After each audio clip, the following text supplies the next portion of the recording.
8th History of the ink.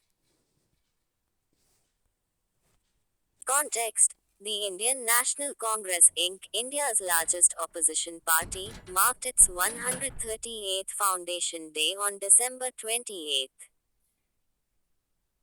How the Congress was founded. The English bureaucrat Alan Octavian Hume or Au Hume is credited as the founder of the organization. On December 28, 1885, 72 social reformers, journalists and lawyers congregated for the first session of the Inc. at Gokuldas Tejpal Sanskrit College, Bombay. Its objective is often described as providing a safety valve, as the time, through which Indians could air out their grievances and frustration. Struggle for independence. The wave of Swadeshi movement swept Inc. and the members wished to follow the concept of home rule. Finally, by the end of the British rule, the Congress saw the Quit India movement, the formation of the Indian National Army Defence Committee, and the unfortunate partition of India and Pakistan. Important Inc. sessions. First session, Bombay in 1885. President, W.C. Banerjee. Second session, Calcutta in 1886. President, Dadabhai Nauroji. Third session, Madras in 1887. President, Syed Badruddin Tayyibji, the first Muslim president. Fourth session, Allahabad in 1888. President, George Yule, the first English president. 1896, Calcutta. President, Rahimtullah Sayani. National song, Vande Mataram, sung for the first time by Rabindranath Tagore. 1899, Lucknow. President, Romesh Chandra Dutt. Demand for permanent fixation of land revenue.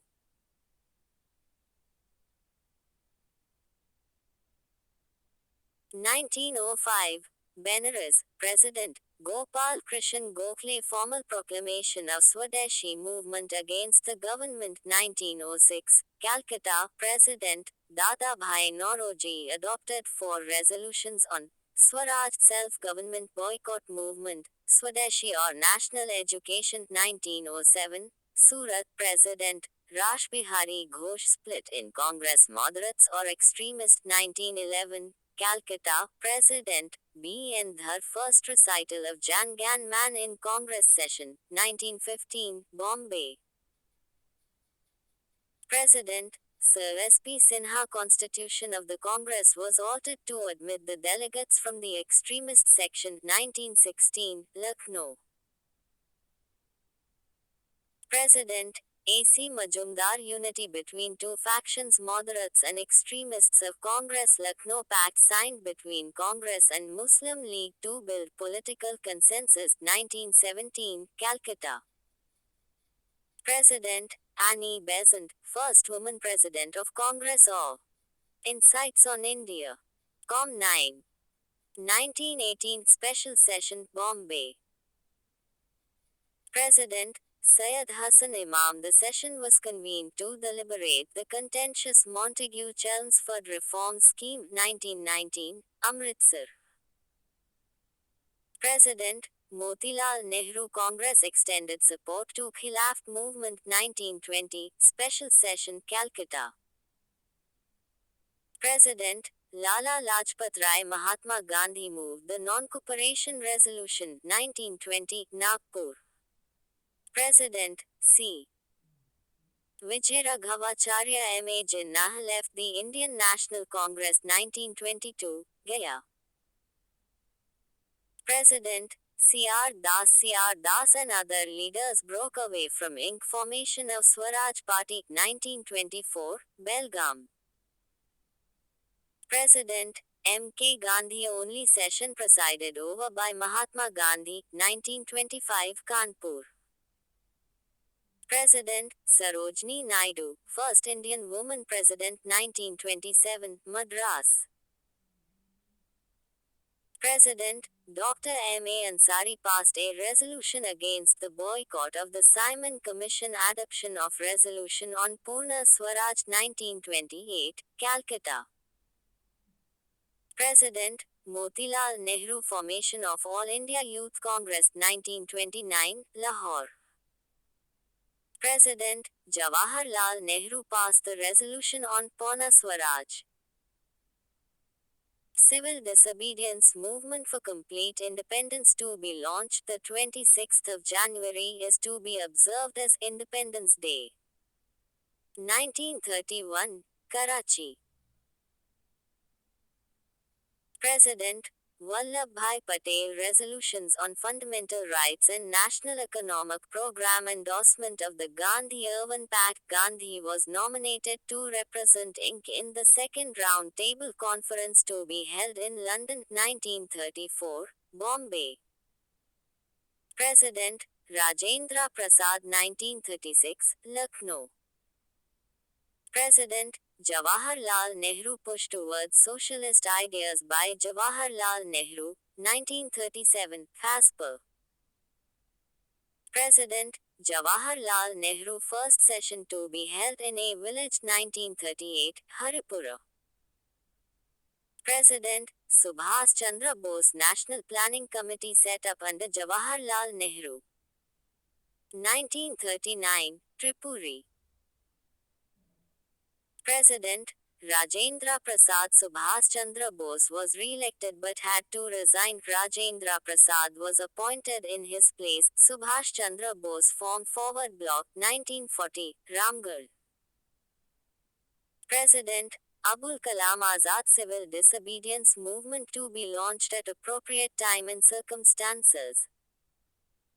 1941 to 45. This period is marked by events i.e. The Quit India movement, Wren Mutiny or INA trials.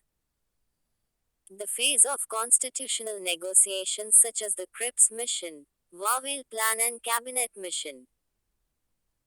On account of these events during this phase, no Congress session was held.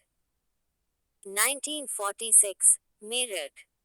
President J. B. Kripalani last session before independence. Insta-links, Foundation of the Indian National Congress. Prelims link, UPSC 2016. What was the main reason for the split in the Indian National Congress at Surat in 1907?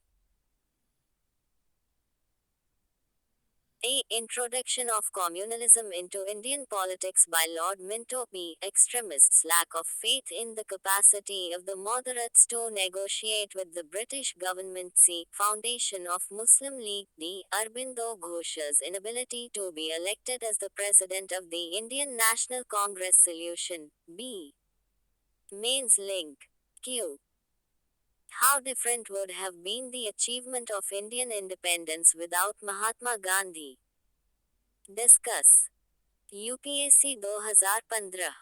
World History. Vijay Divas of Bangladesh Libera. Tian War. Context. Vijay Divas or Victory Day is commemorated on December 16th, marking the end of the 1971 Indo-Pak War and the liberation of Bangladesh. India declared victory on this day 51 years ago after Pakistan signed the Instrument of Surrender. What led to the 1971 Indo-Pak War? After the partition of India following the end of British rule in 1947, two independent countries were formed, India and Pakistan. The latter consisted of East Pakistan, now Bangladesh, and West Pakistan, present-day Pakistan. Issues within Pakistan. Geographical disconnect between them. Cultural conflict. For instance, when Urdu, used in West Pakistan, was made the official language of the country, it was seen as an imposition on the culture of the people in the East, Bengali-speaking tenor. Insights on India. Majority. Background of the war. In the first ever free and fair elections in Pakistan in 1970, Awami League, led by Sheikh Mujibur Rahman from East Pakistan, came to power. However, Military General Yahya Khan did not accept the result and started Operation Searchlight, committing genocide to cleanse the land of Bengali and Hindu populations and political distractors. China gave its support to Pakistan against India, while the US believed a victory for India would be considered an expansion of Soviet hegemony in South Asia. In the background of large-scale genocide, looming refugee crisis, and threat to internal security, India felt strategically isolated. Therefore, India and the Soviet Union inked the Indo-Soviet Treaty of Peace, Friendship and Cooperation to neutralize the emerging US-China-Pakistan axis and defend their vital geopolitical interests. India's role in the 1971 war launched Operation Jackpot, an operation to recruit, train, arm, equip, supply and advise Mukti Bahini fighters engaged in guerrilla warfare against the Pakistan military. When the Pakistan Air Force launched preemptive strikes towards western India, including Amritsar, Pathankot, Srinagar, Avantipura, Ambala, Sirsa and Agra, India formally declared war on December 4. An important figure in this war was India's Field Marshal Sam Manekshaw, who is often evoked in relation to it. His planning and strategy helped secure one of the quickest victories in recent military history.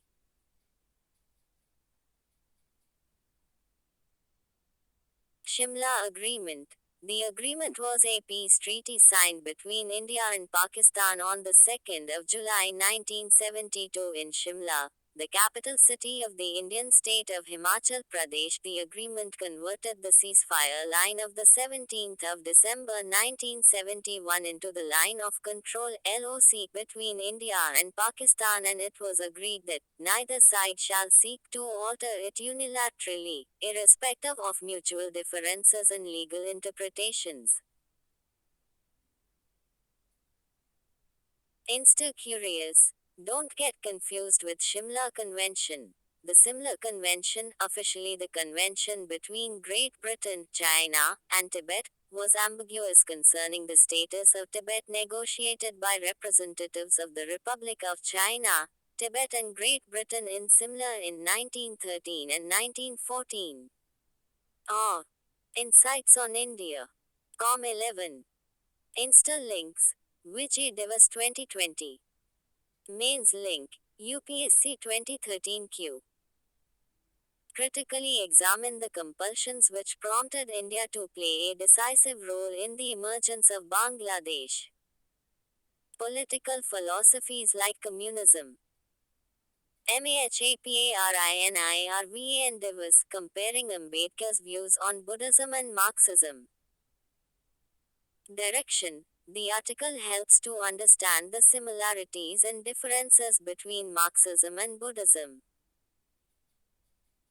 Context. The death anniversary of Dr. B.R. Ambedkar, the father of the Indian Constitution, is celebrated on December 6 as the Mahaparinirvan Divas.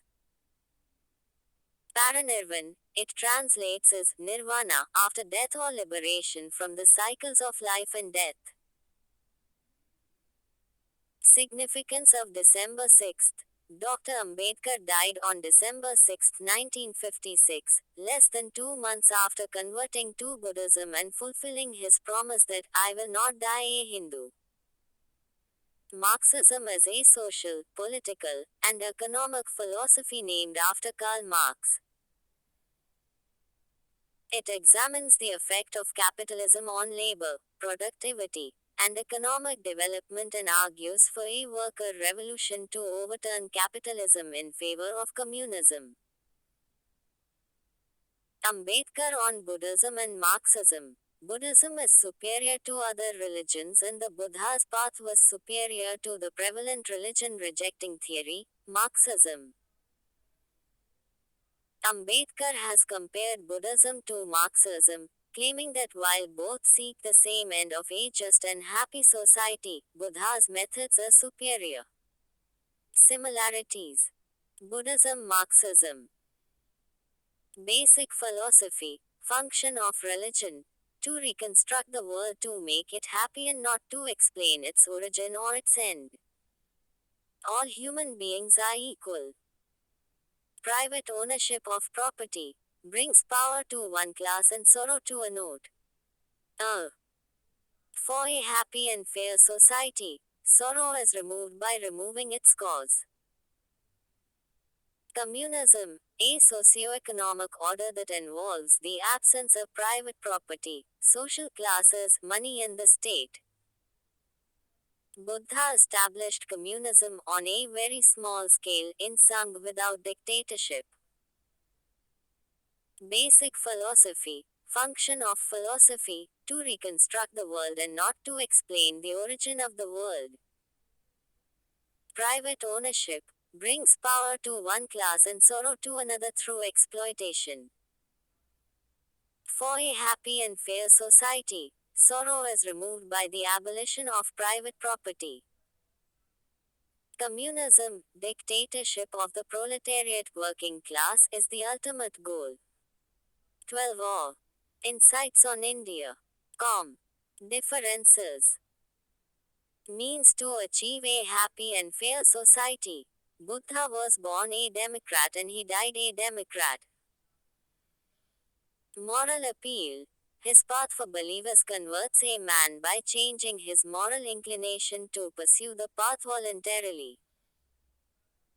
Bhikshas, for example, give up all worldly goods, indicating the abolition of private property.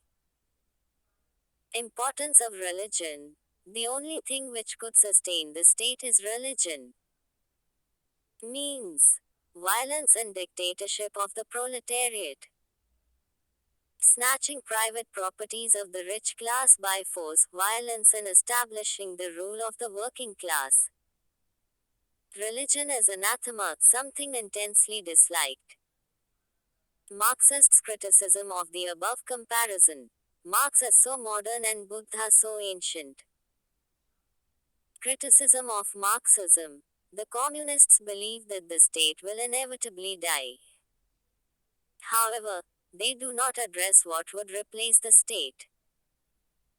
Communists admit that their conception of the state as a permanent dictatorship is a flaw in their political ideology. Conclusion. Ambedkar is often misunderstood as being anti-religious, despite the fact that he was highly spiritual and aware of the necessity of religion in public life. Marxists can reform Marxism if they keep their prejudices away and study the Buddha. Insta links. Buddhism. Mains links. Q. Examine Ambedkar's critique of Marxism. Prelims links. Consider the following statements. 1.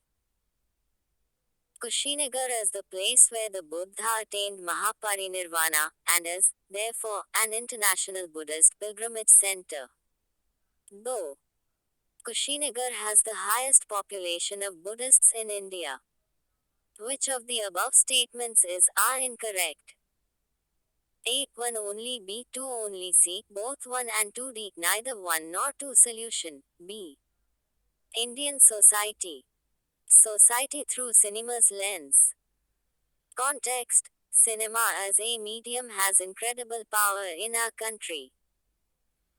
The reach and impact of a movie are far wider than in any other place. Thus, it acts as a powerful tool of soft diplomacy too. Indian cinema, a reflection of our society, promoting Indian rich culture. Classical dances, folk dances, and festivals are an integral part of Indian cinema. Natyam, a Telugu movie that portrays Kuchipudi classical dance. Social issues films are being produced to reflect the contemporary social and political scene.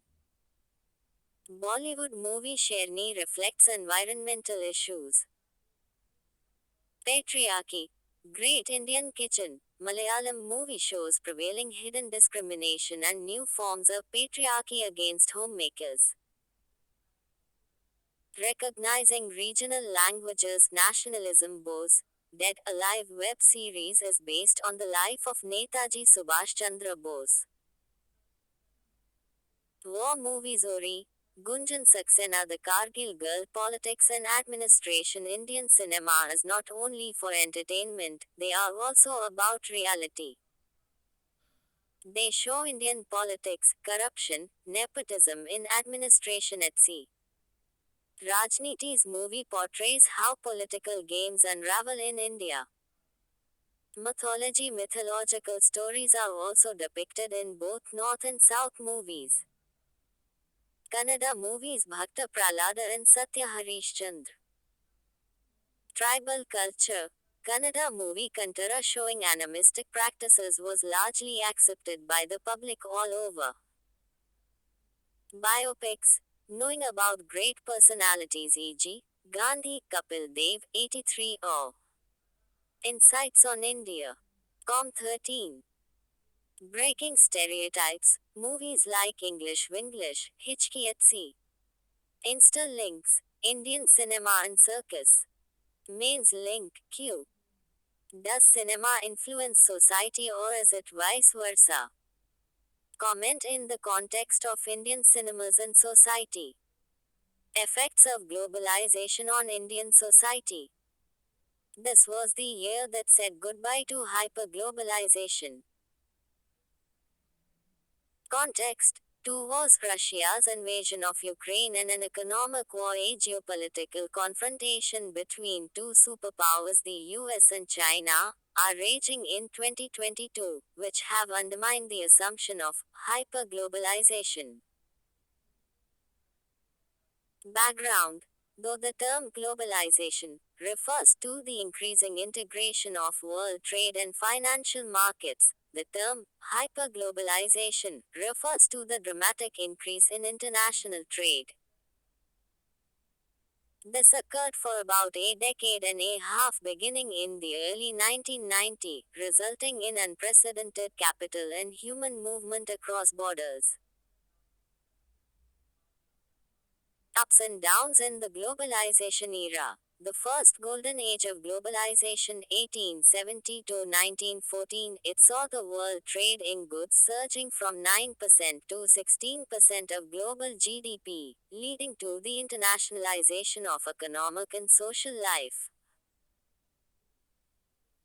This led the British journalist Norman Angell, in his book, The Great Illusion, to claim in 1910 that war in the modern era was an economic impossibility due to the sheer extent of financial and commercial interdependence between countries. This made conflict as futile for the conqueror as the conquered. The era of world wars and the decline in world trade. In 1914, World War I broke out and World War II began in 1939.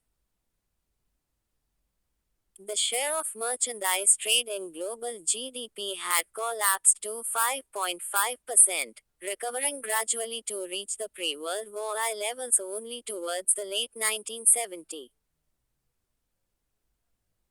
The second golden age of globalization, the era of hyperglobalization, between 1990 and 2008, global trade in goods soared from 15.3% to 25.2% of the world GDP.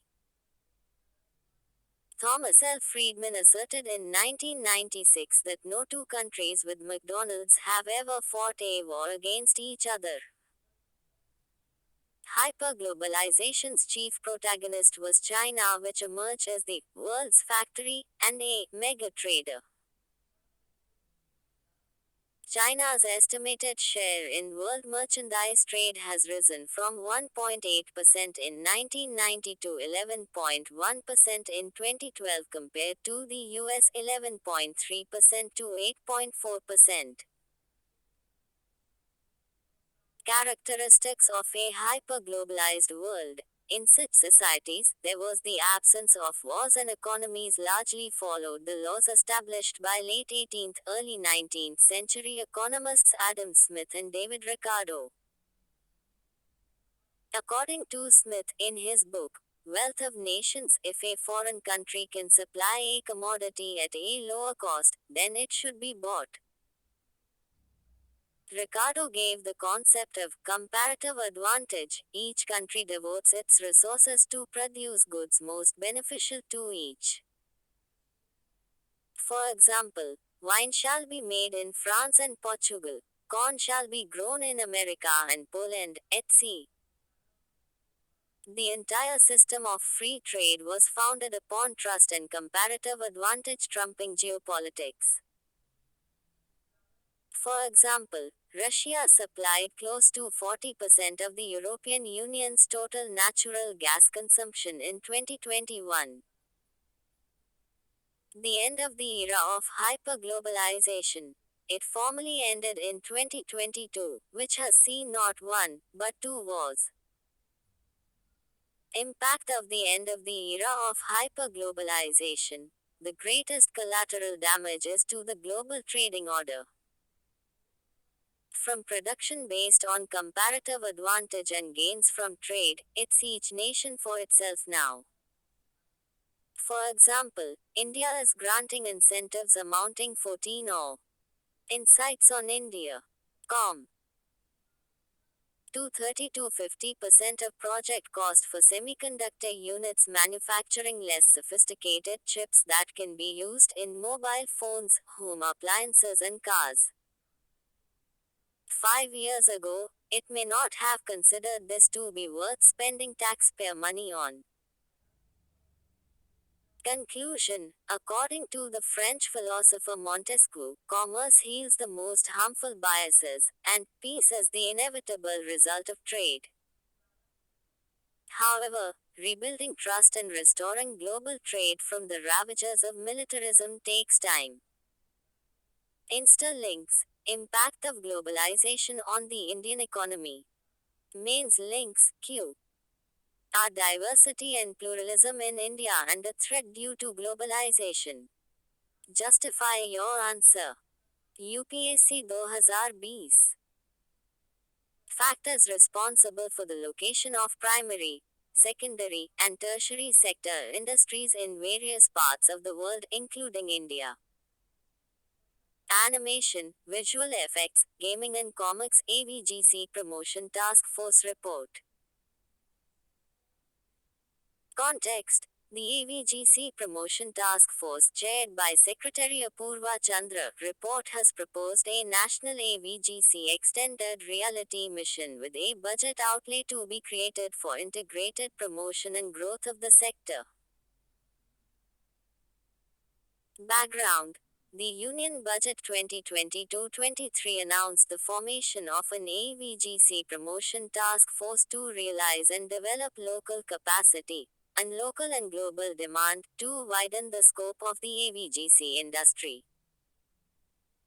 Accordingly, the Ministry of Information and Broadcasting has established an AVGC Promotion Task Force. The task force's terms of reference include developing a national AVGC policy, recommend a national curricular framework for AVGC related graduate, postgraduate, and doctoral courses, collaborate on skilling initiatives with academic institutions, vocational training centers, and industry, increase employment opportunities, increase exports and recommend incentives to attract FDI in the AVGC sector, etc. The Ministry of Electronics and Information Technology (MeIT) has been appointed as the nodal ministry for online gaming in India. About the AVGC sector in India. Current situation. The AVGC sector in India, which may have witnessed 28% growth in 2021, contributes about $2.50 minus $3 billion of the estimated $260 minus $275 billion worldwide AVGC market and employs about 1.85 lakh AVGC professionals. Nature expanding. India has moved into the global top 5 in the gaming industry and can witness a growth of 14 to 16% in the next decade, and by 2023, the number of online gamers is expected to reach 45 crores. Potential to become a $40 billion industry, 5% of the global market by 2025, with annual growth of 25 to 30% and the creation of about 160,000 new jobs. It has the potential to become the Create in India and Brand India torchbearer. Challenges. Despite the fact that the AVGC sector in India is rapidly growing, there remains a vacuum due to a lack of formal gaming training courses and legal clarity. Recommendations of the task force: draft national and state policies for the promotion of the sector. Launch the Create in India campaign with an exclusive focus on content creation. An international AVGC platform aimed at attracting foreign direct investment (FDI). Co-production treaties and innovation. A memorandum of cooperation may be signed between India and other developed global AVGC markets for providing internships to Indian AVGC professionals. Establishment of AVGC accelerators and innovation hubs in academic institutions. National and regional centers of excellence for skill development. The skilling and industry outreach for youth in Tier 2 and 3 towns and villages. There should be special incentives for women entrepreneurs in the sector. Leveraging national education policy to develop creative thinking at the school level. The Ministry of Education may advise NCERT, National Council of Educational Research and Training, to create books or insights on India. Com 15. Focusing on subjects relevant to AVGC. A University Grants Commission (UGC) recognized curriculum for undergraduate and postgraduate degrees. Standardization of admission tests for AVGC related courses. A framework to protect child rights in the digital world and promotion of local children's channels for raising awareness. Way ahead, democratizing AVGC technologies by promoting subscription-based pricing models for MSMEs, startups and institutions. Indigenous technology development through incentive schemes and intellectual property creation. Setting up a dedicated production fund for domestic content creation to promote the country's culture and heritage globally. Conclusion. With an eye on the demand for 20 lakh skilled professionals in the AVGC sector in this decade, there is a need to augment skilling initiatives and enhance industry participation for training purposes and to ensure employment opportunities. Insta links. Rules regarding online gaming. Geophysical phenomena and environmental impact. HETWAVES in India. Context. A new report by the World Bank suggests India could soon become one of the first places in the world to experience heatwaves that break the human survivability limit. India has witnessed a concurrent increase in meteorological droughts and heat waves over the last 60 years. About heatwaves. A heat wave is a period of abnormally high temperatures, more than the normal maximum temperature that usually occurs during the summer season. About human survivability limit. The human survivability limit refers to the rule of thumb which states humans can survive 3 minutes without air, 3 days without water, and 3 weeks without food. Heatwave in India. In April 2022, India suffered an early spring heat wave that saw temperatures in New Delhi topping 46 degrees Celsius. The month of March was the hottest ever recorded. The heatwaves would be devastating for many poor and marginalized communities across India, who live in inadequately ventilated, hot, and crowded homes without proper access to cooling. Only 8% of Indian households own air conditioning units, according to an analysis presented in the India Cooling Action Plan ICAP 2019. Negative effects of heatwaves on Indian economy. By 2030, India may account for 34 million of the projected 80 million global job losses from heat stress associated productivity decline. Analysis by McKinsey or Company shows that lost labor from rising heat and humidity could put up to 4.5% of India's GDP on food and public health. India's long-term food security and public health security will depend on a reliable cold chain network. A single temperature lapse in the journey can break the cold chain, spoiling fresh produce and weakening the potency of vaccines. 16 or Insights on India. Com. Human health. Heat conditions can alter human behavior, the transmission of diseases, air quality, and critical social infrastructure such as energy, transport, and water. Ecological impacts. Heatwaves, without increases in precipitation, can lead to water shortages and increased stress for plants, particularly in arid regions. Animals are also highly impacted because of heat waves. Way forward to sustainability. The most effective way to avoid the negative impacts of heatwaves is to mitigate climate change by reducing greenhouse gas emissions (GHG) and minimizing the rise in global mean temperatures. New initiatives to create early warning and response systems and improved communication approaches can help to save lives and build resilience to heat waves.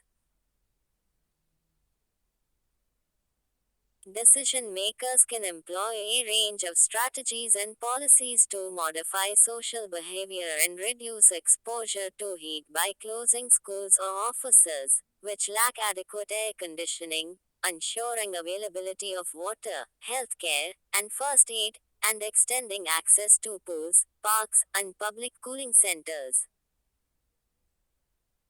Improved urban design and sustainable planning that increases access to green space and other cool environments, pools, air-conditioned spaces, and encourages white roofs. Insta links, heatwaves. Prelims link. IMD criteria for heatwaves. India Cooling Action Plan. Mains link. Q. What is a heat wave? Account for the increasing frequency and unprecedented heatwaves across multiple cities in India. 150 words. Behind Mumbai's unusually foul air, changes in wind patterns. Direction. The article mainly highlights how local winds like sea breezes could influence the pollution level of a place. Context. Over the last month, air quality in India's financial hub, Mumbai, has been worse than in prior years, giving Mumbaikars a taste of what people in Delhi have become used to at this time of year. Background.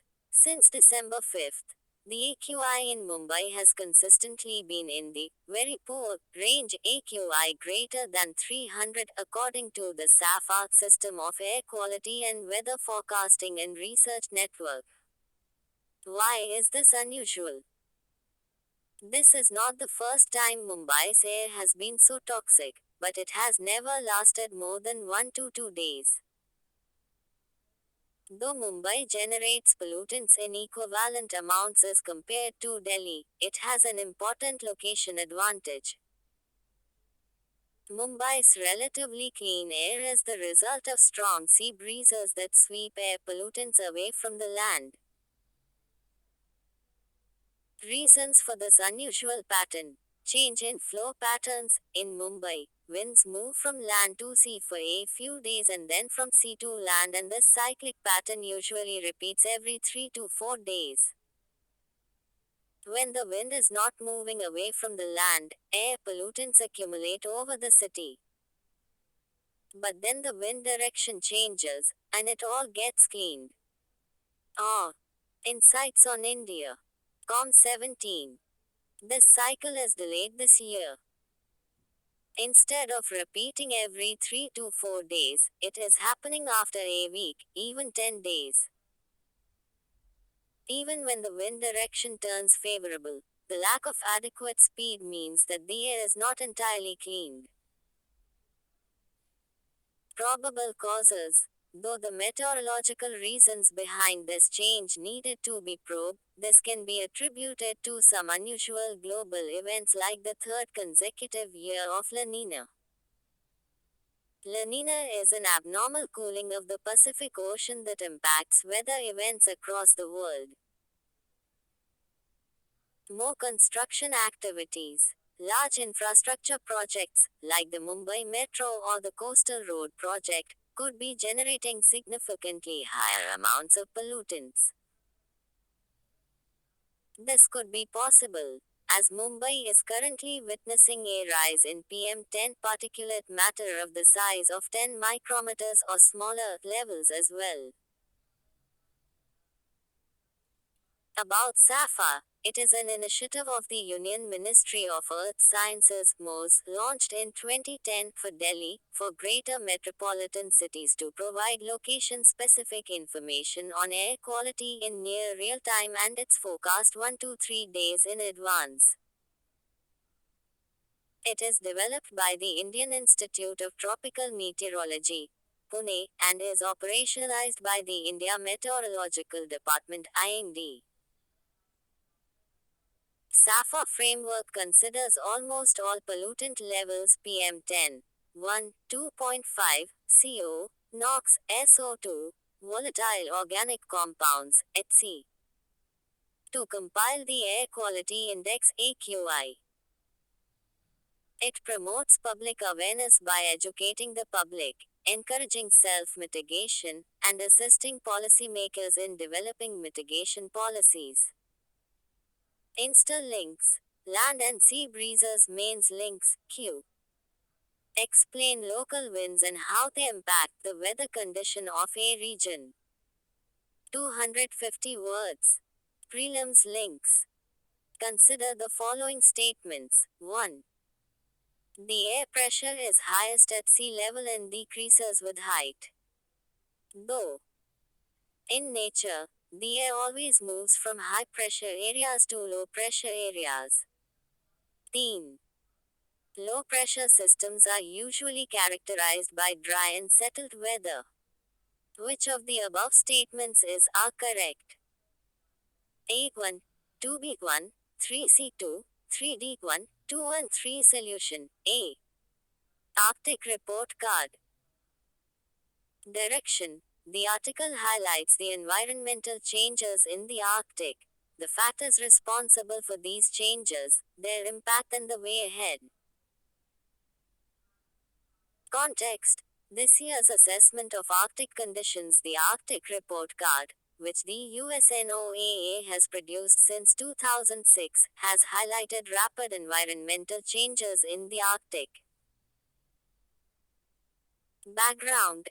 Insights about the circumpolar region are relevant to the conversation about the warming of planet Earth, as the impacts of climate change have been witnessed first in polar regions.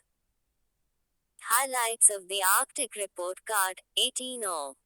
Insights on India. COM. Temperatures in the Arctic Circle have been rising much more quickly than the rest of the planet. This has transformed the region's climate into one defined less by sea ice, snow and permafrost and more by open water, rain and green landscapes. It has turned the Arctic to be wetter and stormier, rainier, with shifts in its climate and seasons. Although 2022 was only the Arctic's sixth warmest year on record, researchers saw plenty of new signs. For example, a recent heat wave in Greenland. Factors behind rapid Arctic environmental change: warmer air can hold more moisture. Sea ice retreats and storms absorb more open ocean water. Storms are passing over warmer water before reaching the Arctic, feeding them with more energy. Consequences of rapid Arctic environmental change, in the form of combined effects of physical conditions, responses of biological resources, impacts on infrastructure, decisions influencing adaptive capacities, and environmental and international influences on economics and well being. Way ahead, indigenous expertise needs to be augmented by scientific abilities to reconstruct past environments and to model and predict future changes. Decision makers need to apply this experience and knowledge to help mitigate and adapt to a rapidly changing Arctic. Conclusion: addressing unprecedented Arctic environmental changes requires listening to one another, aligning values, and collaborating across knowledge systems, disciplines, and sectors of society. About the Arctic region: it is a polar region located at the northernmost part of Earth, bordered by the subarctic, and is a unique area among Earth's ecosystems. Land within the Arctic region has seasonally varying snow and ice cover, with predominantly treeless permafrost, permanently frozen underground ice containing tundra. Arctic seas contain seasonal sea ice in many places. Life in the Arctic includes zooplankton and phytoplankton, fish and marine mammals, birds, land animals, plants, and human societies, which have adapted to its cold and extreme conditions. Insta-links: India and the Arctic. Mains links: Q. How does the cryosphere affect global climate? UPSC 2017. 60% of India prone to earthquake. Direction: the article tries to explain the phenomenon of earthquakes and earthquake risk in India. Context: according to the Union Minister of State Independent Charge for Earth Sciences, around 60% of the land mass of India, covering all states, is prone to earthquakes of different shaking intensities. About earthquake, or insights on India. COM19. An earthquake is the shaking of the surface, occurs without warning, of the earth, resulting from a sudden release of energy in the earth's lithosphere that creates seismic waves. It is tectonic in origin and results from the release of accumulated stress of the moving lithospheric or crustal plates. The Earth's crust is divided into 7 major plates and several minor plates which move slowly and continuously over the Earth's interior. Causes of earthquakes can be natural, tectonic, volcanic, and anthropogenic, mining activities, construction of dams, nuclear chemical explosions. The occurrence of an earthquake in a populated area may cause numerous casualties and injuries as well as extensive damage to property. Earthquake waves are basically of two types: body waves, generated due to the release of energy at the focus and move in all directions traveling through the body of the Earth.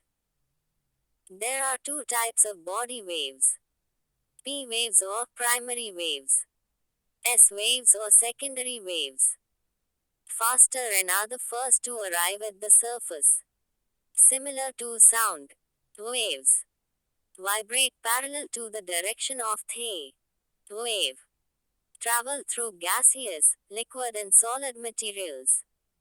Arrive at the surface with some time lag. Travel only through solid materials, helping scientists to understand the structure of the interior of the Earth. Direction of vibrations of S waves is perpendicular. Can create troughs and crests in the material through which they pass. Surface waves most damaging. The body waves interact with the surface rocks and generate new sets of waves called surface waves, which move along the surface. Shadow zones. These are specific areas where the waves are not reported by seismograph. Measuring earthquakes. The earthquake events are scaled either according to the magnitude or intensity of the shock. The magnitude scale is known as the Richter scale 0 to 10, indicating energy released during the quake. The intensity scale is named after Macaulay, 1 to 12, indicating the visible damage caused by the event. The earthquake risk in India. India has been divided into 4 zones 2, 3, A and V according to the seismic zoning map of India prepared by the Bureau of Indian Standards BIS. Zone V is seismically the most active region, while Zone 2 is the least. Around 11% of the country falls in Zone V, 18% in Zone IV, 30% in Zone 3 and the remaining in Zone 2. Reasons for the earthquake proneness in India. The Indian plate is driving into Eurasia at a rate of approximately 47 millimeters. Himalayan belt. Collision between Indo-Australian plate with Eurasian plate causes lots of strain in underlying rocks energy, which is released in the form of earthquakes. Andaman and Nicobar Islands. Seafloor displacement and underwater volcanoes disturb the equilibrium of Earth's surface. Deccan Plateau. The emergence of a fault line and energy buildup along the fault line of the river Bhima Krishna near Latur and Osmanabad, Maharashtra. Increasing population and unscientific land use for construction make India a high-risk land for earthquakes.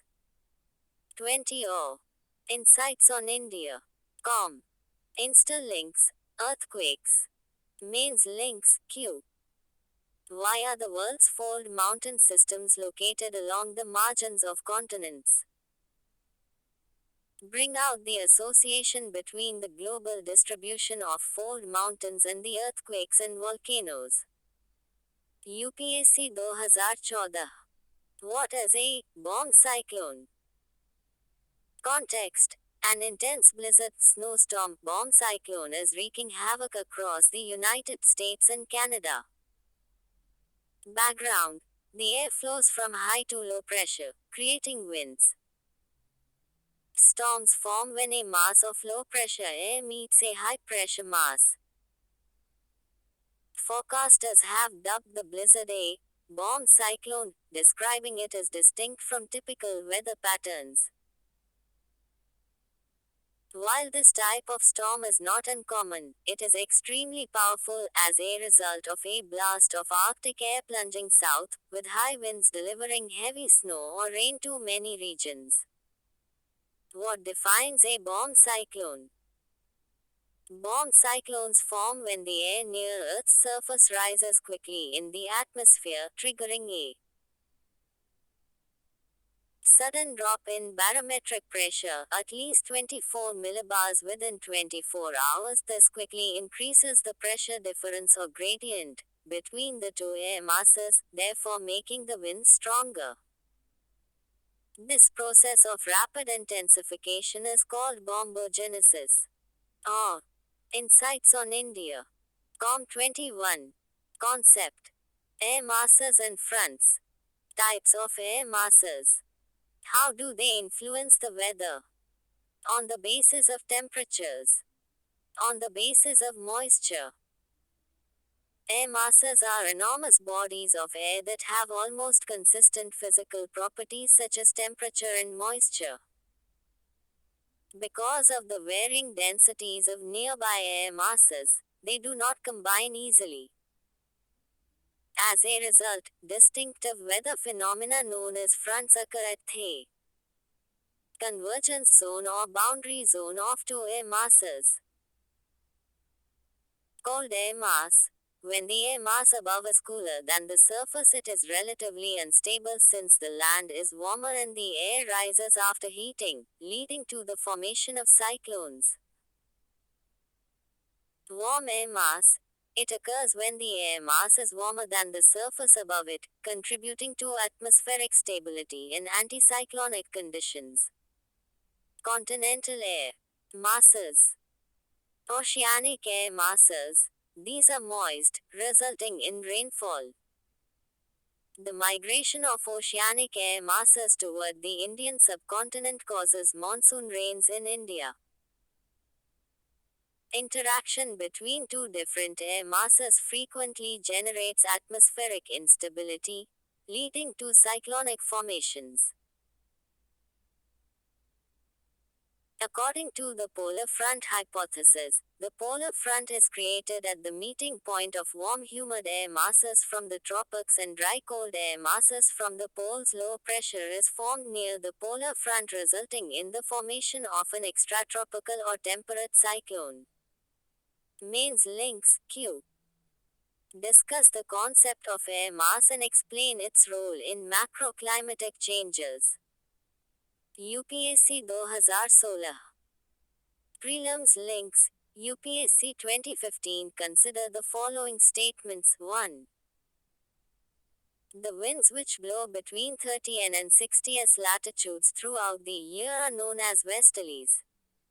Though the moist air masses that cause winter rains in the northwestern region of India are part of westerlies. Which of the statements given above are correct? Take 1 only. 2 only. 3 both 1 and 2. 4 neither 1 nor 2 once. 2. Arctic warming and extreme cold weather in the US. Context. In a report published in the Washington Post, scientists have once again started to discuss if the rising temperatures of the Arctic are responsible for extremely cold conditions in the US and other areas of the Northern Hemisphere. Background. A deadly blizzard bomb cyclone has gripped the US, leading to the death of more than 60 people as of now and the complete disruption of normal life. A similar chain of events took place back in 2021 when Texas witnessed a deadly cold storm that killed 246 people. 22 or Insights on India. Com. The findings of the study. The study largely focused on the polar vortex, which is a mass of cold, low pressure air that consistently spins over the Arctic region counterclockwise, just like a hurricane does. Usually, the polar vortex remains strong and compact, meaning the mass of frigid air stays at the North Pole. But sometimes it weakens, like a wobbling top, and expands to influence the jet stream, an area of fast moving air high in the atmosphere that surrounds the polar vortex. Once the jet stream is impacted, the cold polar air finds its way towards the mid-latitude regions. The polar vortex has been expanding more than twice as frequently in recent years, owing to the steadily warming Arctic. The melting sea ice in the Barents and Kara seas north of Russia and Scandinavia and increasing Siberian snowfall create larger and more energetic atmospheric waves that ultimately stretch the polar vortex. This has resulted in extreme winter weather in the US and other places. Earlier studies. The debate started in 2012 after research showed that the warming of the Arctic was reducing the temperature difference between the polar and tropical regions. This has weakened the jet stream, allowing the southward movement of frigid air. Conclusion: despite some evidence, the scientific community still has conflicting opinions about its claim.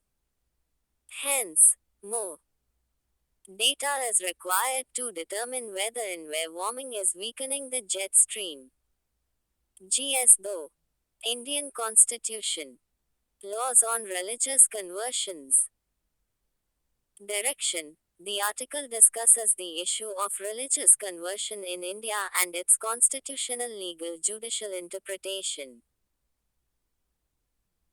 Context. The SCS recent remarks on religious conversions have brought into the spotlight the long-standing debate about what the fundamental right to propagate one's religious faith implies.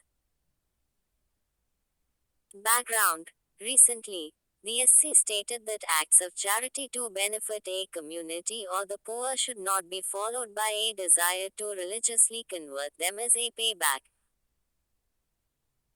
The SC has been hearing a plea seeking a special law against forced conversions, alleging that mass conversions of underprivileged people are being carried out.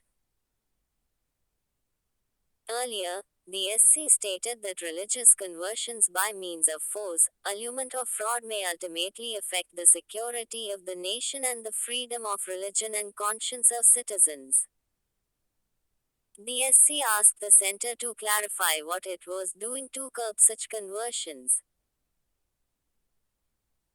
Freedom of religion in India. Constituent Assembly discussed the inclusion of the right to propagate as a fundamental right and replacing the word propagate with practice privately, fearing forceful conversions. Constitutional provisions. Article 25(1) entitles all persons to the freedom of conscience and the right to profess, practice and propagate religion. Judicial interpretation. In 1950, the SC held in Arun Ghosh vs. State of West Bengal that attempts to raise communal passions through forcible conversions would be considered a breach of public order. It is within the power of states under the state list of the 7th schedule of the Constitution. Insights on India. Com 23. Tuition to enact freedom of religion laws. The SC in Rev. Stanislaus vs. State of Madhya Pradesh, 1977 dissected Article 25 to hold that the article does not grant the right to convert other persons to one's own religion. The court upheld the validity of two regional anti-conversion laws, the Madhya Pradesh Dharma Swatantraya Adhiniyam 1968 and the Orissa Freedom of Religion Act 1967. Anti-conversions laws enacted by the states in India. Before independence, princely states had acts such as the Raigad State Conversion Act of 1936, which were mainly against conversion to Christianity. In post-independence India, more than 10 Indian states have passed laws prohibiting certain means of religious conversion. Orissa became the first state to enact a law restricting forceful religious conversions, a model to other states. The MP Dharma Swatantraya Adhiniyam, 1968, required whoever converted any person to intimate the district magistrate that such a conversion had taken place. The Prohibition of Unlawful Conversion of Religion Act, 2021, declares marriages null and void if the conversion is solely for that purpose and provides for imprisonment up to 10 years and a fine. Why have these laws been challenged? Several HC verdicts and SCS views, as mentioned in the background above, invoked the Puttaswamy Judgment 2018 to hold that religious faith was a part of the fundamental right to privacy. The center's stand, the right to religion did not include the right to convert other people through fraud, deception, coercion, allurement and other means. According to the SC, fraudulent or induced conversion impinge upon the right to freedom of conscience apart from hampering public order. Therefore, the state is well within its power to regulate, restrict forceful conversion. Conclusion. What is freedom for one is freedom for all. And hence there can be no such thing as a fundamental right to convert others to one's own religion. SC Interlinks. Do we need a central law against forced conversion? Mains links. Q. Examine the various issues in India's fundamental right to religion. How can the issue of forced or deceitful conversions be addressed? 250 words. Ladakh under 6th schedule. Direction. The article covers the 6th schedule of the Indian Constitution and examines the case of UT of Ladakh to be included under the schedule. Context. The objective of the including tribal populations under the 6th schedule of the Constitution is to ensure their overall socio-economic development, which the Ladakh UT administration has already been taking care of. This was a reference made by the Union Home Ministry to a parliamentary panel, awaiting a direct reply on the possible inclusion of Ladakh under the 6th schedule. Background. On August 5, 2019, the former state was bifurcated into Union territories of and Ladakh, the latter without a legislative assembly. After the special status was removed, several political groups, the apex body for Leh in Ladakh, have been demanding that its land, employment, and cultural identity should be protected under the 6th schedule. In 2021, the only MP from Ladakh demanded constitutional safeguards by amending the Ladakh Autonomous Hill District Council (LAHDC) Act under the 6th schedule. About the 6th schedule of the Indian Constitution. It protects tribal populations, providing autonomy to communities by creating autonomous district councils (ADCS). It also provides for regional councils for each area constituted as an autonomous region. It consists of provisions for the administration of tribal areas in Assam, Meghalaya, Tripura and Mizoram, Article 244. As of now, 10 autonomous councils exist in the above 4 states. About Autonomous District Councils (ADC) composition. Each autonomous district and regional council term 5 years consists of not more than 30 members, 4 nominated by the governor and the rest via elections 24 or. Insights on India. Powers. Enact legislation on topics such as land, forestry, fisheries, social security, entertainment, public health, etc. With due approval from the governor. Constitute village courts within their jurisdiction to hear trials of cases involving the tribes. Role of governors of states, specifying the jurisdiction of high courts and are empowered to organize or reorganize boundaries of the tribal areas and alter or change the names of autonomous regions without separate legislation. The central and state governments are restricted from the territorial jurisdiction of these autonomous regions.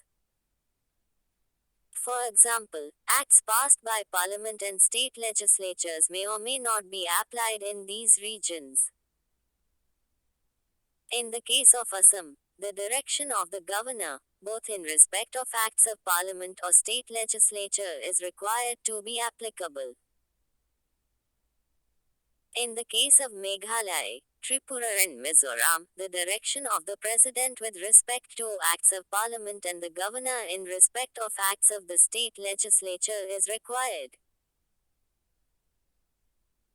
The Parliamentary Standing Committee on Home Affairs report, According to the 2011 census, the tribal population in the UT of Ladakh is 18,355, which is 80% of the total population.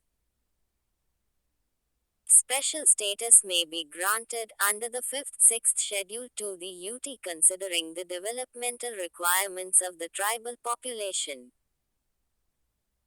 Union government's response. Sufficient funds are being provided to Ladakh to meet its overall developmental requirements. The Ladakh administration recently increased the reservation for STS in direct recruitment from 10% to 45%. Insta links. 6th schedule of the Indian Constitution. Mains links. Q. 6th schedule of the Indian Constitution has been successful in protecting the tribal culture and inclusivity. Analyze. 250 words. Functions and responsibilities of the Union and the states, issues and challenges. How are disputes between states resolved in India? Context. As the border dispute between Maharashtra and Karnataka, over Belagavi, Karwar and Nipani in North Karnataka, is intensifying, the article highlights formal methods in the Constitution of India to resolve interstate disputes. Background. Often, attempts are made to resolve interstate disputes with the cooperation of both sides, with the center working as a facilitator or a neutral mediator. This was followed by Parliament bringing a law to alter state boundaries, such as the Bihar-Uttar Pradesh Alteration of Boundaries Act of 1968 and the Haryana-Uttar Pradesh Alteration of Boundaries Act of 1979. Methods available to resolve interstate disputes. Judicial redressal. Article 131. Supreme Court has the original jurisdiction in any dispute between the Government of India and one or more states, or the Government of India and any state or states on one side and one or more other states on the other, or two or more states, if the dispute involves any question whether of law or fact on which the existence or extent of a legal right depends.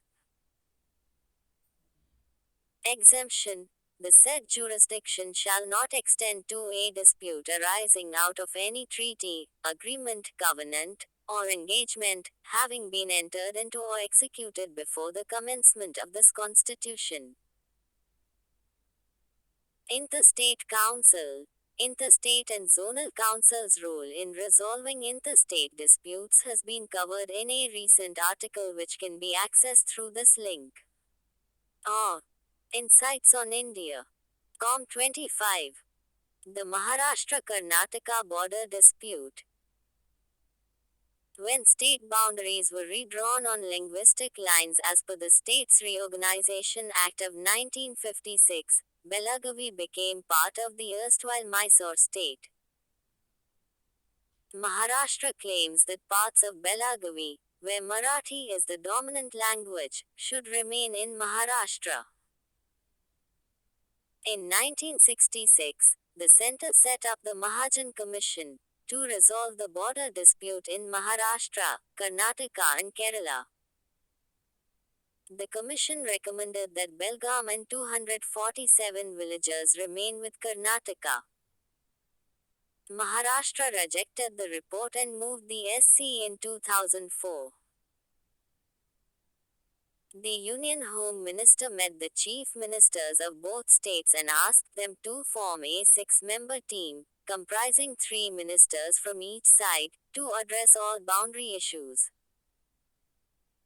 However, both states hardened their stance, passing a unanimous resolution to support a legal battle to resolve the dispute.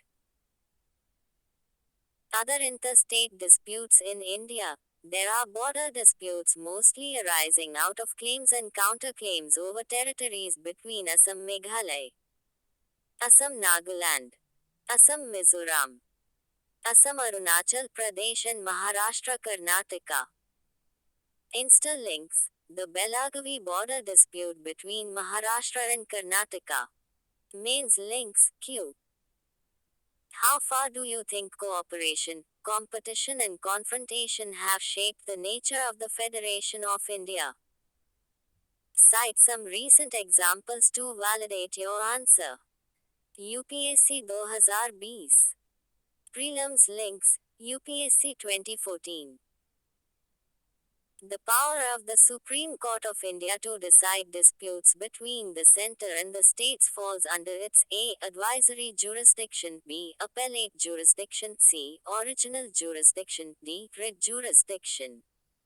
Ans. C. Parliament and state legislatures. Reservation for Dalit converts.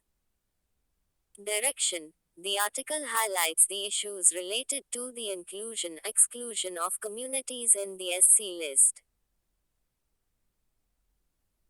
Context. The SC stated it would consider whether to wait for the Justice K.G. Balakrishnan Commission's report or hear a series of petitions seeking scheduled castes quota benefits for Dalit converts to other religions, notably Christianity.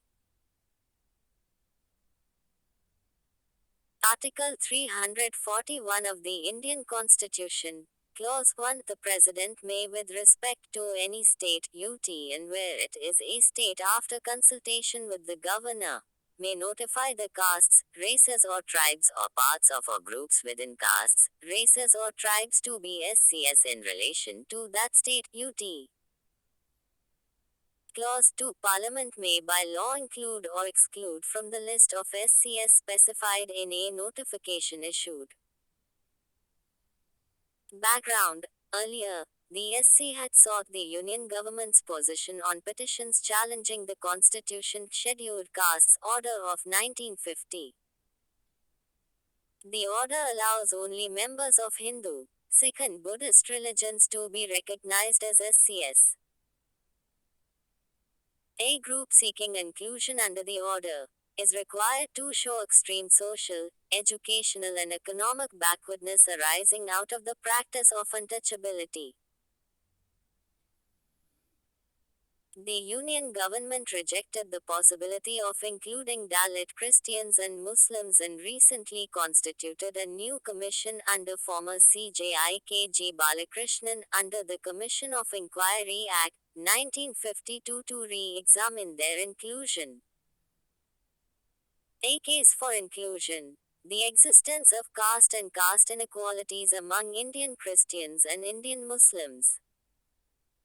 The caste-based discrimination continues even after conversion. The first Backward Classes Commission's report, 1953, the Mandal Commission report, the Ranganath Misra Commission report, etc., highlight the same fact. In Sikhism and Buddhism, though casteism is not present, they have been included as SCS. 26 or Insights on India. Arguments against inclusion. Christianity is an egalitarian religion which did not adhere to any caste system. As a result, a 1936 imperial order specifically excluded Indian Christians from the depressed classes list. The Union government refuses to accept the reports as they lack empirical evidence to support their claims.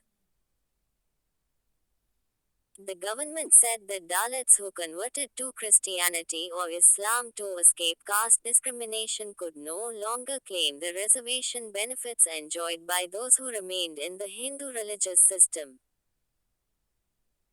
SC members had converted to Buddhism at the call of B.R. Ambedkar in 1956 on account of some innate sociopolitical imperatives.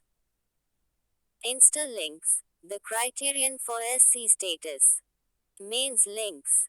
Q.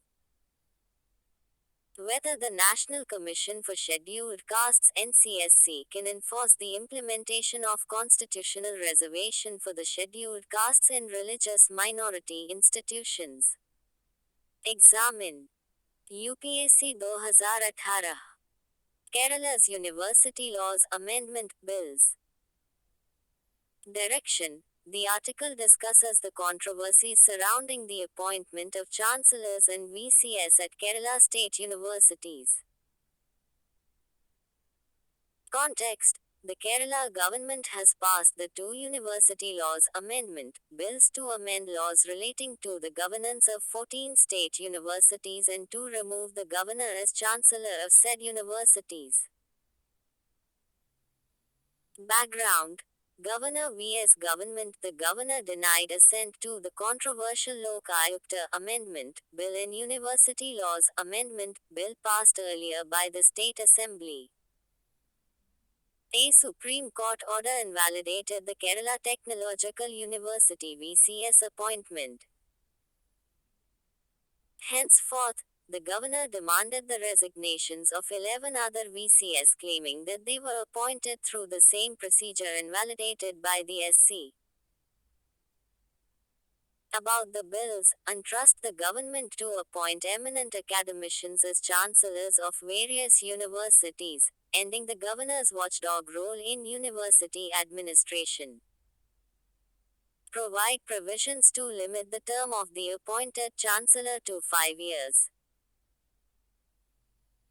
Need to amend the university laws. The UGC guidelines, partially mandatory for state universities earlier, have been made legally binding for all universities by way of recent SC rulings.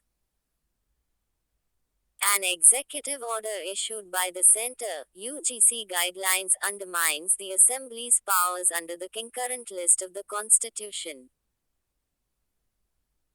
The Poonchi Commission on Centre-State Relations recommended not to confide the governor with powers that are not envisaged in the Constitution and which may lead to controversies. Arguments against the bill give the state government more leeway in appointing its own nominees as VCS. It would result in the transfer of power over university administration from the governor and the UGC to the state government. The state government's control over state universities will erode the autonomy they enjoy. Insta-links. This unseating of vice chancellors as faulty. Mains links, Q. Whether the Supreme Court judgment, July 2018, can settle the political tussle between the Lieutenant Governor and the elected government of Delhi. Examine. UPSC 2018. Maharashtra passes Lokayukt bill that brings CM under the ambit of the body. Context. This bill will replace the 1971 Lokayukt bill. Important provisions of the Maharashtra bill will need assembly approval of 2/3 of the total strength of the assembly before starting any inquiry against a minister, and the motion to do so has to be placed before the House. Analysis. Such 2/3 strength may not be possible in most the cases. Transparency and privacy provisions. Any such inquiry or insights on India. Com 27 shall be held in camera, and if the Lokayukt comes to the conclusion that the complaint deserves to be dismissed, the records of the inquiry shall not be published or made available to anyone. Analysis. It's a good provision to ensure that public figures are not victimized.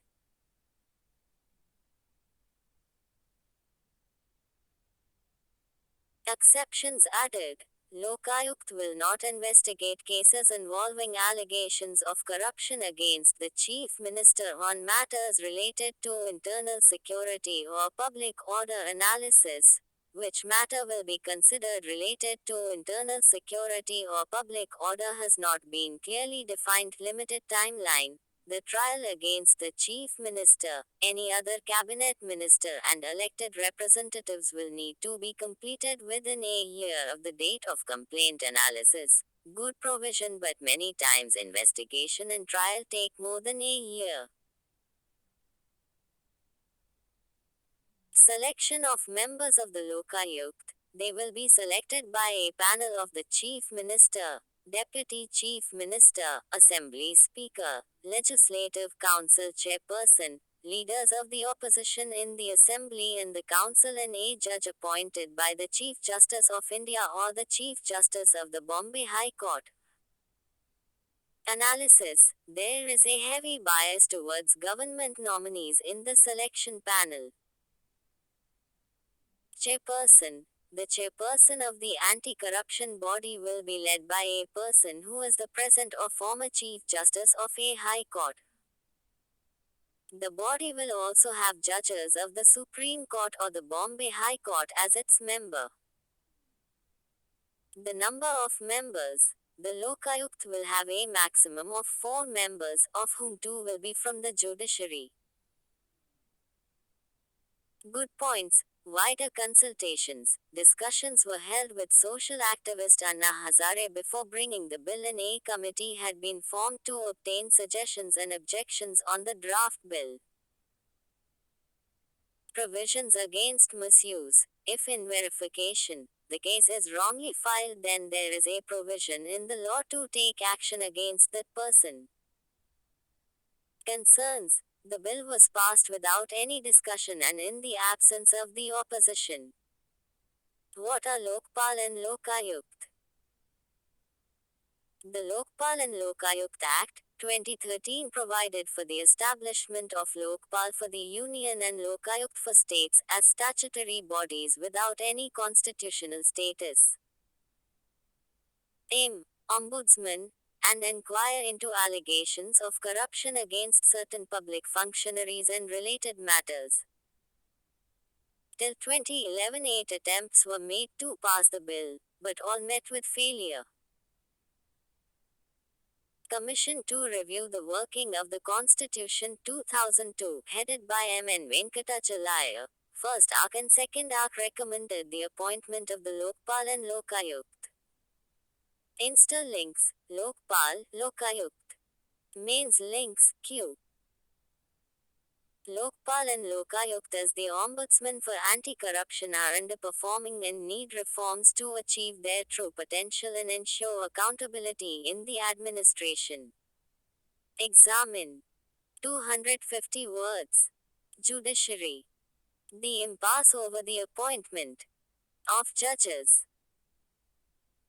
Direction. The article discusses the issue of the appointment of judges to the higher judiciary in the context of the 2015 SCS verdict which struck down NJAC.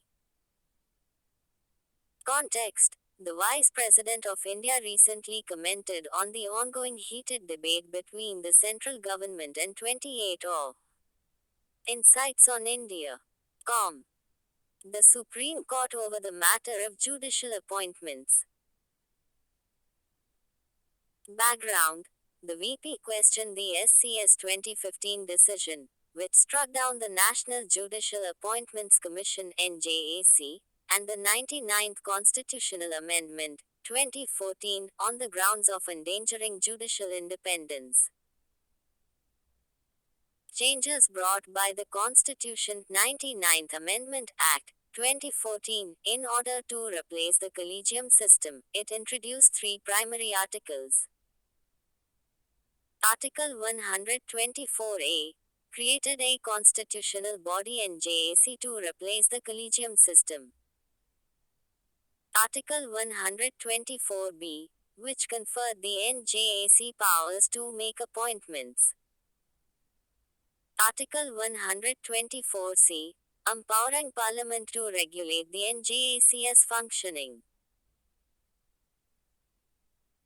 Appointment procedure provided under the NJAC Act. The NJAC was to recommend the Chief Justice of India and Chief Justices of the HCS based on seniority, while SC and HC judges were to be recommended based on ability, merit and other criteria. Unlike the collegium system, the Act enables both executive and judicial members to serve on the NJAC and empowered any 2 members of the NJAC to veto a recommendation.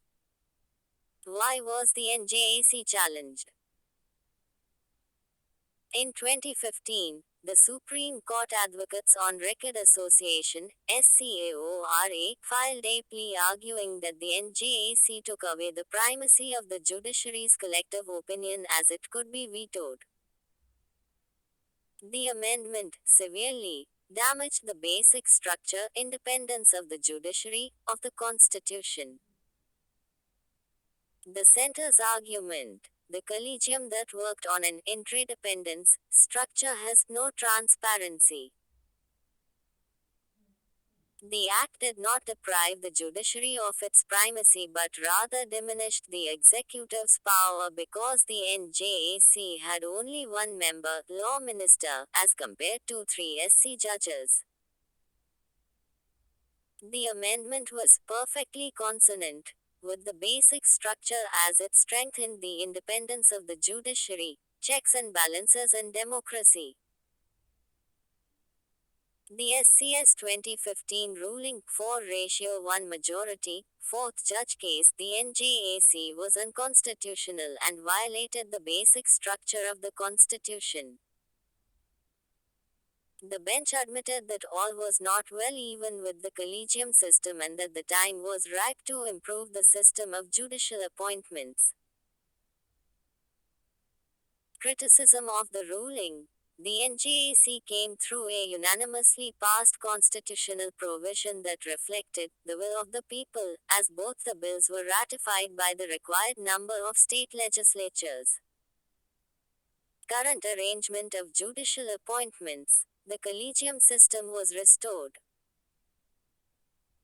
The Memorandum of Procedure (MOP), an agreement between the judiciary and the government, which came into existence after NJAC, that outlines the criteria for appointing judges to the SC and HCS. Interlinks collegium system of appointments of judges to the HCS and the SC. Mains links Q.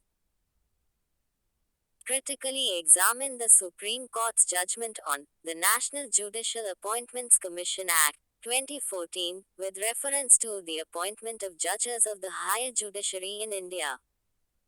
UPSC 2017. Prelims links Q. Consider the following statements. 1.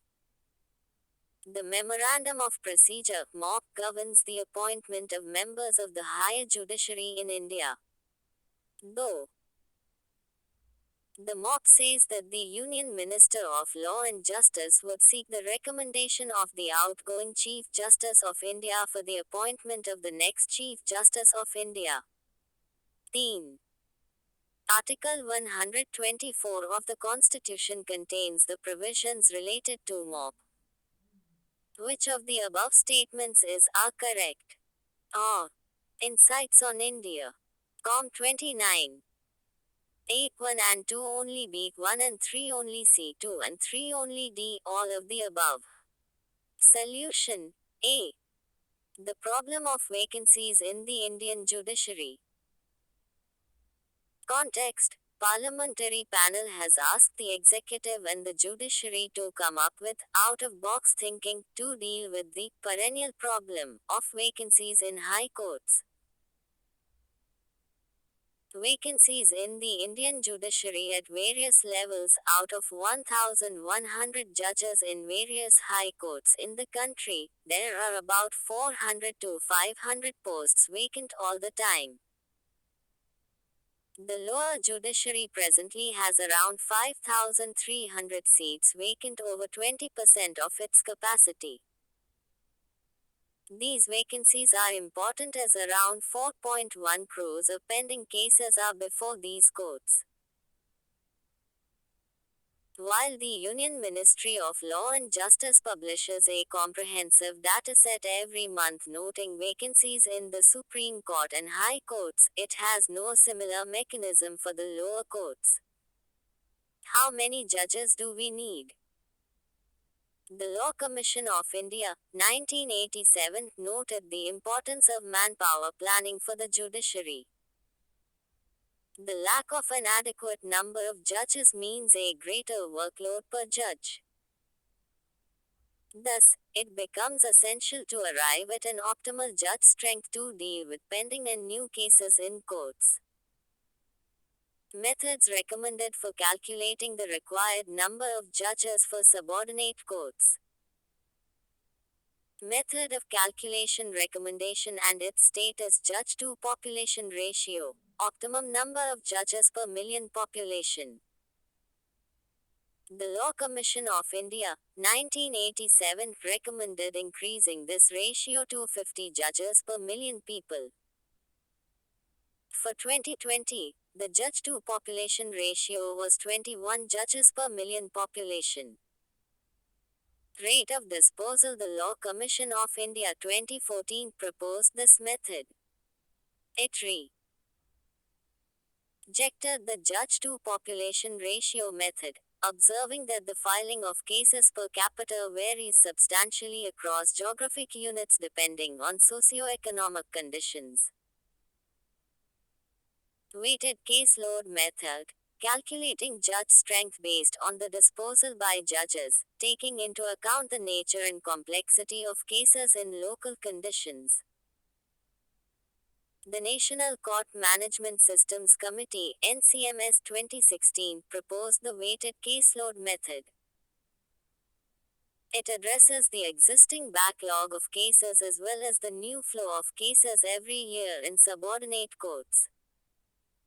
In 2017, the Supreme Court accepted this model. Way forward, time-based weighted caseload method, calculating the required judge strength taking into account the actual time spent by judges in different types of cases at varying stages based on an empirical study. Used widely in the United States, a long-term method recommended by the NCMS 2016 to assess the required judge strength for subordinate courts. It involves determining the total number of judicial hours required for disposing of the caseload of each court. The Delhi High Court used this approach in a pilot project January 2017 to December 2018 to calculate the ideal judge strength for disposing of pending cases in certain courts in Delhi. 30. Insights on India.com. Other reforms needed in Indian judiciary. Insta links, increasing vacancies in courts. Mains link, Q. Critically examine the Supreme Court's judgment on the National Judicial Appointments Commission Act, 2014, with reference to the appointment of judges of higher judiciary in India. UPSC 2017. National Judicial Commission Bill introduced in Rajya Sabha. Direction: the article highlights the recently introduced National Judicial Commission Bill, 2022, its criticism and its way ahead. The earlier article will help to understand the issue of National Judicial Appointment Commission and why it was declared unconstitutional. Context: a private member bill, the National Judicial Commission Bill, 2022, to regulate the appointment of judges through the National Judicial Commission was introduced in RS. Background: both have pointed fingers at each other for delaying judicial appointments. While government accuses Collegium for being opaque, SC blames government for the delay. The government has also voiced its grievance against the invalidation of NJAC by the SC.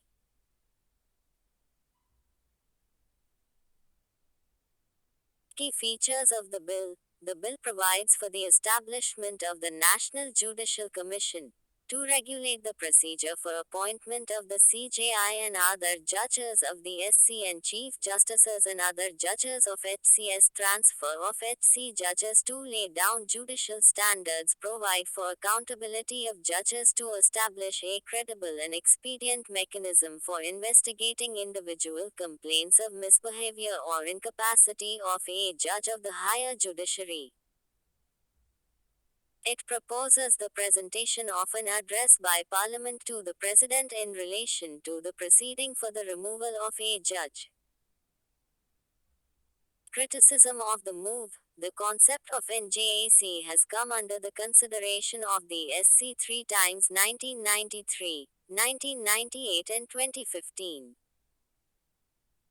All three times, while giving importance to the independence of the judiciary, the SC dismissed the framework of the NJAC. Insights on India. Com 31. In its 2015 ruling, the SC declared the 99th constitutional amendment and NJAC unconstitutional, violating the basic structure of the constitution. However, the SC admitted that all is not well even with the collegium system. Way ahead, both the judiciary and the government need to do some out-of-the-box thinking to deal with the perennial judicial vacancies in HCS. Both institutions need to adhere to the timeline given in the second judge's case in the Memorandum of Procedure MOP. Until consensus is built on a mechanism, the need is to improve the collegium system through conversation with the judiciary. Private members' bills. An MP who is not a minister is a private member, and the bills introduced by such private members are referred to as private members' bills. It requires notice of 1 month and can be introduced or discussed only on Fridays. Till now 14 such bills have been passed. The bills introduced by ministers are called government bills, which have the backing of the government and reflect its legislative agenda. Whether private bill has to be admitted or not is decided by the Speaker of the Lok Sabha or the Chairperson of the Rajya Sabha. Insta links. The impasse over the appointment of judges. Mains links. Q. Critically examine the Supreme Court's judgment on the National Judicial Appointments Commission Act, 2014, with reference to the appointment of judges of higher judiciary in India. UPSC 2017. Prelims links. Q1. Consider the following statements regarding the appointment of Supreme Court judges. 1. The Chief Justice of India and the judges of the Supreme Court are appointed by the President of India. Though, whenever there is any doubt about the senior-most judge holding the office of the Chief Justice of India, the matter is decided by the Parliament. 13. For appointing judges of the Supreme Court, the recommendation of the Collegium to the President is binding during the first instance. Which of the above statements are correct? A. 1 only. B. 1 and 3 only. C. 2 only. D. 1 and 2 only. Court vacations. What are the arguments for and against judges taking breaks? Direction. The article covers the issue of vacations in SC, its need, criticism, suggestions to reform the system, and how SCS of other countries perform. Context. The Chief Justice of India, CJI, recently said that no vacation benches will be available in the SC during the winter break. Background. The announcement came a day after the Union Law Minister criticized the long vacations of the court and the inconvenience it caused to litigants. According to an SCS earlier circular, a senior SC registry official is specially deputed as a vacation officer, who could be approached in matters seeking urgent relief, and, in such instances, a bench would be constituted if required. What are court vacations? The SC has 193 working days a year for its judicial functioning, while the HCS function for approximately 210 days and trial courts for 245 days. The SC breaks for its annual summer vacation, which is typically for 7 weeks, May to July, a week-long break each for Dussehra and Diwali, and 2 weeks at the end of December. The fate of the important cases during court vacations. The Supreme Court Rules, 2013, provides that the CJI may appoint one or more judges to hear during vacation benches, all matters of an urgent nature, bail, eviction, etc., and as he may likewise appoint a division court for the hearing of urgent cases. For example, in 2015, a five-judge bench of the SC heard the challenge to the constitutional amendment setting up the NJAC during the summer vacation. Criticism of the court vacations. The colonial origins. The European judges of the Federal Court of India found Indian summers too hot and took the winter break for Christmas. 32 or Insights on India. Com. Mounting pendency of cases. The court's pendency is on December 1st is 69,598 cases. The calendar for the year 2023 shows the court would not be fully functional for nearly 180 days. Arguments in favor of court vacations. The judges do not take leave of absence. Family tragedies and health are rare exceptions, like other working professionals, when the court is in session. In a profession that demands intellectual rigor and long working hours, vacations are needed for rejuvenation. The judges utilize the vacation to write judgments. Cutting the vacation period would be a solution to pendency that is not backed by data. The issue of pendency relates largely to legacy cases that need to be tackled systemically. Reforms were undertaken. In 2014, when the SC reduced the period of summer vacation from 10 to 7 weeks. Suggestions. The Justice Limit Committee. Vacation period should be reduced by 21 days and the SC work for 206 days and HCS for 231 days every year. The Law Commission of India. Vacations in the higher judiciary are to be curtailed by at least 10 to 15 days and the working hours should be extended by at least half an hour. Former CJIRM Lodha. Keep the SC, HCS and trial courts open around the year. The schedules of individual judges should be sought at the beginning of the year, and the calendar should be planned accordingly.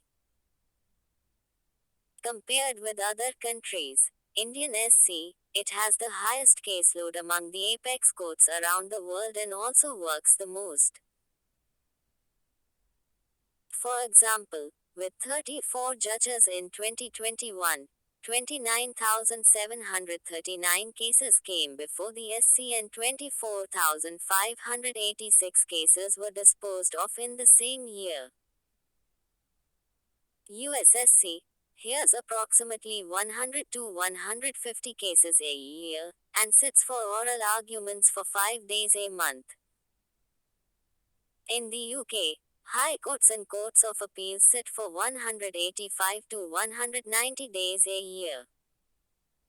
Interlinks, reforms brought by CJI Lalit in SC. Salient features of the RPA. What are exit polls, and what rules govern them in India? Direction. As exit polls are always in news in India, the article discusses all aspects of exit polls, meaning, regulatory backing, significance, and criticism. Context. Exit polls for the Gujarat elections are now available, as the results of exit polls for a specific election are not permitted to be published until the last vote has been cast. About exit polls, meaning, an exit poll asks voters which political party they are supporting after they have cast their votes in an election. History. In 1957, During the second Lok Sabha elections, the Indian Institute of Public Opinion conducted such a poll. Conducted by a number of organizations, often in tie ups with media organizations. How does it differ from an opinion poll?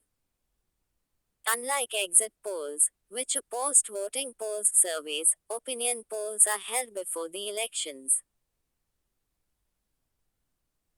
Rules governing exit polls. In 1998, the Election Commission of India (AC) issued guidelines under Article 324 of the Constitution, restricting media from publishing results of opinion and exit polls during a prohibited period. In 1999, the SC stated that in the absence of a statutory sanction, the AC cannot impose any guidelines prohibiting such polls. The inclusion of Section 126A in the Representation of the People Act, 1951, in 2010 imposed restrictions only on exit polls. Section 126A, no person shall conduct any exit poll and publish or publicize its results through the print or electronic media, during such period as the AC may notify in this regard.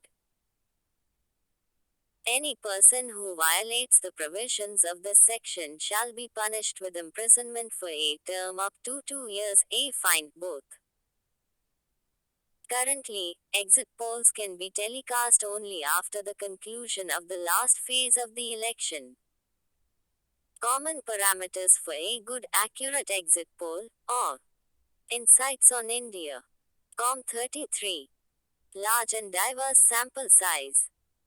A clearly constructed questionnaire with no bias.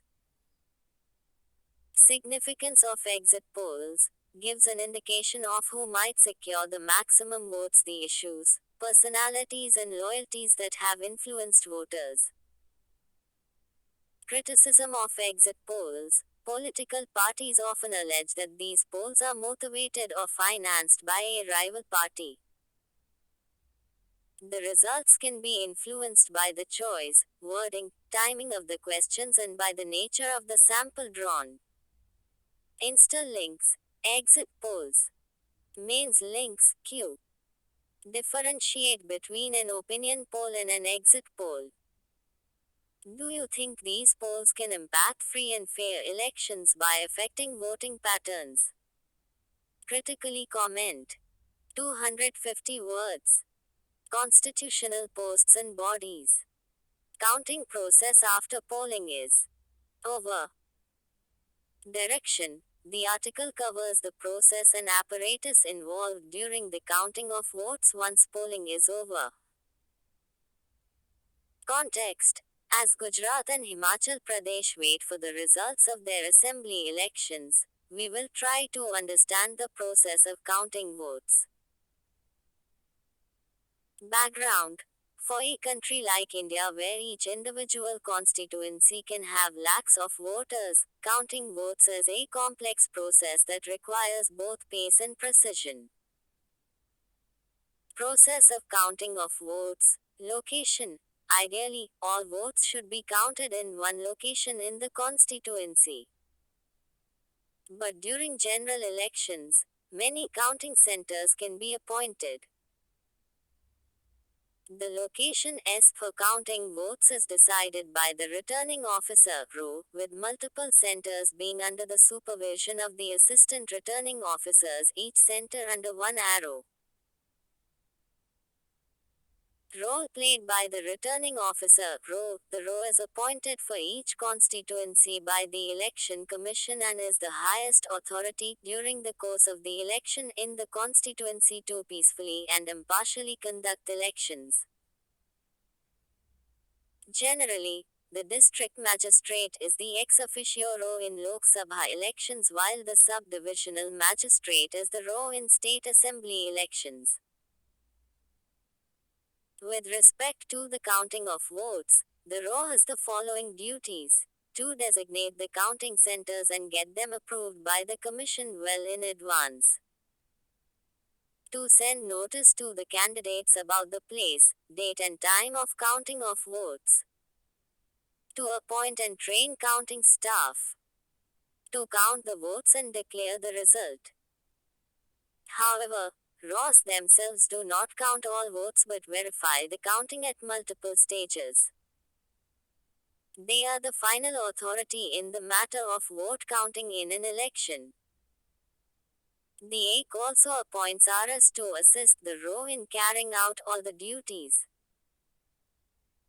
Other participants in the counting apparatus, counting supervisors and assistants, they should be gazetted officers and are appointed by the RO. Observers, the AIC appoints observers at each counting room, who are supposed to record the proceedings and file a report. They are the eyes and ears of the AIC on the ground, who ensure that all procedures are being followed and are also supposed to randomly verify votes counted for some EVMs in each round of counting. Candidates and counting agents. Candidates who were on the ballot are also allowed in the counting room along with their representatives. 34 or Insights on India. Com. Security.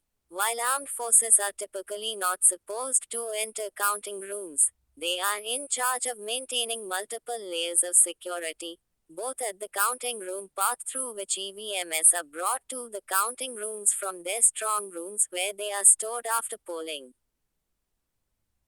The security forces, including CRPF and local police, are under the authority of the RO of the constituency. Insta links, Election Commission. Mains links, Q. In the light of recent controversy regarding the use of electronic voting machines (EVM), what are the challenges before the Election Commission of India to ensure the trustworthiness of elections in India? 2018. What is the CAG audit report on Assam's NRC?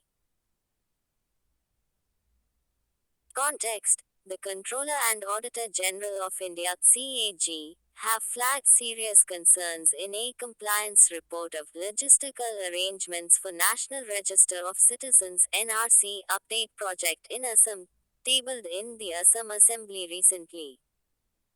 What is the NRC exercise? It contains demographic information on all legal Indian citizens, allowing illegal immigrants to be recognized and deported.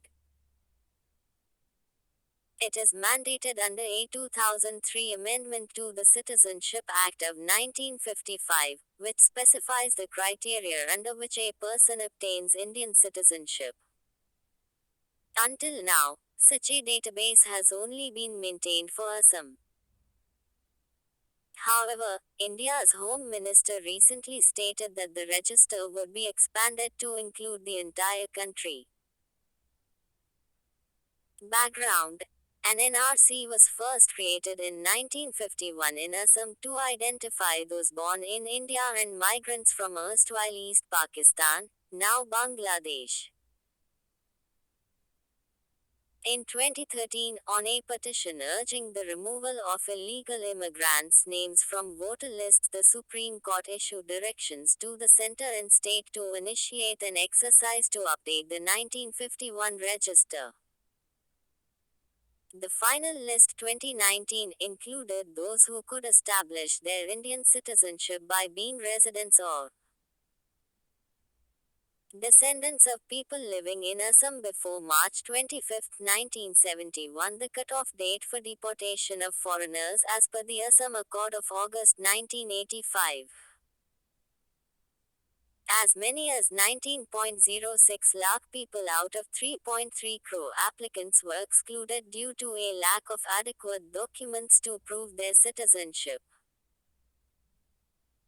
The final list was rejected by some stakeholders as faulty, and the process is still on hold because the Registrar General of India (RGI) is yet to notify the final list.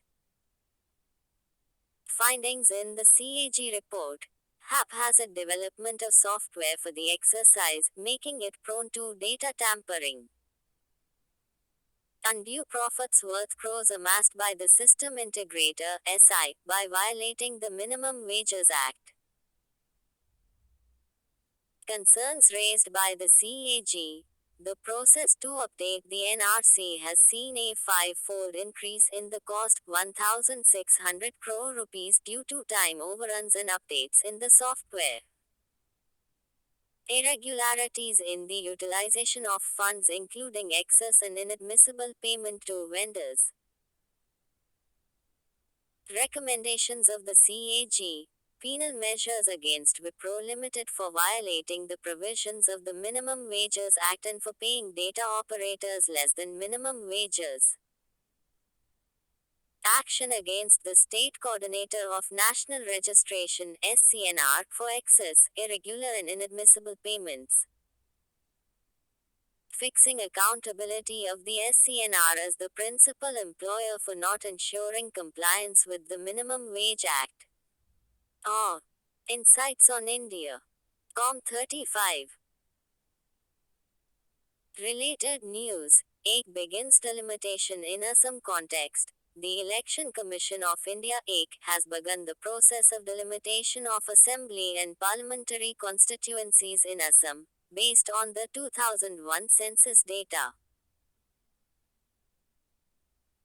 Legal constitutional provisions. Article 82, following each census, the allocation of Lok Sabha seats to the states, as well as the division of each state into territorial constituencies, shall be readjusted by such authority as Parliament may by law determine. Section 8A of the Representation of the People Act, 1950, it allows for delimitation of parliamentary and assembly constituencies in Arunachal Pradesh, Assam, Manipur or Nagaland. Article 170 Composition of the Legislative Assemblies Census Figures 2001 shall be used for the purpose of readjustment of constituencies in the state.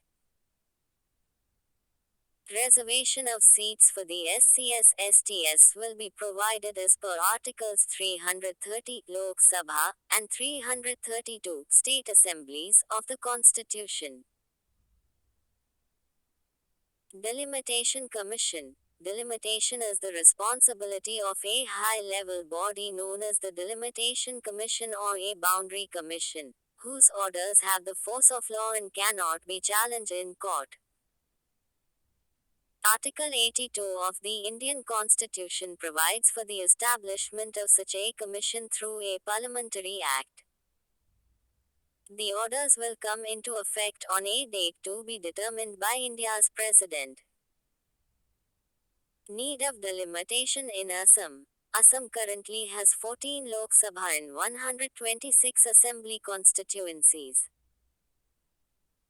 The last delimitation of constituencies in Assam was done in 1976 on the basis of the 1971 census. In 1971, Assam's population was 1.46 crore, which increased to 2.66 crore 2001 and to 3.12 crore 2011. Concerns. Why is the delimitation exercise being done on the basis of the 2001 census and not the 2011 census? Several pressure groups have urged to stop the delimitation till the NRC is final. Insta links. NRC. Statutory, regulatory and various quasi-judicial bodies. Parliamentary panel on CBI. Context. The department-related Parliamentary Standing Committee on Personnel, Public Grievances, Law and Justice have highlighted that the CBI's conviction of cases rate has come down while its pendency in courts has escalated. Key points highlighted by the panel. Decline in conviction rate. From 743 2012, the number slipped to 169 in 2020 and 202 in 2021.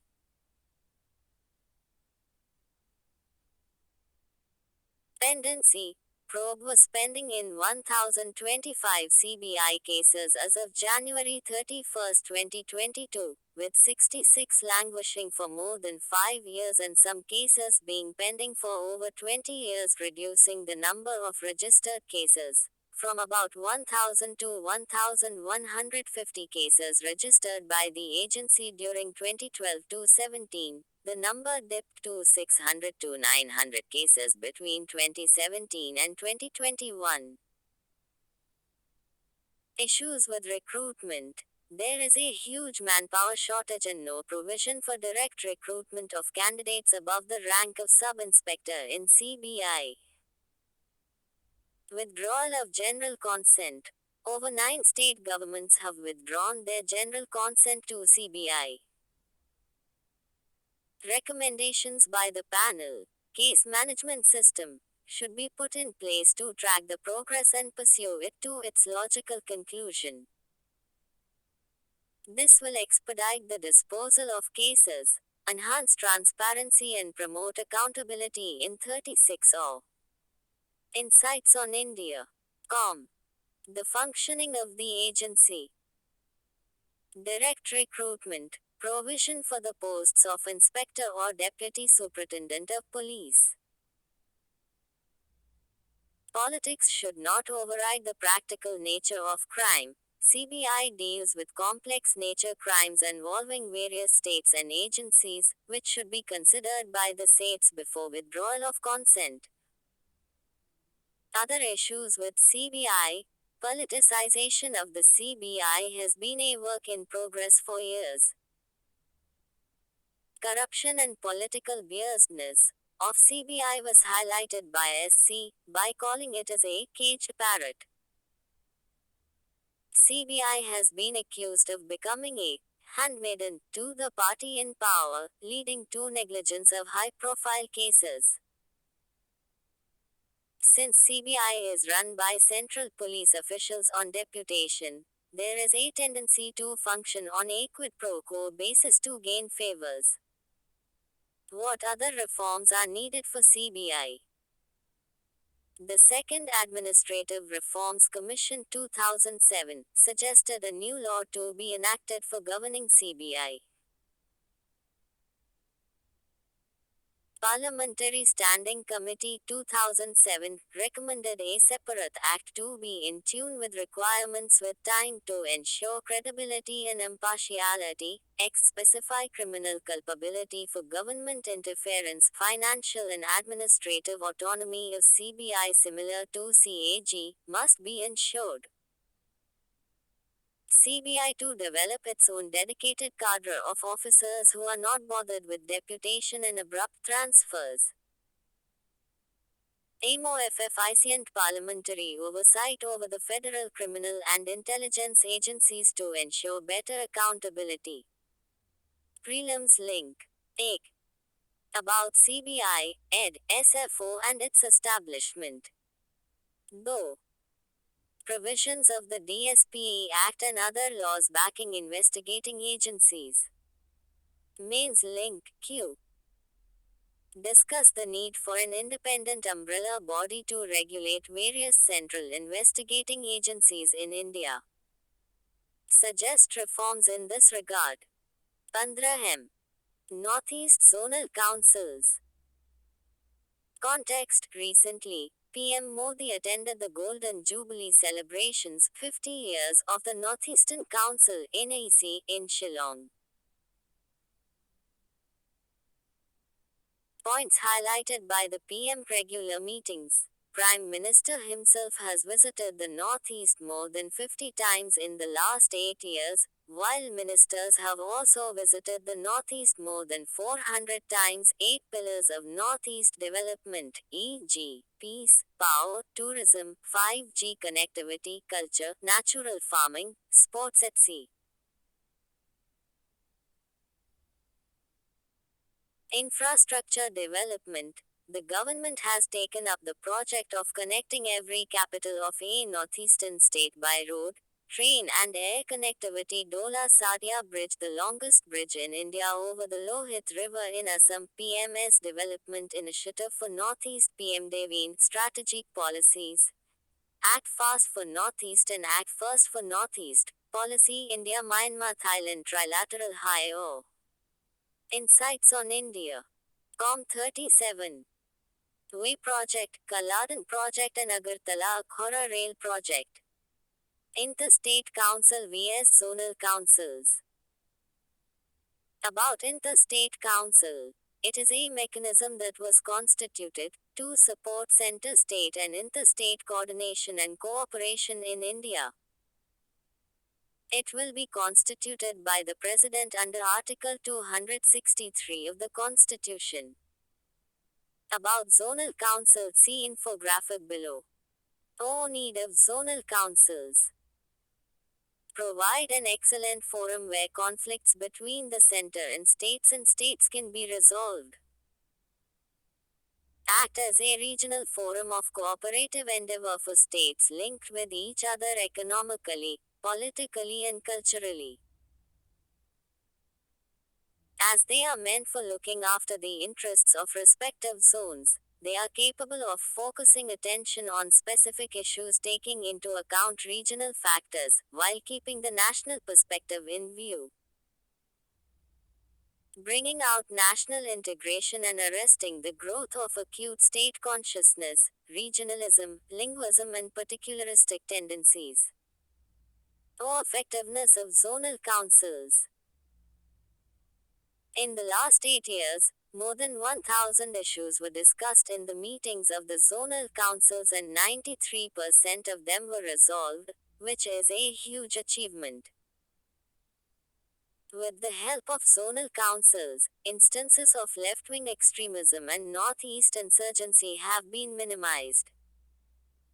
Issues associated with zonal councils. The complexity of issues. The Council may not deliver fruitful results in the ongoing crisis due to the traversing nature of the issues involved between the states. Statutory basis. Moreover, the statutory basis of the Council may also mar the efficiency of the institution while dealing with the sovereign exercise of power by the states. Advisory in nature, it is just a recommendatory body to investigate and discuss subjects, in which some or all of the states or the central government have a common interest. Lack of expertise. No presence of technical and management administrative experts.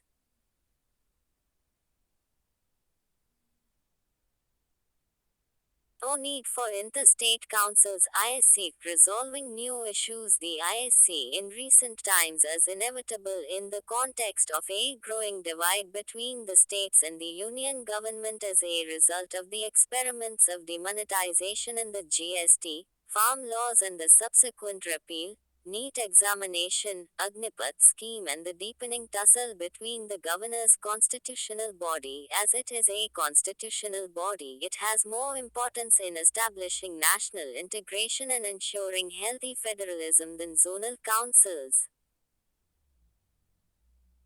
Effective communication between different levels of government in a decentralized polity where the interaction between several levels of government is significant. The Interstate Council is an essential preliminary step. Focusing on national issues, it provides an ideal environment for discussing the needs of the people of the country, dealing with their issues, and making decisions that benefit everyone rather than just focusing on particular zones. Effectiveness of ISC. The formation of the National Commission to Review the Working of the Constitution, NCRWC, under the chairmanship of Justice M.N. Venkatachalaya in 2001 is one of the outcomes of the ISC meetings. Interstate Council helped to ensure horizontal federalism in India. Issues associated with ISC. Inconsistent meetings. As per mandate, ISC have to meet at least thrice a year. But since 1990 only 12 meetings have been held against the mandate of 96 as per the order. Lack of diversification of issues. Out of 12, 9 meetings were held by and large to discuss the recommendations of the Sarkaria Commission and consensus building on the same. Lack of functional autonomy. ISC is excluded from discussing topics that fall under the purview of the National Development Council, the Finance Commission, etc., and also areas that relate to the constitutional or statutory responsibility of the Union. 238 or Insights on India. Discharge any duty. Lack of political will. There has been a lack of will by the political parties to strengthen the ISC through consensual governance. Not participatory. There is no presence engagement of the civil society in the council, which makes it less participatory and cooperative.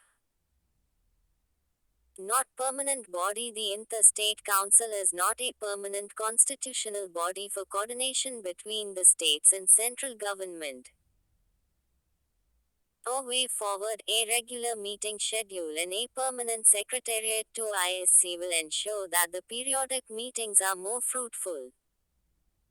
Making ISC a permanent body is suggested by the Sarkaria Commission. Bills of national importance should be placed before the ISC in zonal councils before being tabled in Parliament. Zonal councils have to be strengthened with technical and administrative expertise to handle complex issues. Advices given by the zonal councils have to be taken seriously by the center in implementing policies or programs. Conclusion. The Interstate Council and zonal councils are the most dynamic platform to discuss policies and strengthen center-state relations. These work as an instrument for cooperation, coordination and the evolution of common policies and act as a bridge to the trust deficit between the center and the state. Links. Interstate Council, Zonal Council, Northeast Council. Mains links. Q. A rejuvenated interstate and zonal councils can play a vital role in better implementation of governance practices, involve the states more closely in the planning and delivery of services and lead to a more prudent fiscal discipline. Discuss. 15. Prelims links. Q. Which of the following bodies do not find mention in the Constitution? UPSC 2013-1 National Development Council 2 Planning Commission 3 Zonal Councils. Select the correct answer using the codes given below.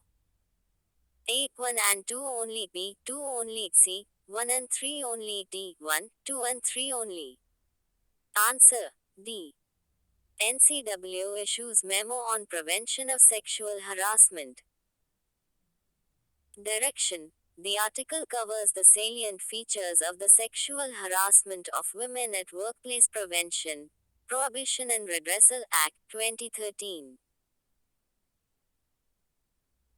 Context. The National Commission for Women, NCW, has asked all states to ensure that coaching centers and educational institutes strictly enforce the Sexual Harassment of Women at Workplace Prevention, Prohibition and Redressal Act, 2013. The Commission has also asked to conduct awareness programs on the Act among all stakeholders in order to ensure that cases of sexual harassment at work are reported responsibly and effectively. To ensure that these coaching centers are registered with the relevant authorities and a background check is conducted on those responsible for running the centers. The Sexual Harassment of Women at Workplace Act, 2013, background. The Vishakha guidelines were issued by the Supreme Court in Vishakha and others v. The State of Rajasthan 1997, with the primary goal of creating a framework for workplace sexual misconduct redress and grievance processes.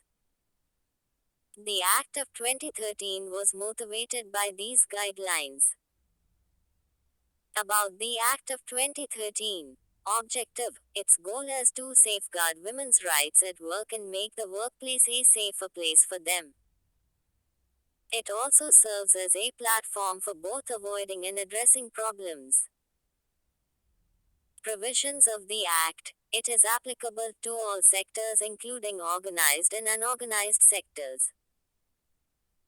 It defines a workplace as an extended space by covering any place visited by an employee during the year. Insights on India. Com 39. Course of his or her employment, which would include transportation, etc. Internal Complaint Committee (ICC), any corporation or organization with more than 10 employees to establish an ICC to hear and address sexual harassment allegations. Local Complaint Committee in each district where there are less than 10 workers. Duties of employer. The employer must disclose the legal repercussions of engaging in sexual harassment related activities, as well as the composition of the ICC. Penalties. If an employer fails to comply with the regulations, a penalty of Rs. 50,000 may be imposed, and the license may be revoked. Procedure to be followed: an aggrieved female has 3 months to make a written complaint with the ICC. Before initiating an investigation, the committee can try to resolve the matter through mediation. While directing the investigation to be completed in 90 days, the committee has the same authority as a civil court and works on principles of natural justice. Loopholes and issues in the law. Not a gender-neutral law. Legislation is very vague in respect of the ICC constitution, includes only personnel from the company itself. Necessary steps against malicious complaints would discourage women from coming forward. Conclusion: a law as revolutionary as sexual harassment of women in the workplace will have huge social implications, if public awareness, sensitivity, and robust implementation are ensured. National Commission for Women (NCW). It is a statutory body of the Government of India that was founded on January 31, 1992, by the National Commission for Women Act, 1990. Its mandate is to review the constitutional and legal safeguards for women, recommend remedial legislative measures, facilitate redressal of grievances, and advise the government on all policy matters affecting women. Functions: investigate and examine all issues concerning the protection provided to women under the Constitution and other legislation. Report on the effectiveness of those safeguards to the central government. Make recommendations in such reports for the effective application of those protections. Propose corrective legislative actions to address any flaws in laws. Investigate complaints and take suo motu action in cases involving the denial of women's rights. Insta links: Prevention of Sexual Harassment or POSH Act. Mains links: Q. Though women in post-independent India have excelled in various fields, the social attitude towards women in the feminist movement has been patriarchal. Apart from women's education and women empowerment schemes, what interventions can help change this milieu? UPSC 2021-40 Insights on India. Com. Government policies and interventions. Pendency falls in the rate of ADOP. TN. Context: Dependency in the adoption of children has come down to 644 from 905 over the last 2 months since the new adoption regulations were notified. The new rules empowered district magistrates to issue adoption orders, which were exercised by the judiciary earlier. Juvenile Justice Care and Protection of Children Amendment Bill 2021, Section 61 of the JJ Act, authorizing district magistrates and additional district magistrates to issue adoption orders by striking out the word court.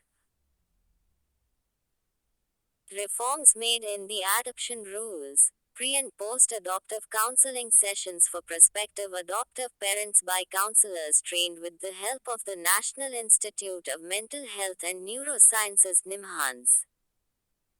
A complete health checkup is being done through the Chief Medical Officer CMO of the child before processing the adoption. Changes have also been made to the Child Adoption Resource Information and Guidance System CARINGS online platform for adoption. If the child adjusts well to the foster family, it can adopt the child after 2 years of fostering. Earlier it was 5 years. Need for reforms to prevent court-related delays during adoptions because of a large number of pending cases. Issues with adoption in India. Conflict. There is an anomaly on the legislature front as adoption is being governed by the Hindu Adoption and Maintenance Act of 1956, which is under the Ministry of Law and Justice, while the aspects of orphans are dealt with by the Ministry of Women and Child Development. Emotional trauma. Children face a lot of pressure in getting adjusted to a new family and culture. Trafficking. The trafficking of such children is a challenge, especially in the eastern part of the country like Bihar, Jharkhand, and West Bengal.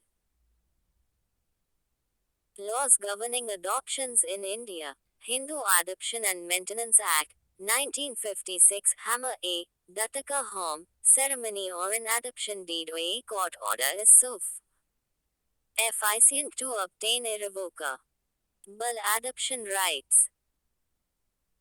Juvenile Justice Act, 2015. Parents have to register on CARAS portal, after which a specialized adoption agency carries out a home study report. Way forward, changing behavioral mindset related to my child being of my blood, which was initiated by banning commercial surrogacy in India. Adoption rates will begin to increase both when there are enough children in the adoption pool and when more parents are willing to adopt. Central Adoption Resource Authority CARA. It has been set up as a statutory body of the Ministry of Women and Child Development. It functions as a nodal body for the adoption of Indian children and is mandated to monitor and regulate in-country and inter-country adoption. Insta-link. The tedious process of adoption. Prelims link. CARA, Juvenile Justice Act, CARINGS online platform, Hindu Adoption and Maintenance Act. Mains link, Q. Explain the rationale behind the recent Juvenile Justice Amendment Bill 2021 and account for its key features. 150 words. Need to upgrade sports infra in villages for podium finishes. Context. Recently, during a parliamentary discussion on promotion of sports in India, MPs raised the issue of limited spending on sports, inadequate infrastructure and inclusivity.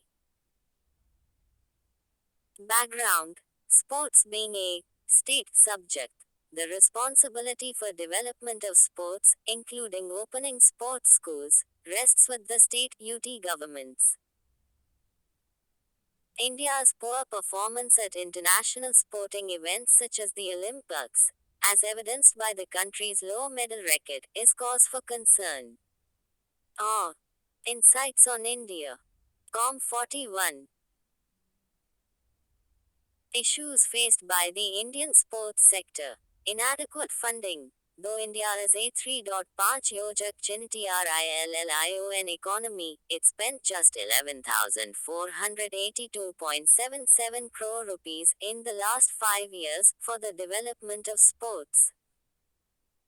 Inadequate infrastructure. Low number of sports academies, stadiums and equipment. Rural-urban gap. Most of the facilities are concentrated in urban India. Lack of inclusivity in sports, in terms of class, caste and gender. Way ahead. There is a need to support talent from the villages. Mega events and sports in the urban and the practicing academies should be concentrated in villages. Making sports mandatory in schools and schools must have a sports ground and a sports teacher. Inviting CSR funding and public-private partnerships in Indian sports. Ensuring more participation of children, women, and trans sports persons.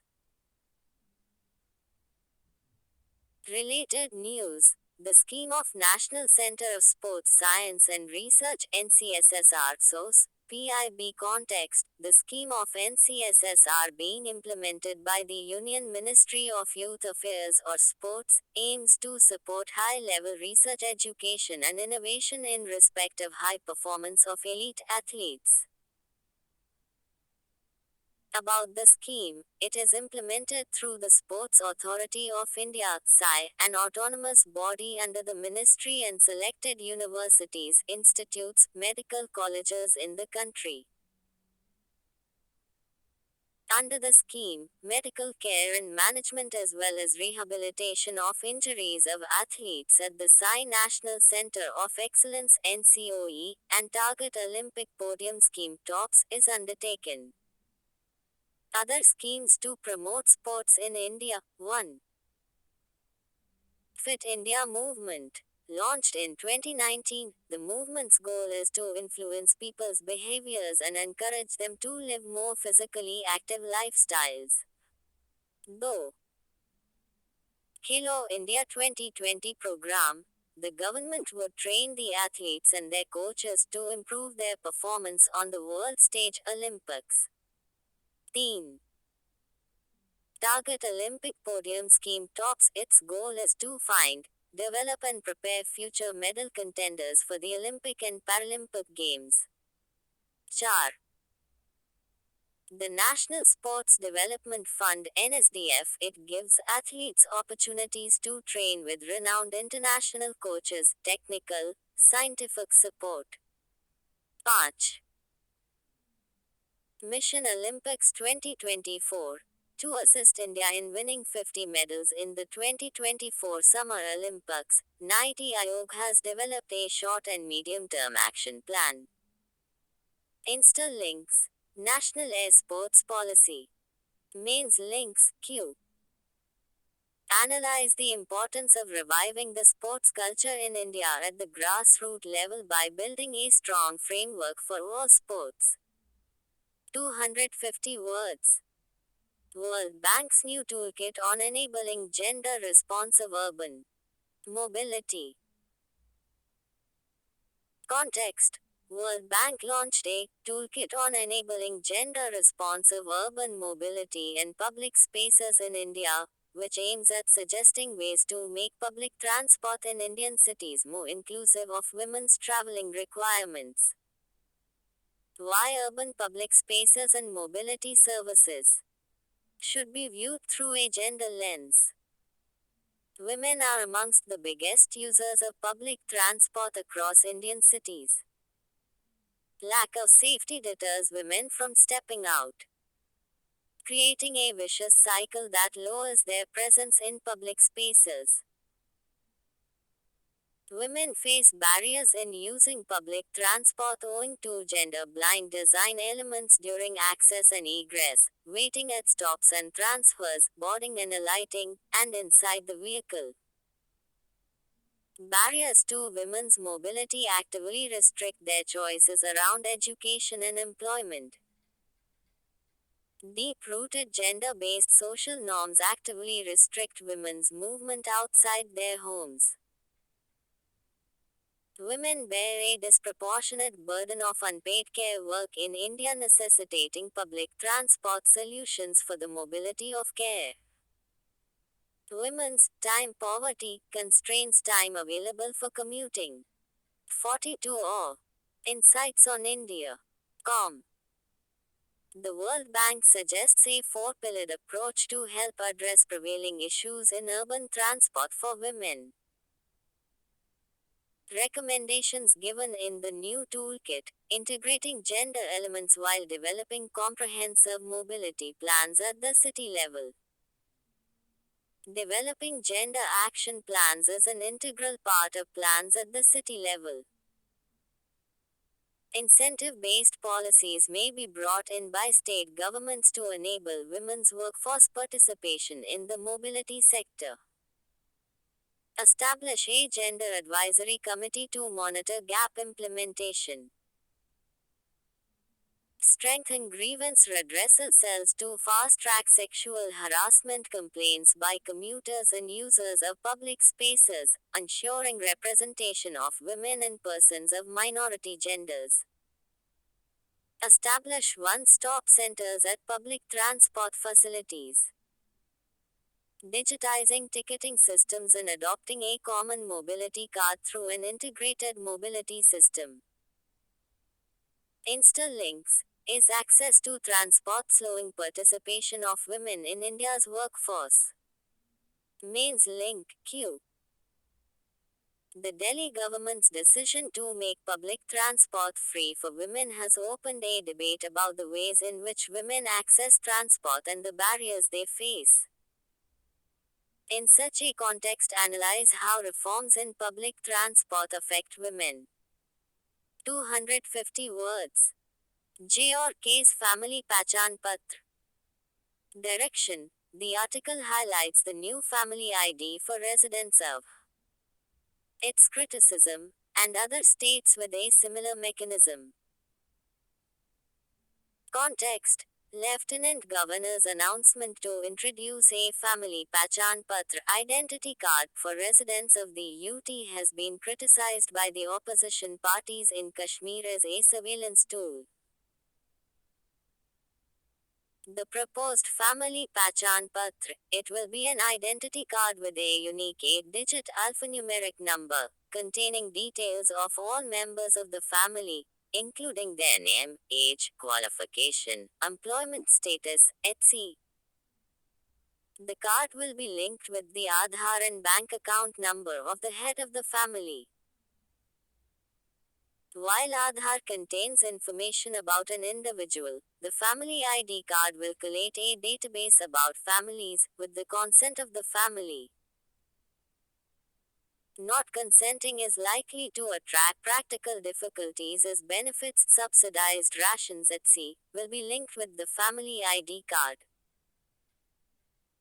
The purpose of introducing the identity card: to create an authentic, verified and reliable database of families that will help in policy planning. To facilitate direct transfer of benefits to their bank accounts. To ensure speedy and transparent doorstep delivery of welfare schemes to eligible beneficiaries. To identify and weed out duplicate ration cards and Aadhaar. Issues with the proposed family ID. It symbolizes the widening trust deficit, especially post 2019 when the erstwhile state of was bifurcated into two UTs. Unproductive use of resources. The protection of personal data a major challenge. Government's response to this criticism. An information security policy and an appropriate cyber security framework are under planning. Minimum human interference will result in better utilization of resources. Better delivery of services will strengthen trust between the government and the people. similar databases in other states. Haryana was the first state to introduce the concept of the family Pachan Patra, and Punjab introduced O. Insights on India. Com 43. It last year. Up Parivar Kalyan Card, Rajasthan's Jan Aadhaar and MPS Samagra Idea. Other examples. Insta links. This is what has changed in Jammu and Kashmir. Mains links, Q. Trace the changed security situation in Jammu and Kashmir and discuss the road ahead post the recent landmark political changes. 250 words. The caste census debate to craft reasoned and inclusive policies. Direction. The article highlights the triple test formula to provide OBC reservation in ULBS and discusses the need to have a caste-based census.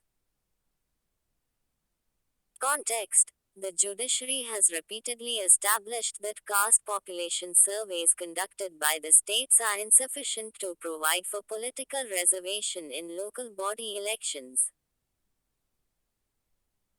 Background. The Allahabad HC recently dismissed the UP government's caste census to count the other backward class OBC population across the state, ruling that counting of heads is insufficient. The UP government had ordered in 2017 a rapid survey to count the population of OBCs ward-wise in each municipal corporation, municipal council, and panchayat area. The HC, while directing that local body elections be held in UP without any reservation for the OBC, added that the state had not followed the triple test formula as suggested by the Supreme Court. This comes as the call for a caste census intensifies in India, with several states considering introducing reservations for the backward classes in urban local body elections.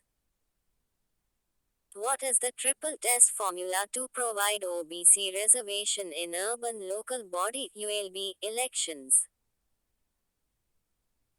It requires a state government to set up a dedicated commission for a rigorous empirical inquiry into the nature and implications of backwardness, specifically with respect to local bodies. Specify the proportion of reservations required for political representation based on the Commission's recommendation. Ensure total reservations for SC, ST, OBC groups do not exceed 50% of the total seats. The case of UP, the Allahabad HC noted that the government's enumeration exercise does not provide for inquiry into the political representation of the backward class. The court stated that the dedicated commission must also ascertain underrepresentation in municipal bodies, if any. Similar case, the Patna HC had made a similar point on distinguishing the social and education backwardness of a group from its political backwardness. 44 or Insights on India. Com. The debate on caste census in India. Background. The decennial census currently collects data only on SCS and STS and fails to provide comprehensive data on India's graded caste hierarchy.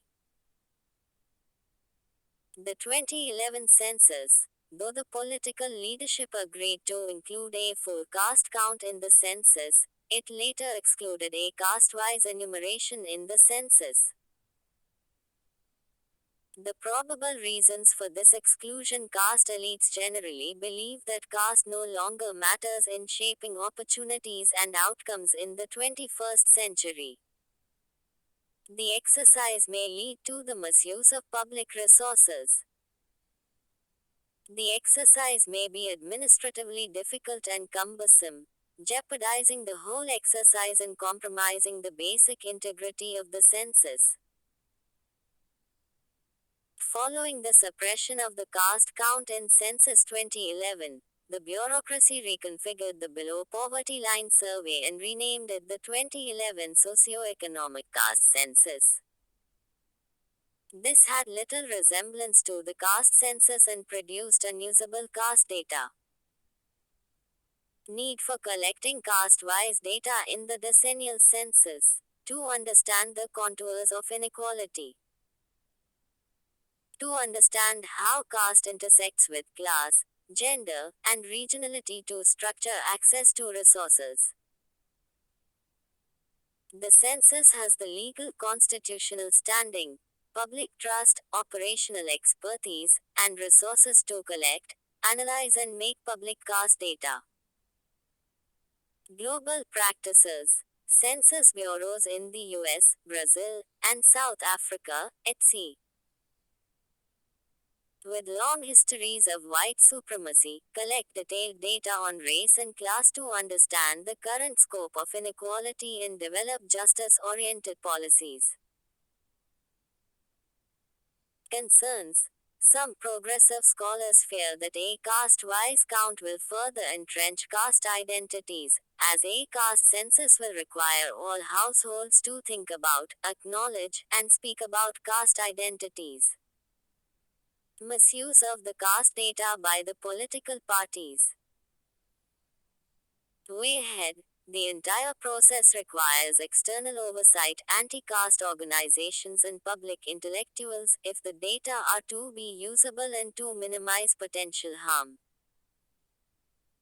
A public oversight group should work to ensure that major operational and methodological decisions align with the data collection's purpose. Conclusion. While counting or not counting caste is political, the decision should not be reduced to immediate political contingencies, i.e., the expansion of reservation policies, the caste-based mobilization by political parties, etc. Interlinks. Caste census. Remote voting for migrant work. As. Direction. The article covers multi-constituency remote electronic voting machine (RVM) need, unique features, the voting process and issues raised by the AIC itself. Context. The AIC announced that it has developed a prototype for a multi-constituency remote electronic voting machine. RVM amid concerns over migration-based disenfranchisement, to boost voter turnout and strengthen India's democratic process. Background. The problem of migration-based disenfranchisement. While registered voters do not end up voting for a variety of reasons, domestic migration is driven by marriage, natural disasters, employment, etc.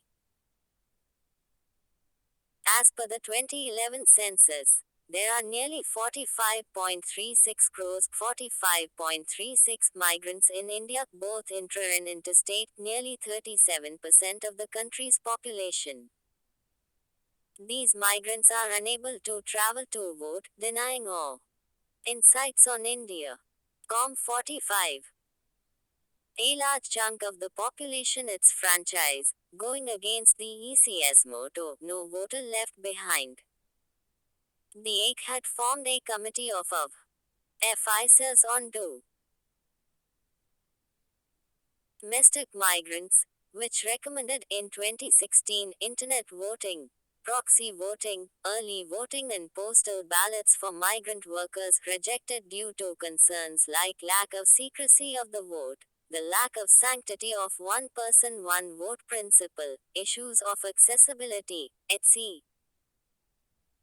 Thus, a technological solution was proposed which allows voters to vote remotely, in a safe and controlled environment. The proposed solution, remote EVMs, RVMs, were developed by Bharat Electronics Limited (BEL) and the Electronics Corporation of India Limited (ECIL). The RVMs are standalone, non-networked systems, allowing voters from multiple constituencies to vote using the same machine. They will be set up in remote locations outside the state under similar conditions as current polling booths.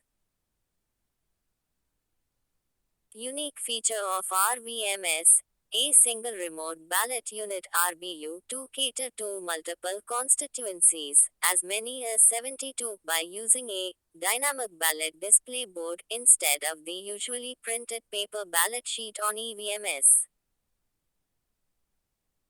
Ballot Unit Overlay Display BUOD. It will show the requisite candidates based on the constituency number read on the voter's constituency card, which can be read by a barcode scanning system. The voting process. After verifying a voter's identity, their constituency card will be read with a public display showing the constituency details and candidates. This will also be displayed privately on the BUOD in the RVMS RBU, and the voter will then vote, and each vote will be stored constituency-wise in the control unit. The Voter Verifiable Paper Audit Trail (VVPAT) system is expected to work along the same lines as the new technology.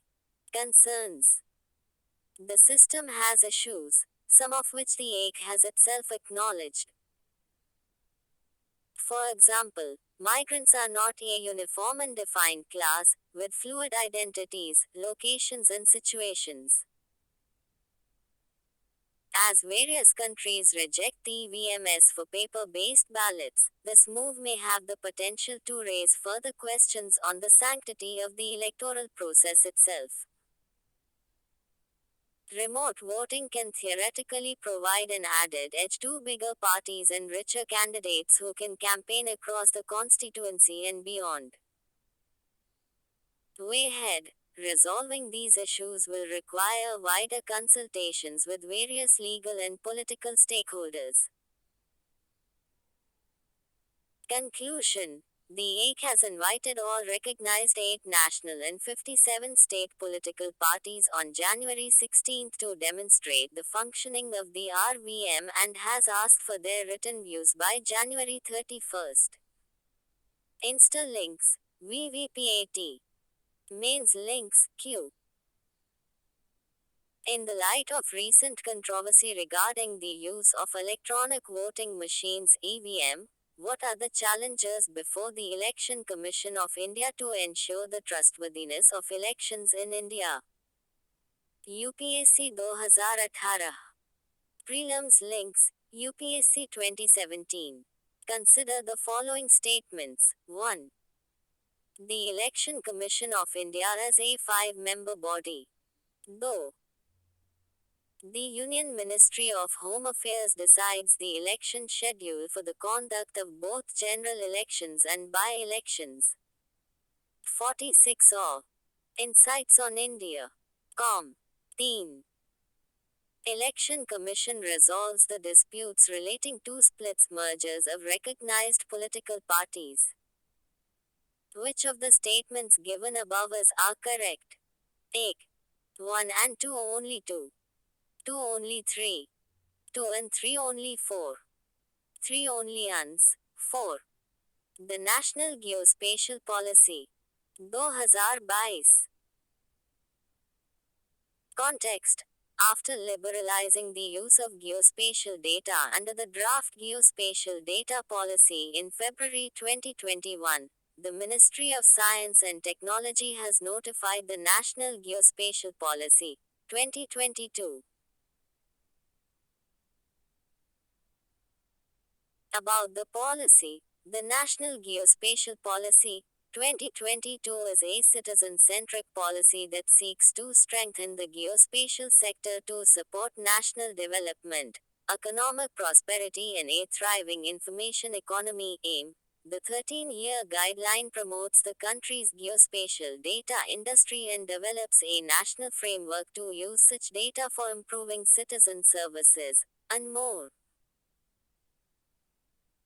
Themes. The policy has divided 14 geospatial data themes to support the development of commercial geospatial applications in various sectors, e.g., disaster management, mining, forestry, etc.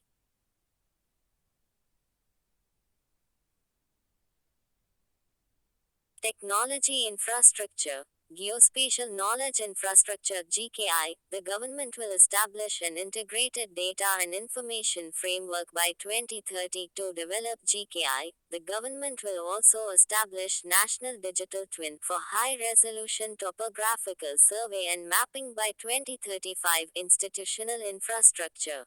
Geospatial Data Promotion and Development Committee (GDPDC) will be constituted for formulating and implementing guidelines, strategies, and programs for the promotion of activities related to the geospatial sector. Will put in place a legal framework by 2025 that supports the liberalization of the geospatial sector and democratization of data for enhanced commercialization with value-added services. Significance of the policy: increased coverage. Government has opened its geospatial data and services offered by government agencies, academic and research institutions, private organizations, NGOs, and individuals. No prior approval required. Government has removed the requirement for prior approval, security clearance, or other restrictions on the management of geospatial data or self-certification will be sufficient for adherence to the guidance. Free-handed processing of geospatial data. Anyone can process the acquired geospatial data, build new applications and solutions using it and use it for profit except for defense or security related data. Multidimensional applications, e.g., economy, sustainable national development initiatives, agriculture at sea.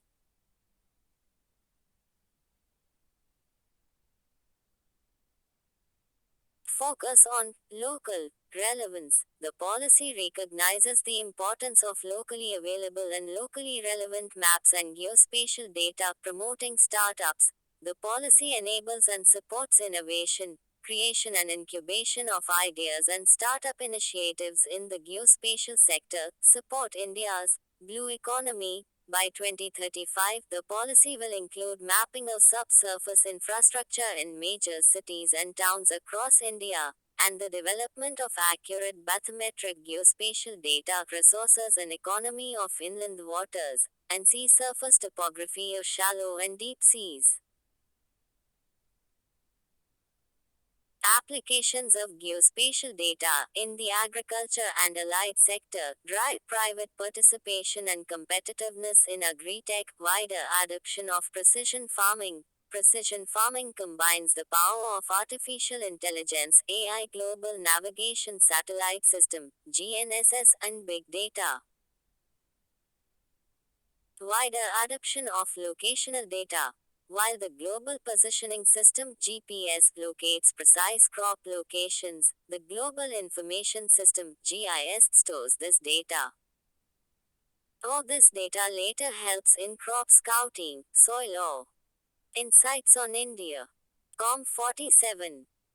Sampling, weed location, accurate planting and harvesting. Better crop forecasting. The previous restriction on geospatial data had limited use of remote sensing data maps such as NDVI, Normalized Difference Vegetation Index.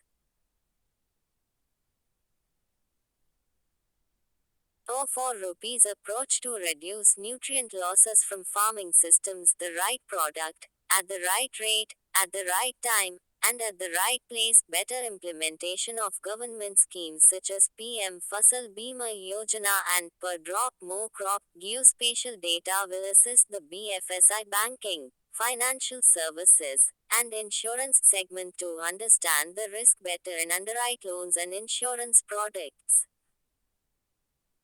Increased landholding size. Along with the SWAMITVA scheme, the geospatial data will help in the pooling of lands by farmers.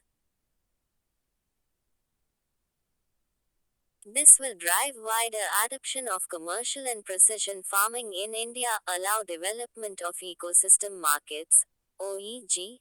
The GIS nitrogen trading tool is used to assess the effects of the implementation of conservation practices on reductions in nitrate leaching and GHG emissions that could be traded in air and water quality market.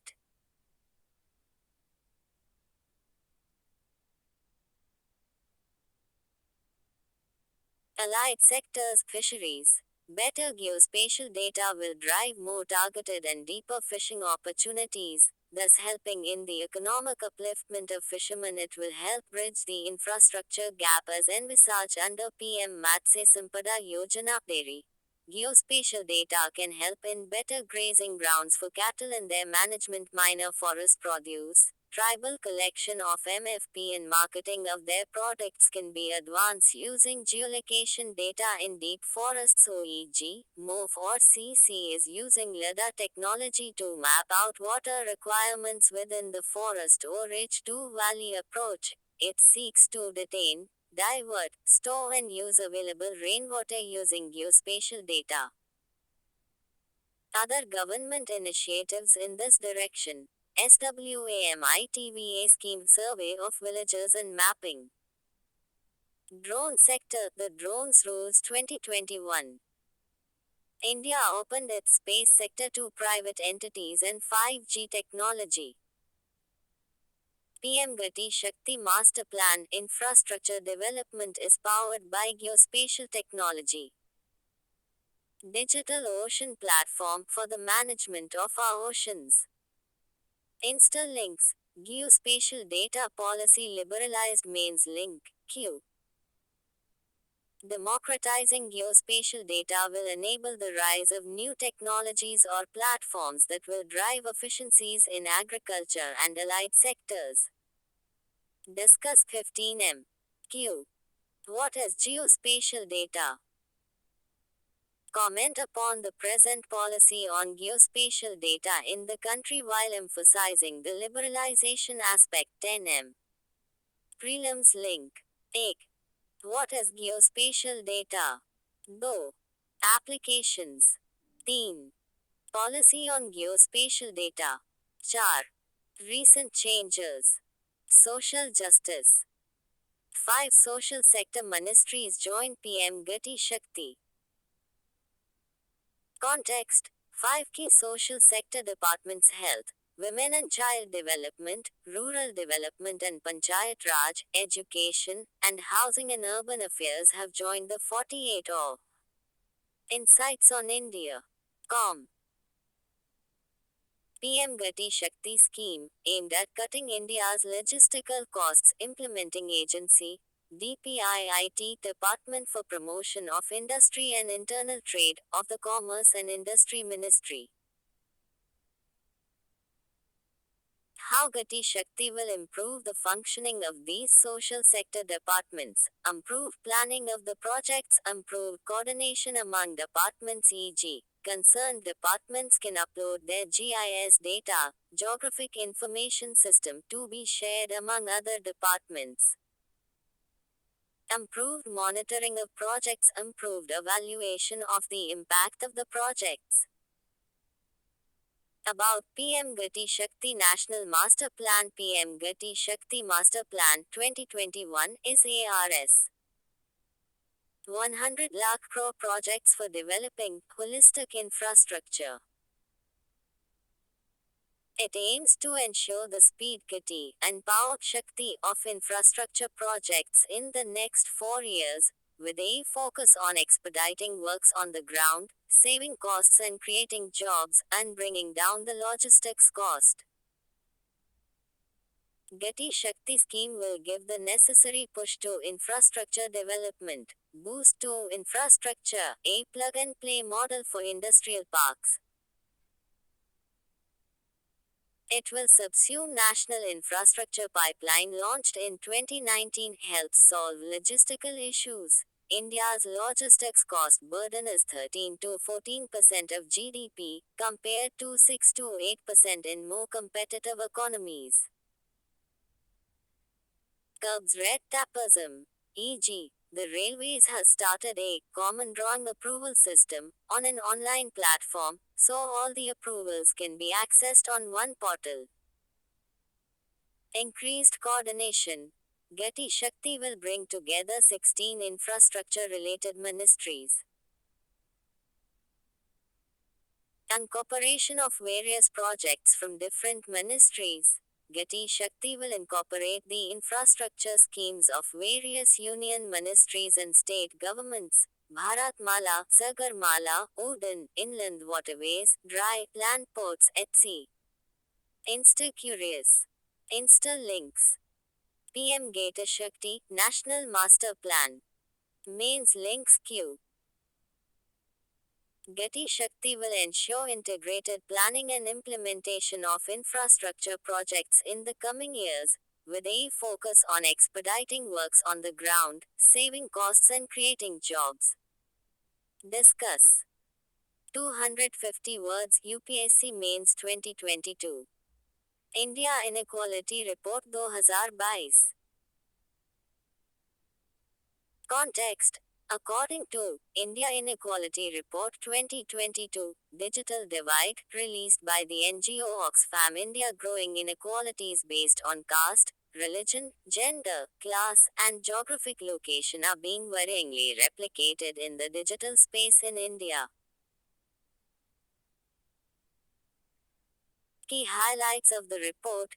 Gender divide. Women constitute only one-third of internet users in India. 61% of men owned mobile phones compared to just 31% of women in 2021. Rural-urban divide. Only 31% of the rural population uses the internet compared to 67% of their urban counterparts.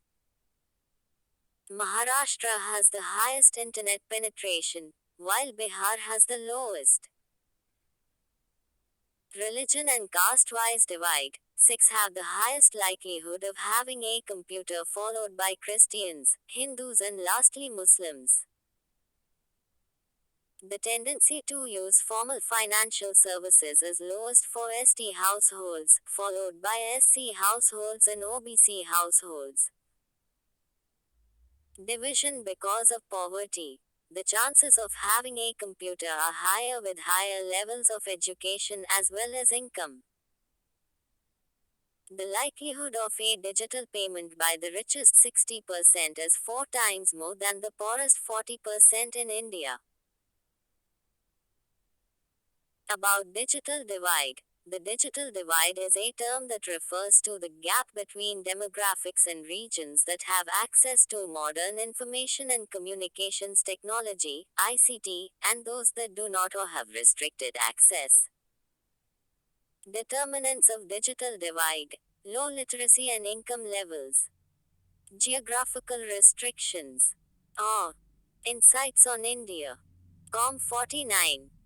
Lack of motivation to use technology. Lack of physical access to technology. Digital illiteracy. Tackling digital divide, create awareness about digital platforms. Enhance digital skills among the population. Investment to bridge the digital divide, create better infrastructure. Indian government initiatives to tackle digital divide. Jan Dhan Aadhaar Mobile Jam Trinity BharatNet Digital Payments Optical Fiber Network NOFN. Instalink Digital Divide. Mains Link Q. What is the digital divide? What are its implications? Examine how India and its states are faring in bridging the digital divide. 150 words. Welfare schemes. Mechanisms, laws, institutions and bodies.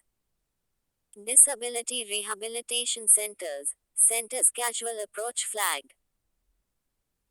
Direction. The article discusses district disability rehabilitation centers DDRC and shortcomings on part of the GOV to establish such centers. Context.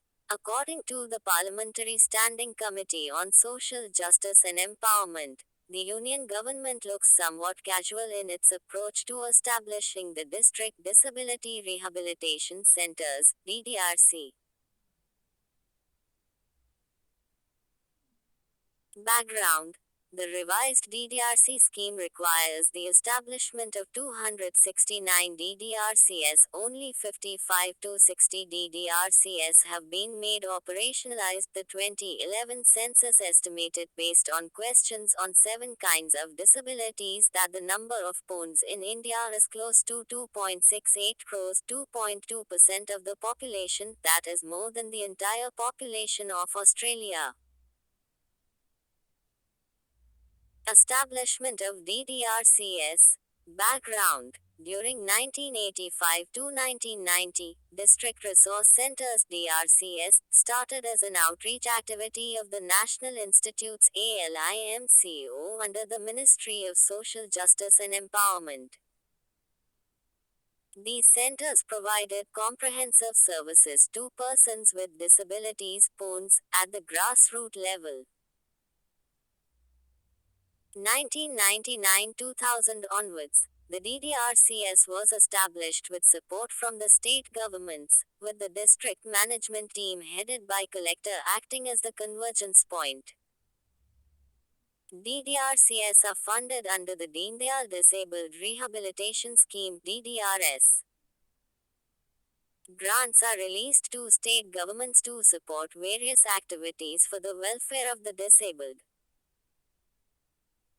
Objectives of setting up DDRCS: to provide rehabilitative support to PONs through awareness generation, early intervention, counseling, etc. Number of DDRCS. All the districts, including left-wing extremism affected districts, have been approved for setting up of DDRCS. Each DDRC must provide rehabilitation services to PONs of the adjoining neighboring district if it does not have a DDRC. Other findings of the panel: the government is yet to set up dedicated sports training facilities for Divyangjans.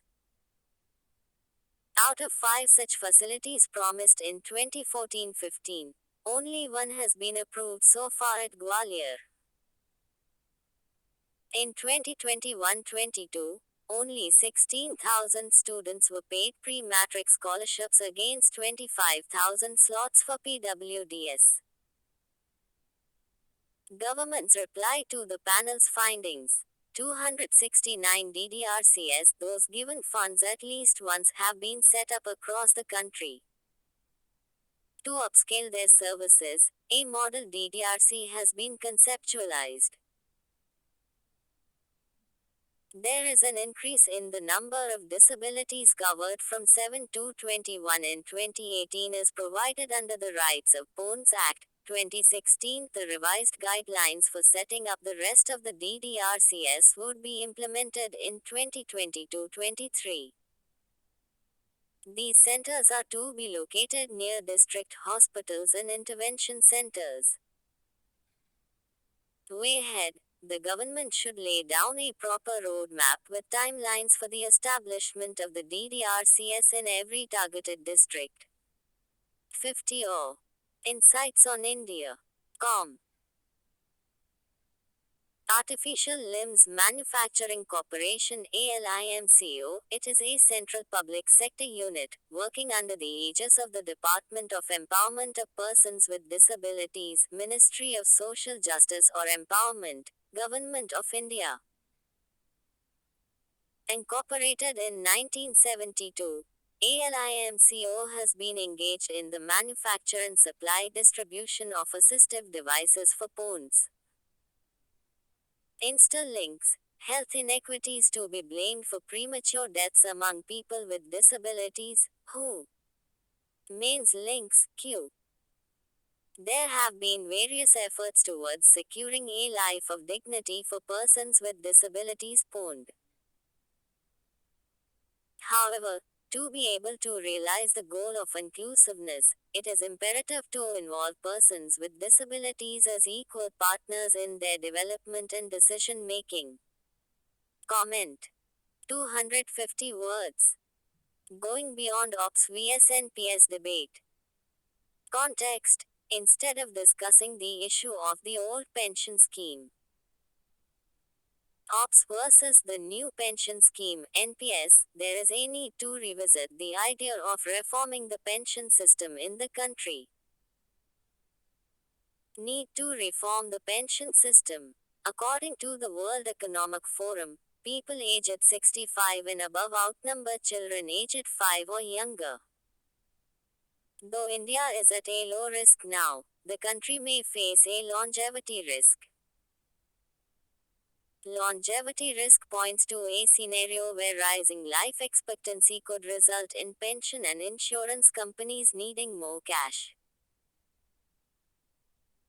India's pension system standing in the global context. According to the Mercer's FA Institute Global Pension Index 2022, which tracks adequacy, what benefits are future retirees likely to receive? Sustainability. Can the existing systems continue to deliver, notwithstanding the demographic and financial challenges? Integrity. Are the private pension plans regulated in a manner that encourages long term community confidence? India's pension system is ranked 41 out of 44 countries. Gross inadequacy of India's pension architecture. At least 85% of current workers are not members of any pension scheme and are likely to remain uncovered or draw only social pension in their old age. Of all elderly, 57% receive no income support from public expenditure and 26% collect a social pension as part of poverty alleviation. The system for old age income support entailed 11.5% of public expenditure and state governments bear more than 60%.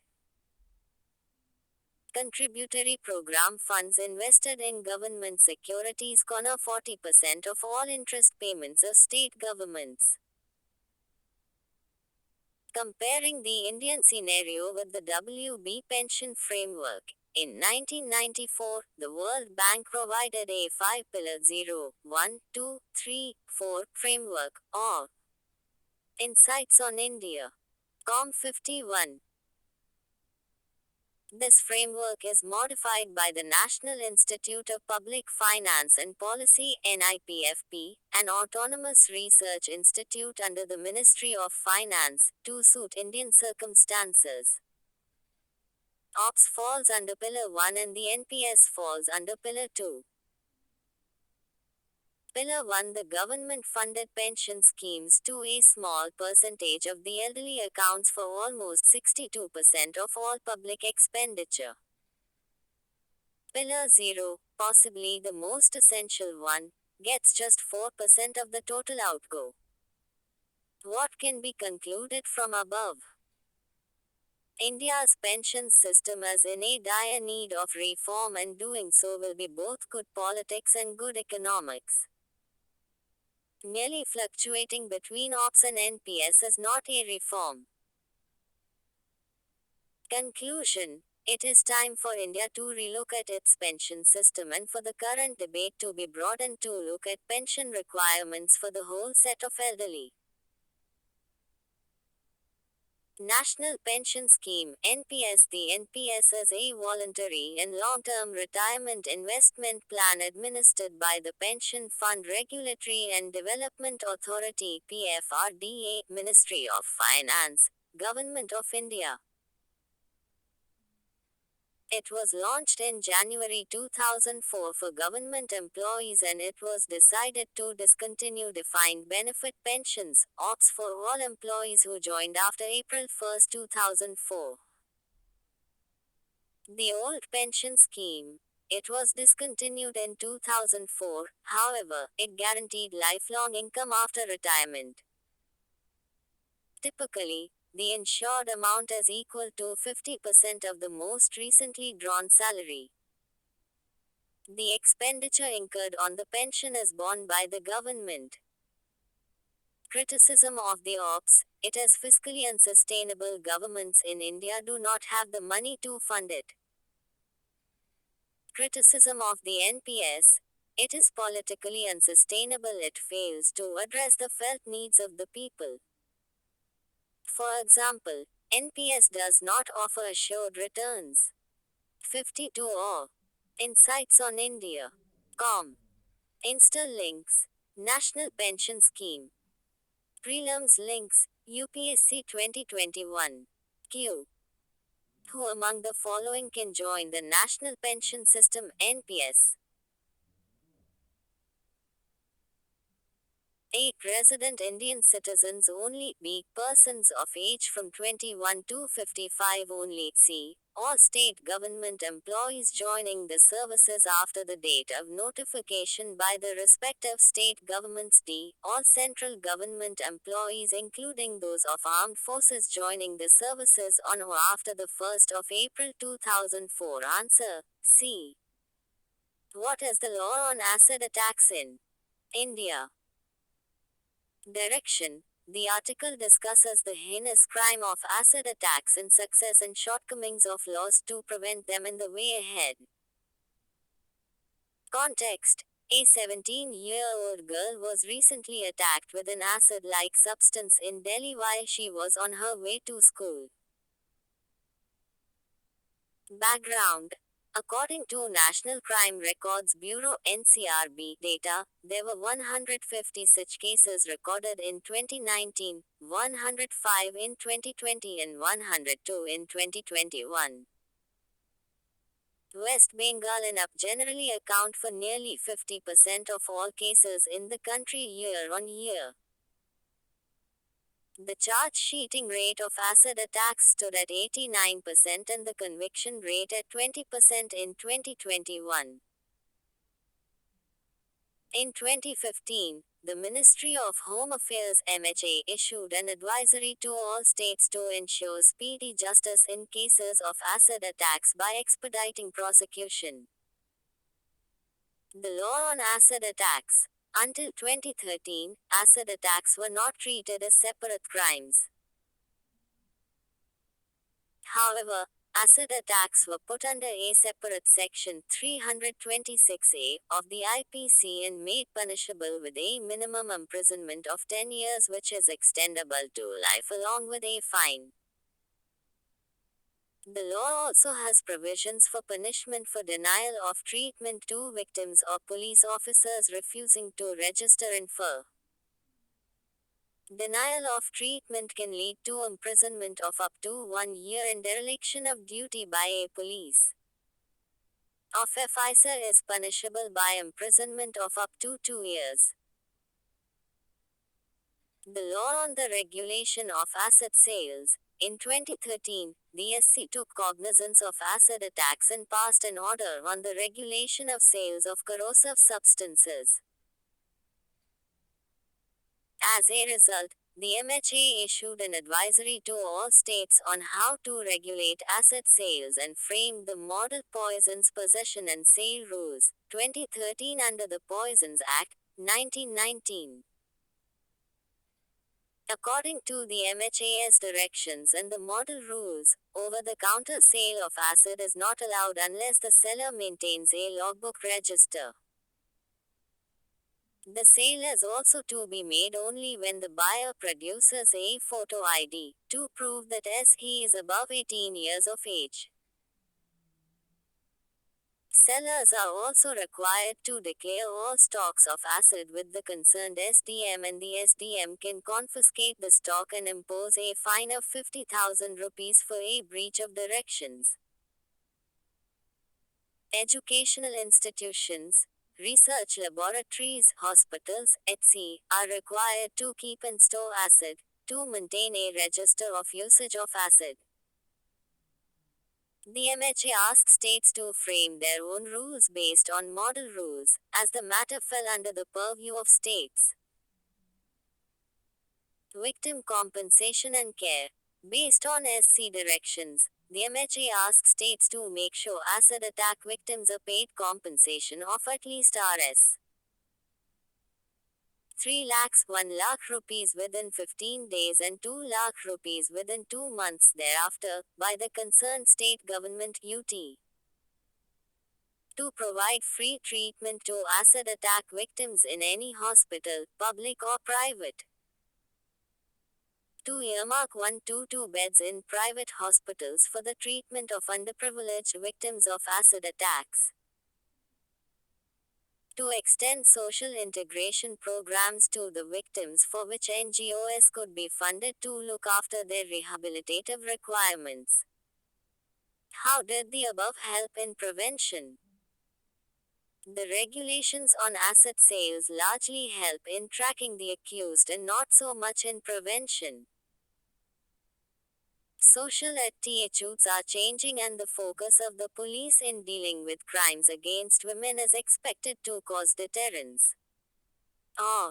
Insights on India. Com 53. Shortcomings. The implementation of the regulations is not very strict and acid is still easily available in many places.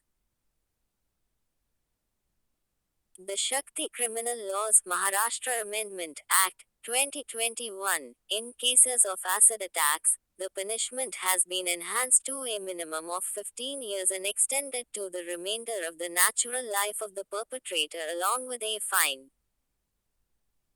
The bail in cases of acid attacks, rape and gang rape can be decided only by the Sessions Court and higher courts.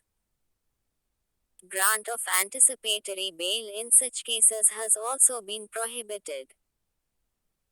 Conclusion. These are crimes of passion, and in a majority of cases the accused is not even thinking about the consequences. So, the key to solving this problem will always remain in societal awareness. Sheroz Cafe. It is a cafe and community in India, set up by the Chow Foundation and run by survivors of acid attacks. The cafe aims to increase awareness of acid attacks and empower acid attack survivors. Following the attacks, some women rarely went outside, in part due to the shame attached to their physical appearance. Some women endured multiple surgeries, and they often struggled to find employment. Furthermore, they sometimes dealt with family or community pressure to stay silent on their attacks.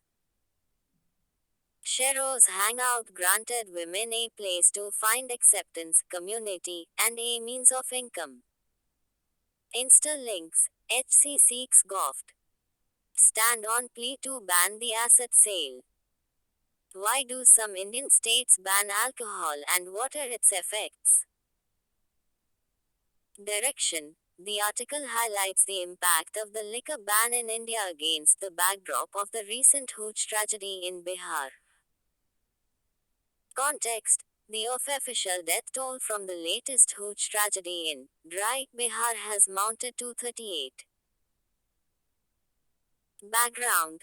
The state's prohibition policy is accused to have resulted in a booming underground economy where illicit alcohol is prepared and sold. Prohibition is a Gandhian principle under the Directive Principles of State Policy (DPSP). The alcohol ban in India.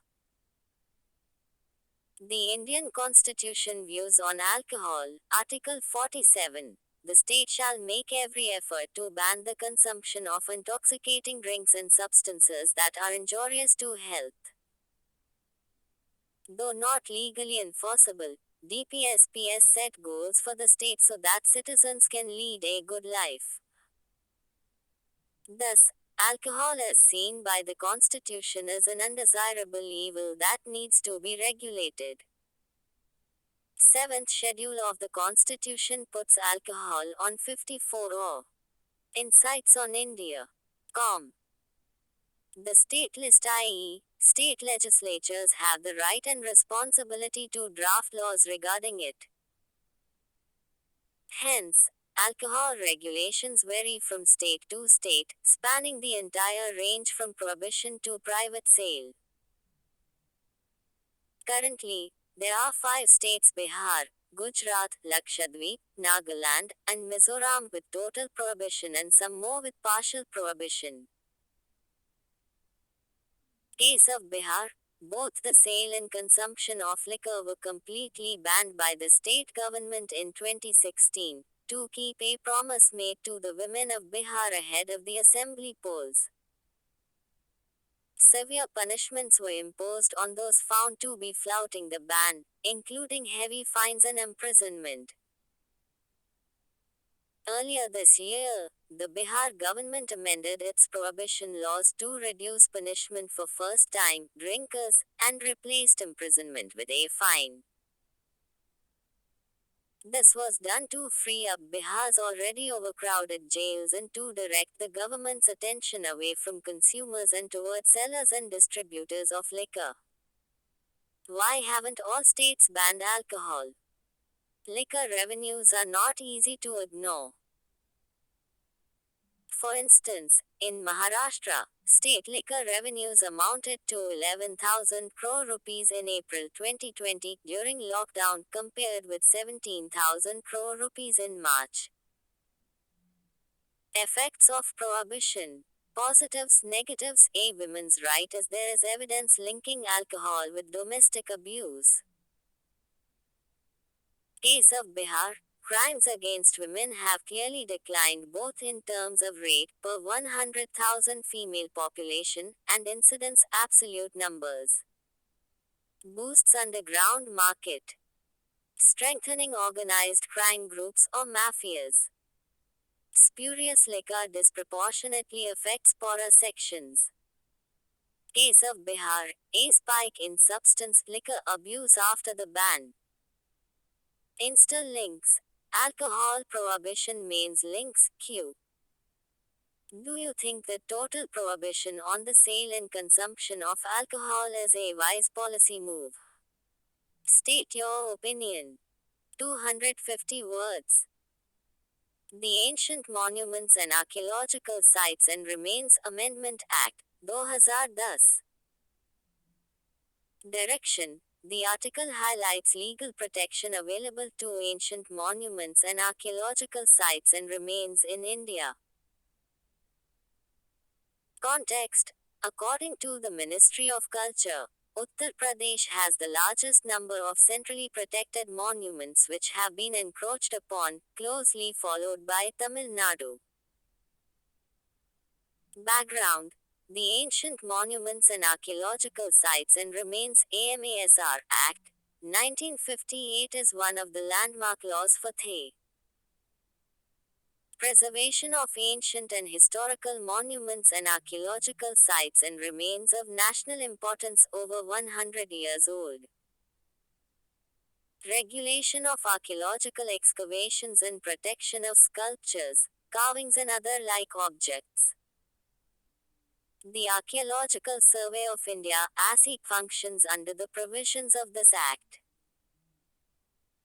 India has a total of 3,695 centrally protected monuments or sites in the country, under the protection of the ASIC. The monuments are regularly inspected by the ASIC officials to assess their present condition and the necessary conservation and preservation works are taken up as per the requirement. 2010 Amendment. The AMASR Act 1958 was amended in 2010 to strengthen insights on India. Com 55. And its penal provisions to prevent encroachments and illegal construction close to the monuments which was happening on a large scale. The main features of the amendments.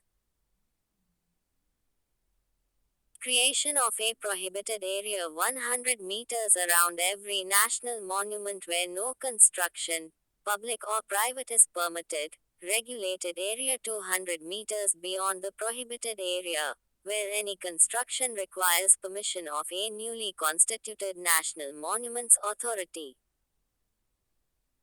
Given the unique nature of each monument, the Act also proposed heritage bylaws for each monument to be prepared by an expert body. Further amendments have been proposed which seek to do away with the ban on construction within 100 meters of an ASIC-protected monument and regulate construction within 100 to 200 meters. Concerns. public works by the central and state governments around the monuments are causing disturbance to cultural or environmental heritage. Way ahead. Development along with the lowest adverse impact on the cultural heritage and environment should be the aim of the governments. Conclusion. Because India has a large untapped tourism potential, development should not come at the expense of our cultural or environmental heritage. Insta links, AMASR Act. Mains links, Q. Examine why historians and archaeologists have expressed concern over amendments proposed to the Ancient Monuments and Archaeological Sites and Remains Act 1958. Delegated law should not travel beyond the purview of the parent Act, SC. Context. The Supreme Court ruled that delegated legislation, including rules and regulations enacted by state and central governments, should supplement rather than replace the parliamentary statute from which it derives power. Background. An appeal was filed by the Kerala State Electricity Board against a state HC judgment upholding Regulation 153(15) of the Kerala Electricity Supply Code, 2014. Regulation 153(15) of the code stated that an unauthorized additional load in the same premises and under the same tariff should not be counted as unauthorized use of electricity. The SCS verdict. It reversed the HC decision and held that the regulation was inconsistent with Section 126(6) of the Electricity Act, 2003. Section 126 of the 2003 Act was enacted with a specific purpose to restrict such unauthorized consumption of electricity. Observations made by the SC in the above judgment. Overdrawing electricity is harmful to the public at large, as it affects the efficiency and efficacy of the entire supply system, even increasing voltage fluctuations. If a rule goes beyond or replaces the rule-making power conferred by the parent statute, the same has to be declared invalid. Delegated legislation should not travel beyond the purview of the parent act. If it does, it is ultra vires and cannot be given any effect. A delegated power to legislate by making rules or regulations cannot bring into existence substantive rights, obligations or disabilities not contemplated by the provisions of the parent statute. A body making rules or regulations has no inherent power of its own to make rules but derives such power only from the statute. Hence, it has to necessarily function within the purview of the statute. The delegated secondary subordinate legislation, meaning, it is the law established by the executive using the authorities granted to them by the parent act in order to implement and administer the primary legislation's requirements. Although the concept of delegated legislation was not mentioned specifically in the Indian Constitution, it can be understood by interpreting Article 312. This article gives the right to the Rajya Sabha to open a new branch of All India service with a majority of 2/3 majority vote and delegate some 56 or Insights on India. Com. Powers to the new recruiter All India service. There are many such cases through which delegated legislation under the Constitution of India can be understood. Advantages of delegated legislation. It saves time for the legislature. It can be easily done in consultation with the parties affected. It allows for flexibility. Expert legislation. Parliament is not always in session. Resorted to in case of emergencies. It can be used on an experimental basis. Criticism. weakens legislative control over the executive. The executive has become more powerful and has encroached upon the domain of legislature. The division between lawmaking and implementation gets blurred against the theory of separations of power. Possible misuse for political gains, legislation to benefit the ruling party. Lacks rigorous discussion before lawmaking. Delegated legislation changes with political changes resulting in political and administration instability. Sometimes it is not in conformity with the rule of law. Conclusion: delegated legislation is necessary, and is likely to increase in volume, in view of the complex social organization and vast developmental and promotional activities. Therefore, some safeguards and controls courts' jurisdiction should not be limited. Uniform procedures, etc. are necessary and desirable. Mains links, Q. What is delegated legislation? Present the contradicting views about delegation of power to legislate while evaluating its pros and cons. 250 words. Issues related to health. Pharma pollution. Direction. The article discusses pharma, drug pollution, its causes, effect and the way ahead to reduce it. Context.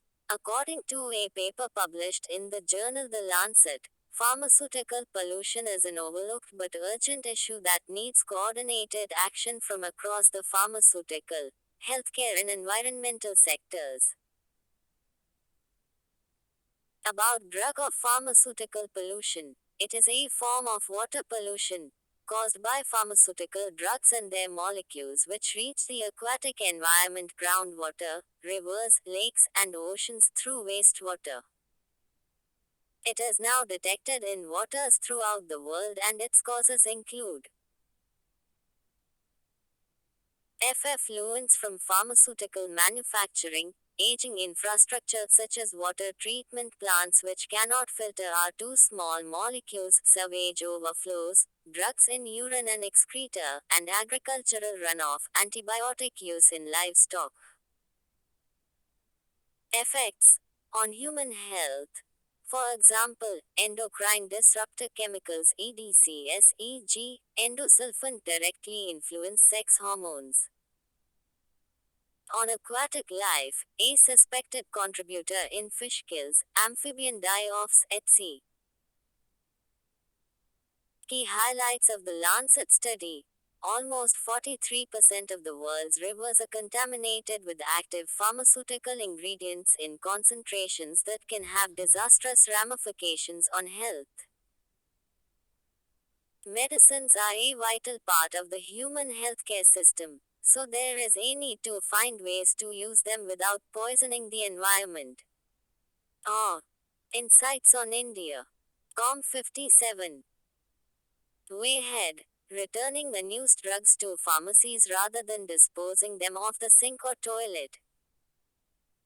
The domestic pharmaceutical industry needs to take the lead in limiting antibiotic pollution. Upgrading existing water treatment plants to use advanced oxidation processes that can remove small molecules. Conclusion: societal-wide action on reducing pharmaceutical pollution from human healthcare is the need of the hour. Insta links: India, Pharmacy of World Mains links, Q. How does the pharma industry pollute the environment and what are the effects of this pollution? Examine. 200 words. GLAAS report on WASH. Context. According to the World Health Organization, WHO Director General, increasing frequency and intensity of climate-related extreme weather events continue to impact universal access to safe and sustainably managed water, sanitation and hygiene. WASH.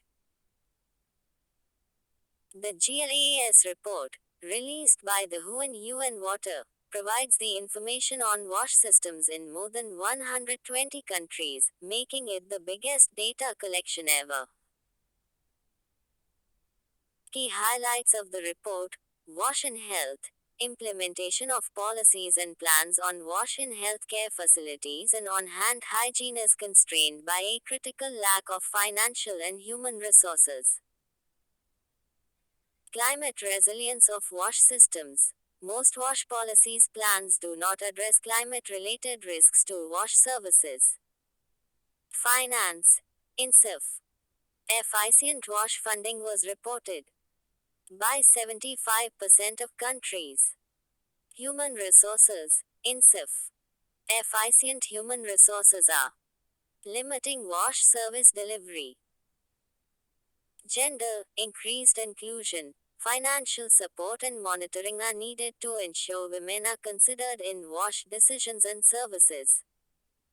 Data use. Data are not so efficiently used in decisions on planning or resource allocation for wash. Regulation. Regulatory authorities often do not fully perform their functions. Note: GLAS and GLAAS are two different reports. The Global Antimicrobial Resistance and Use Surveillance System GLAS report of WHO provides a standardized approach to the collection, analysis, interpretation, and sharing of data by countries and seeks to actively support capacity building and monitor the status of existing and new national surveillance systems. The Global Analysis and Assessment of Sanitation and Drinking Water (GLAAS) is an UN water initiative implemented by WHO. The objective of GLAAS is to provide policy and decision makers at all levels with a reliable, easily accessible and comprehensive analysis of wash systems to make informed decisions for sanitation, drinking water and hygiene. Insta links. Wash for Healthcare. Mains link Q. The provision of safe water and sanitation coupled with improvements in hygiene initiatives, WASH can contribute significantly to ameliorating nutritional challenges and improving health outcomes. Explain. COVID-19, the emerging Omicron sublineages. Context. Since the initial outbreak in Wuhan, China, in 2019, the world has seen many waves of COVID-19 infections, mostly driven by new variants of concern (VOCS) of the primary virus severe acute respiratory syndrome coronavirus 2, SARS-CoV-2. 58 or Insights on India. Com. Background. Viruses constantly change through mutation, which sometimes result in a new variant of the virus. A sublineage is a group of genetically similar viruses with a common ancestor. The SARS-CoV-2 virus has the potential to evolve by exchanging large fragments of the genome, called recombination.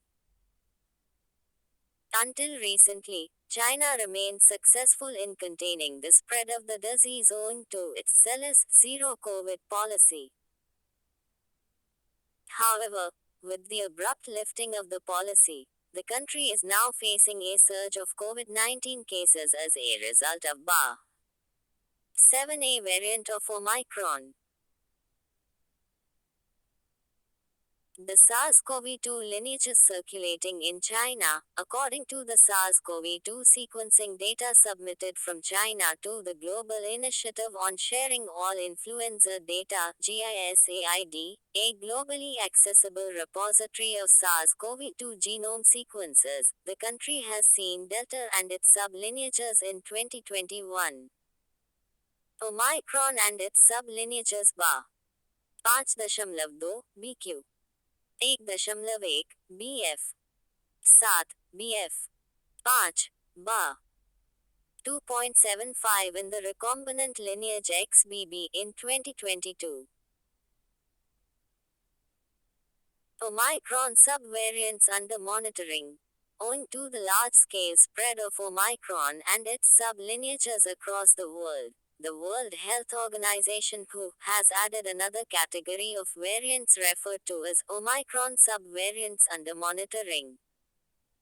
Currently, under this category include BA.2.75, BA.4.6, XBB, BA.2.3.20 and sub-lineages of BA.5 including BF.7 and BQ.1 are being monitored. Concerns. An overwhelming increase of cases in a populous country like China will not only result in tremendous loss of life but will also allow the virus to mutate, potentially resulting in new variants. Some of the lineages have seen a growth advantage over others in highly vaccinated regions including Europe and the US. Way ahead. Monitor the spread and evolution of these sublineages. With vaccine immunity diminishing, genomic surveillance will be critical to understanding Omicron's ongoing evolution. Variants of concern (VOCs). It is classified by WHO when it is linked to an increase in transmissibility or a detrimental change in COVID-19 distribution, an increase in severity, or a decline in the efficiency of public health efforts. Insta links. The COVID-19 pandemic, food and socializing. Mains links, Q. Explain the rationale behind the Goods and Services Tax Compensation to States Act of 2017. How has COVID-19 impacted the GST compensation fund and created new federal tensions? UPSC 2020. Prelims links, UPSC 2022. In the context of vaccines manufactured to prevent the COVID-19 pandemic, consider the following statements. 1. The Serum Institute of India produced a COVID-19 vaccine named Covishield using an mRNA platform. 2.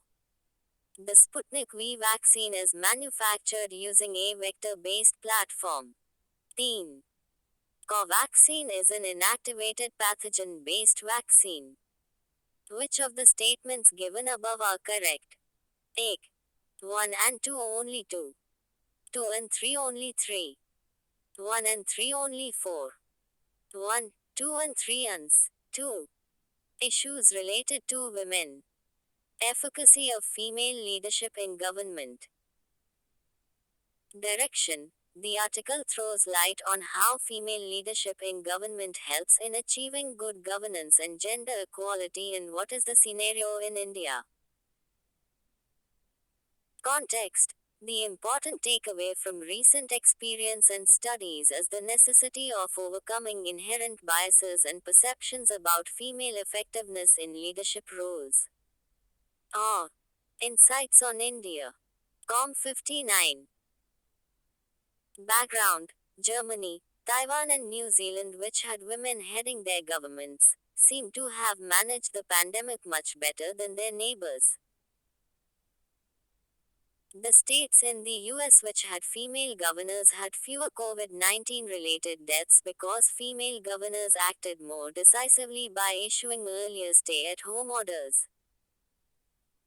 The above concludes that women leaders are more effective than their male counterparts in the times of crisis.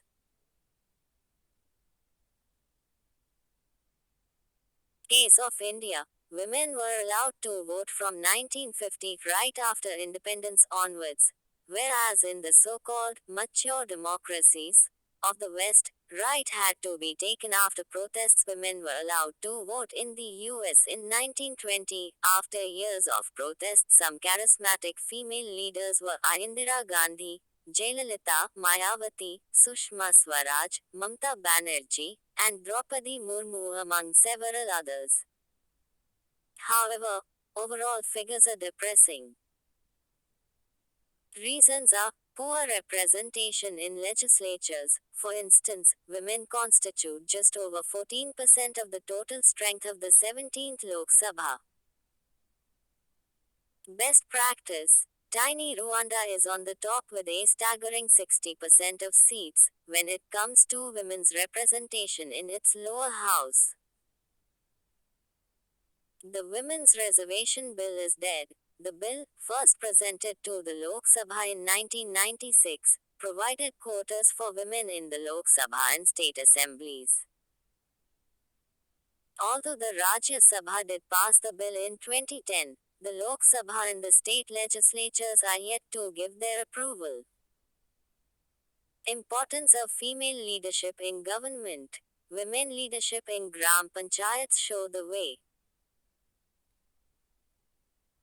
A study conducted by Nobel laureate Esther Duflo used the system of mandated reservations. 73rd Constitutional Amendment, 1992, reserves one-third RD of all positions of Pradhan for women to test the effectiveness of female leadership.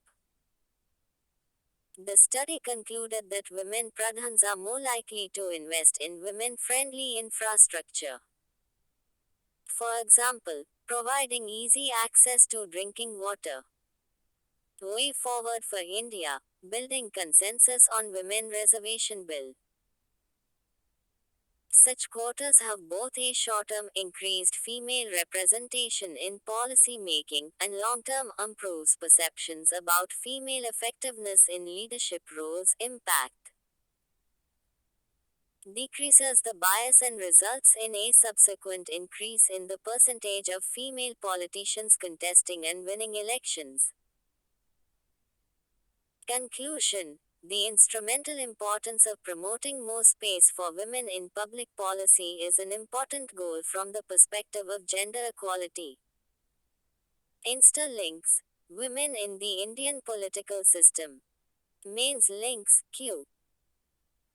Though women in post-independent India have excelled in various fields, the social attitude towards women in the feminist movement has been patriarchal.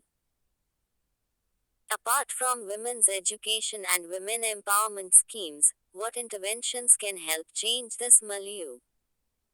UPSC 2021. Issues relating to education. The poor state of elementary education in Jharkhand. Context. Post-pandemic attendance of students in Jharkhand schools dropped to 58% at the upper primary level and 68% at the primary level. According to a survey, Gloom in the Classroom, the schooling crisis in Jharkhand, conducted by Gyan Vigyan Samiti Jharkhand. The report, prepared by economist Jean Brise and researcher Pranamitava, slammed decades of state apathy towards education in the state and said it was both a mistake and an injustice. Key findings of the report: underprivileged and tribal children were abandoned by the education department. Out of the 138 schools surveyed for the report, 20% had a single teacher. At 55%, para teachers who are not qualified to teach accounted for the majority of teachers at the primary level in these schools. Not one of the schools surveyed had a functional toilet, electricity, or water supply.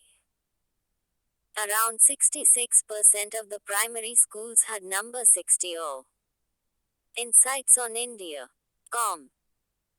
Boundary wall, 64% did not have a playground and 37% had no library books.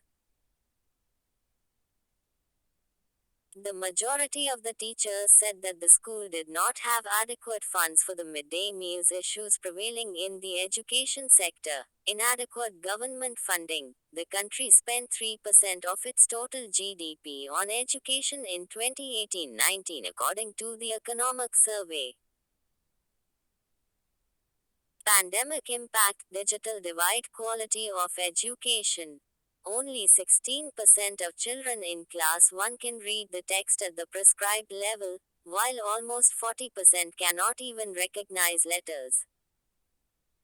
lack of infrastructure, inadequate teachers and their training, huge dropout numbers.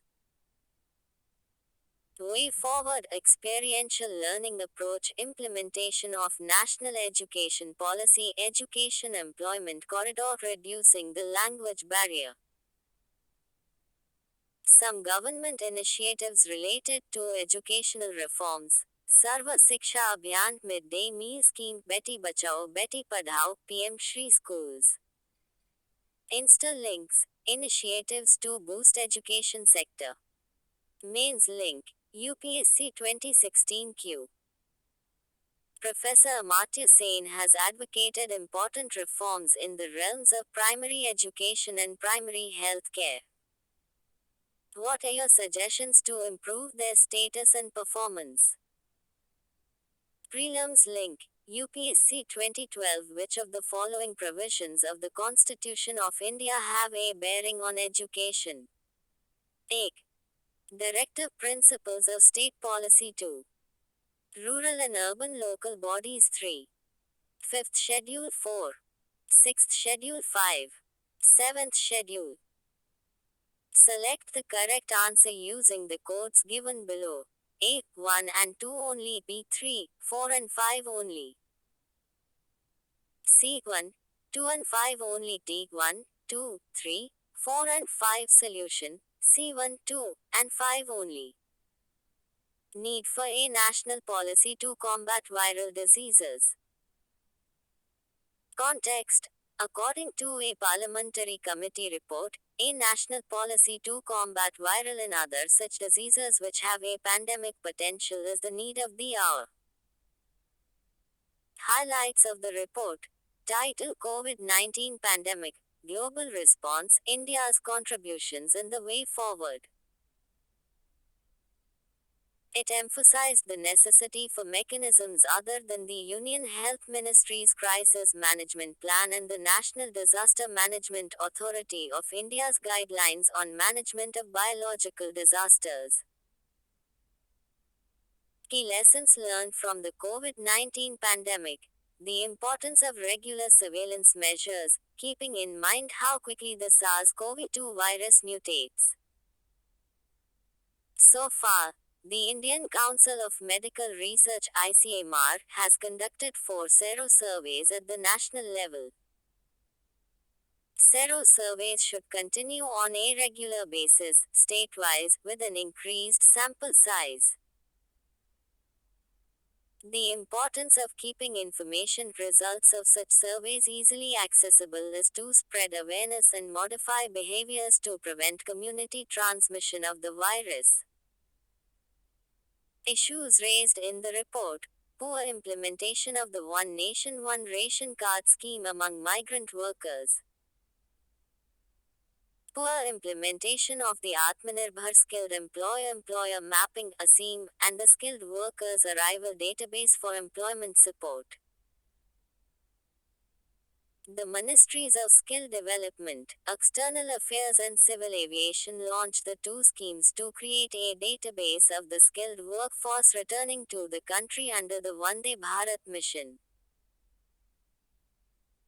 Of the 16,662 workers who have returned from Gulf countries due to the COVID-19 pandemic, Job Connect has been established with only 7,495 candidates. Lack of financial literacy and awareness about VARIO. Insights on India. Com 61. How schemes are creating hurdles. Digital divide exposed. With the education system shifting online during the pandemic, access to education became a challenge. Way ahead: a national policy to combat viral and other such diseases which have pandemic potential. The whole of government approach. This would ensure that health issues are accorded the desired priority towards prevention, containment and management of viral and other diseases. Creation of a national database of migrant workers. Implementation of One Nation One Ration Card and other such schemes as it is the lifesaver for migrant workers even in the post-COVID times. Review more comprehensive interventions in the outreach program of ASEAN. Mechanisms should be chalked out to bridge the digital divide and disseminate online learning through private channels besides the DD channel. Interlinks the COVID 19 pandemic, food and socializing. Governance Bill to amend Cooperative Societies Act introduced in LS. Context A bill to amend the Multi-State Cooperative Societies Act was introduced in the Lok Sabha recently. Background Multi-State Cooperatives MSCS is a cooperative society with objects to serve the interest of the members in more than one state.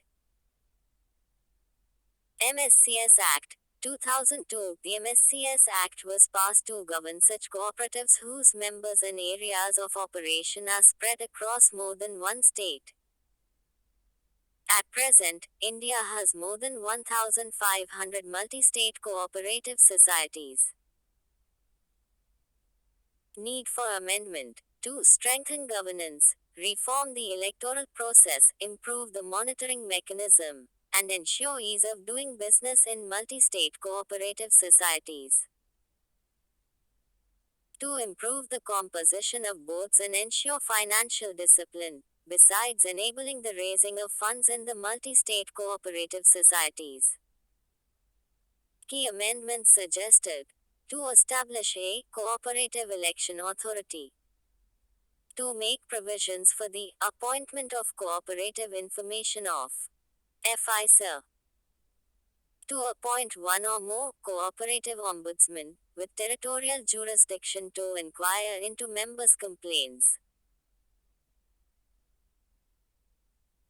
Insert a new section related to the establishment of the Cooperative Rehabilitation, Reconstruction and Development Fund for the revival of sick multi-state cooperative societies. Insert section relating to concurrent audit for such multi-state societies with an annual turnover or deposit of more than the amount as determined by the center. The merger of any cooperative society into an existing multi-state cooperative society. Federal issues concerning the bill. No provision of the Constitution makes way for merging a cooperative society, which is incorporated under state law with a multi-state cooperative society. The center is indirectly encroaching on the rights of state cooperative societies through the introduction of the clause concerning the merger.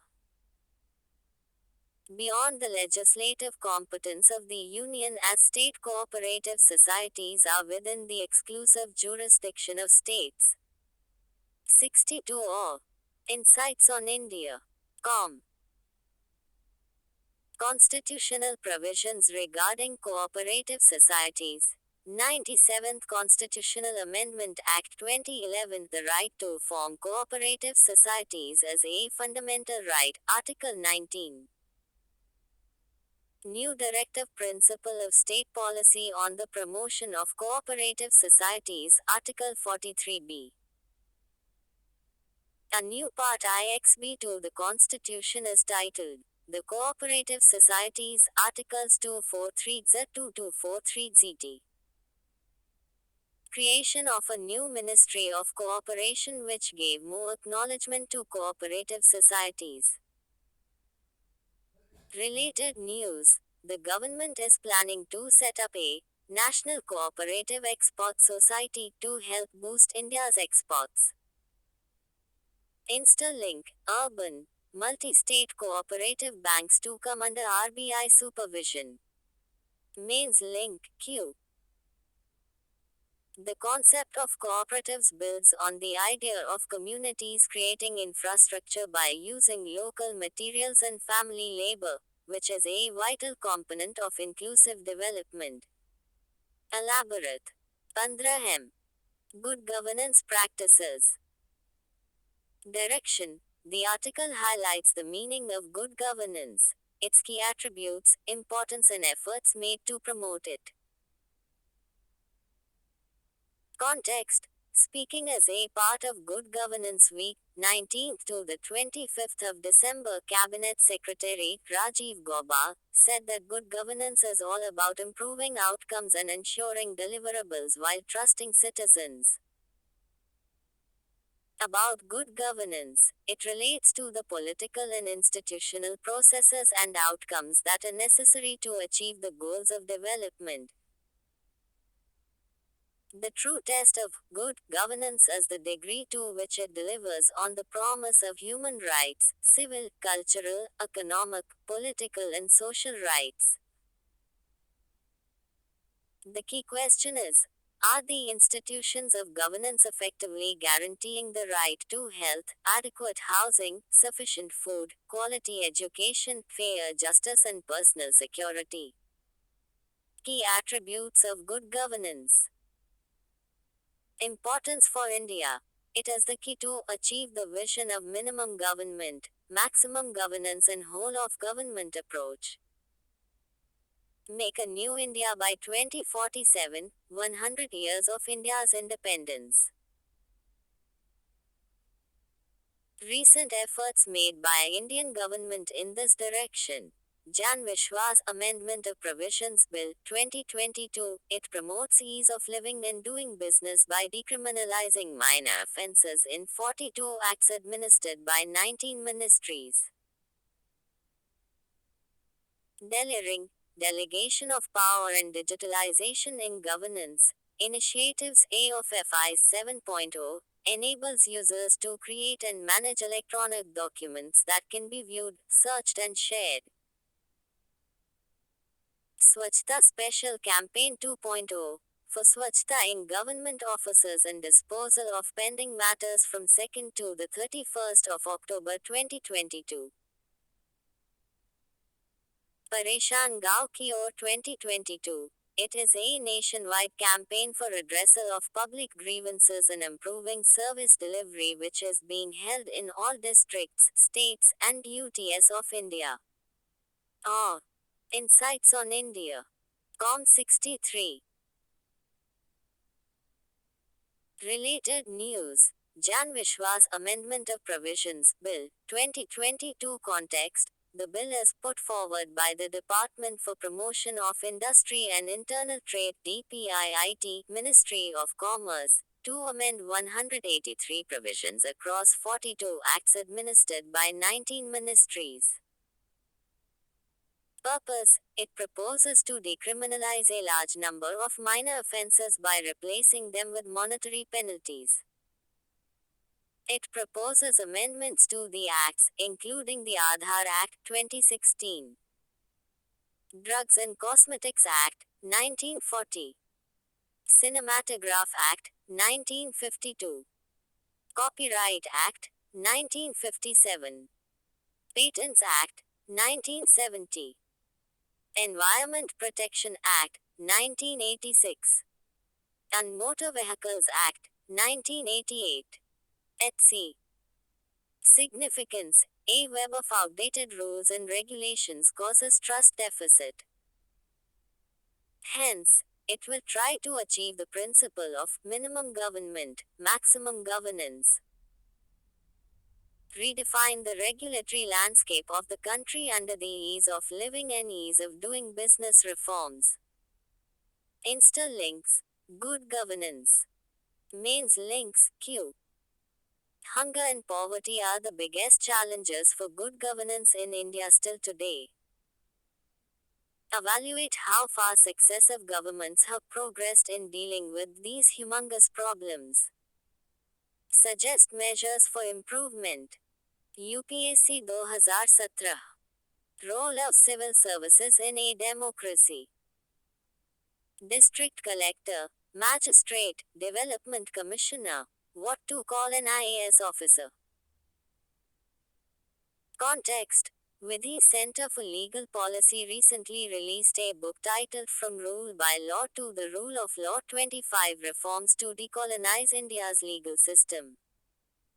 FIG. District Administration in India. Role of DMTC. A district collector supervises the matter of revenue administration in the district, and a district magistrate is the chief in charge of the general administration, also responsible for maintaining law and order, or he/she is the head of the land and revenue administration coordination. They coordinate with multiple departments: health, revenue, education, etc. The current role helps serve development, revenue, protocol, and interdepartmental issues. Power to deploy and trigger the movement of armed forces in the district in times of emergency and crisis is done under his/her guidance. Power to issue licenses, e.g., licenses under arms, explosives, cinematography acts, etc. In some states, DM is the overall supervisory authority responsible for the proper management of jails and remand juvenile homes in the district.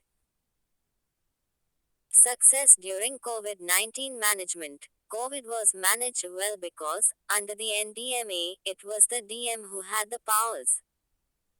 Need to restructure the DCTMS role. To remove the colonial legacy. The name of the position of the district collector varies from place to place as per the diverse administrative development in various British administered India in the country, which creates confusion. Uniformity in name of the position. In Punjab, Haryana, and regulation districts, the preferred term is Deputy Commissioner, though the legal terminology is always District Magistrate. Devolution of power to local bodies ensure effective separation of power. In many states, DC/DM also acts as revenue judge. Article 50 of the Constitution states that the state shall take steps to separate the judiciary from the executive in the public services of the state. Considerable accumulation of power in the hands of the district of FI. Why there is a need to make the name of the position the same throughout India. 64 or Insights on India. Com. Chairman of the Prime Minister's Economic Advisory Council Bibek Debroy had worked on doing away with at least 248 redundant, outdated colonial laws. He recommended the designation and role of the district collector should be made uniform throughout the country. Counter views. A mere name change can't automatically change mindsets. Change in the nomenclature of a DMS post will bring confusion to the roles and in the distribution of power. Other issues with civil services in India. Structural issues or issue of colonial legacy. Many of the structures and processes in Indian civil services still rely on colonial rules and processes, e.g., dual system of administration in Indian cities.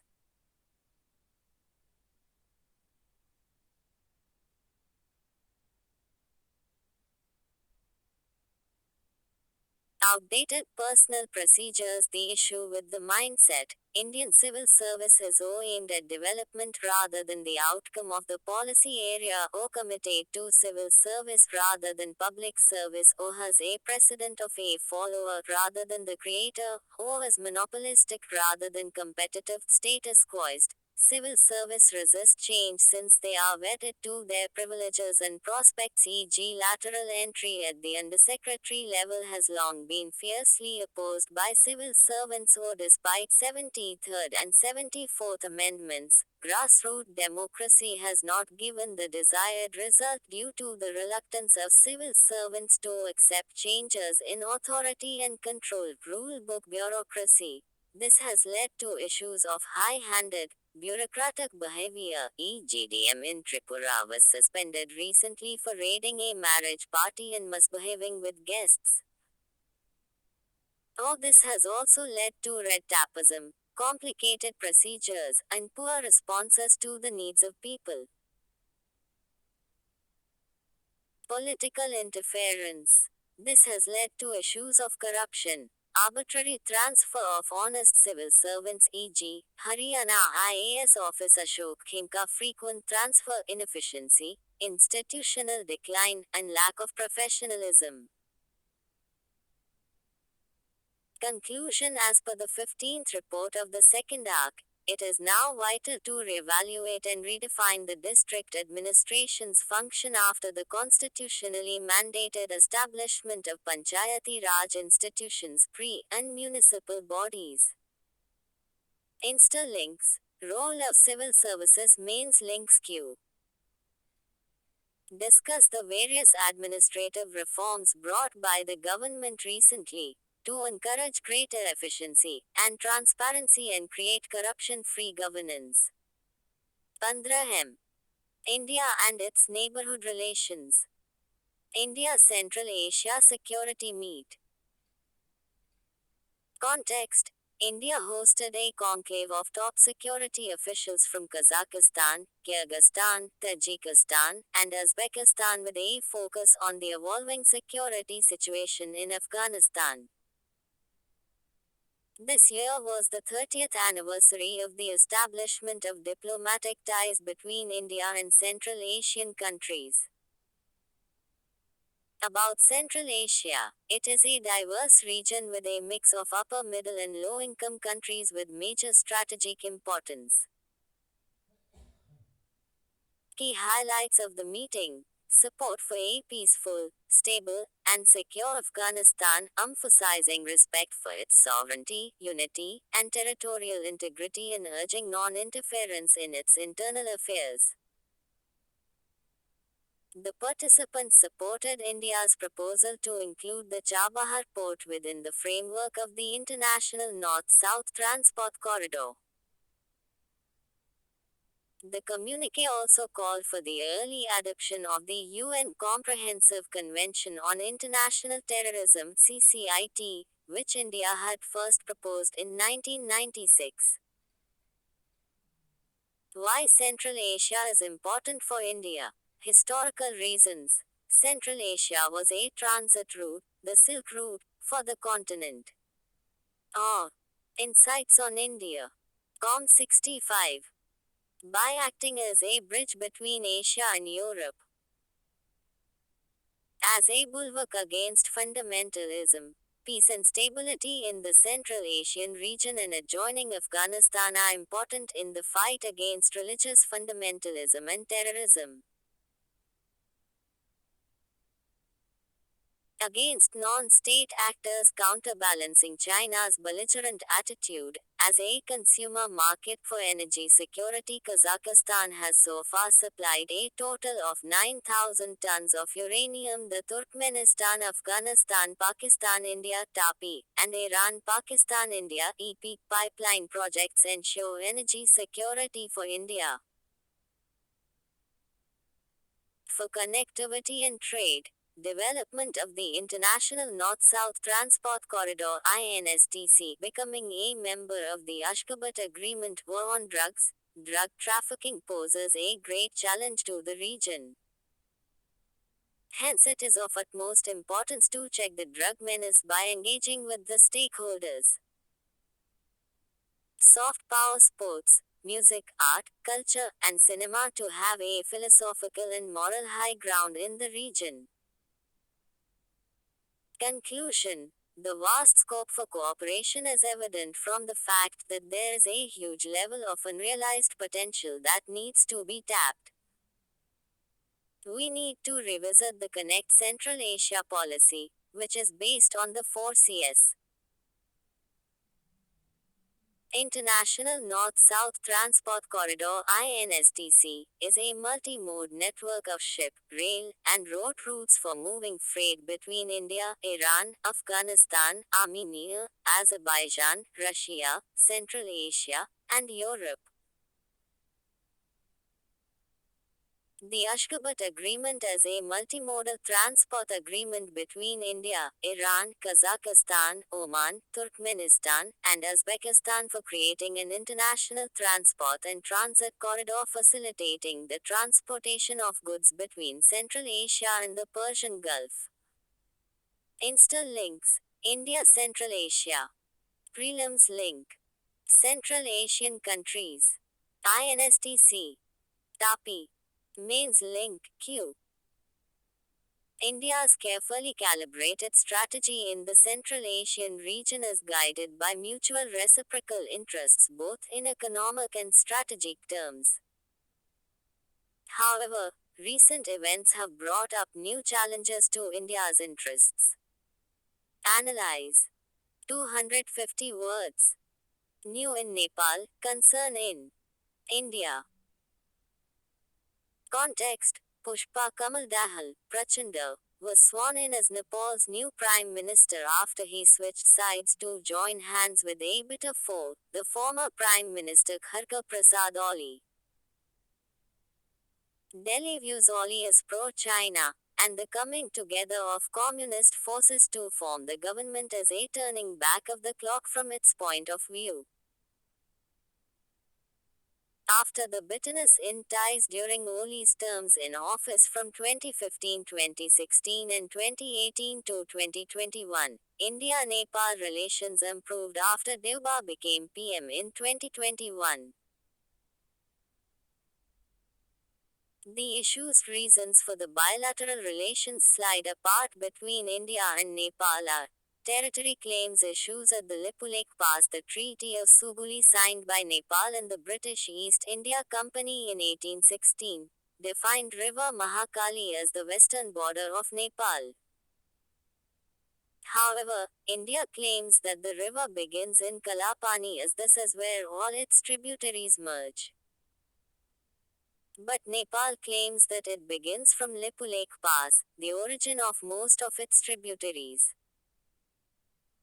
The China Card trade agreements carrying vestiges of old rules. India-Nepal trading agreements still carry vestiges of old rules.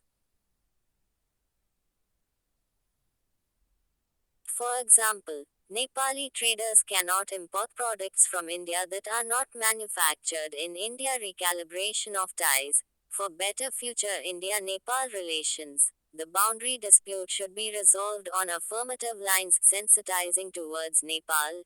India should engage more proactively with Nepal in terms of people-to-people engagement. Bureaucratic engage 66 or Insights on India. Com. Meant as well as political interactions. Investments from India. Interlink. India-Nepal relations. Prelims link. UPSC 2016 Q. Consider the following pairs. Community sometimes mentioned in The News. In the affairs of 1. Kurd Bangladesh. 2. Madhesi Nepal. 3. Rohingya Myanmar. Which of the pairs given above are correctly matched? A 1 and 2, B 2 only, C 2 and 3, D 3 only, and C. Mains link Q.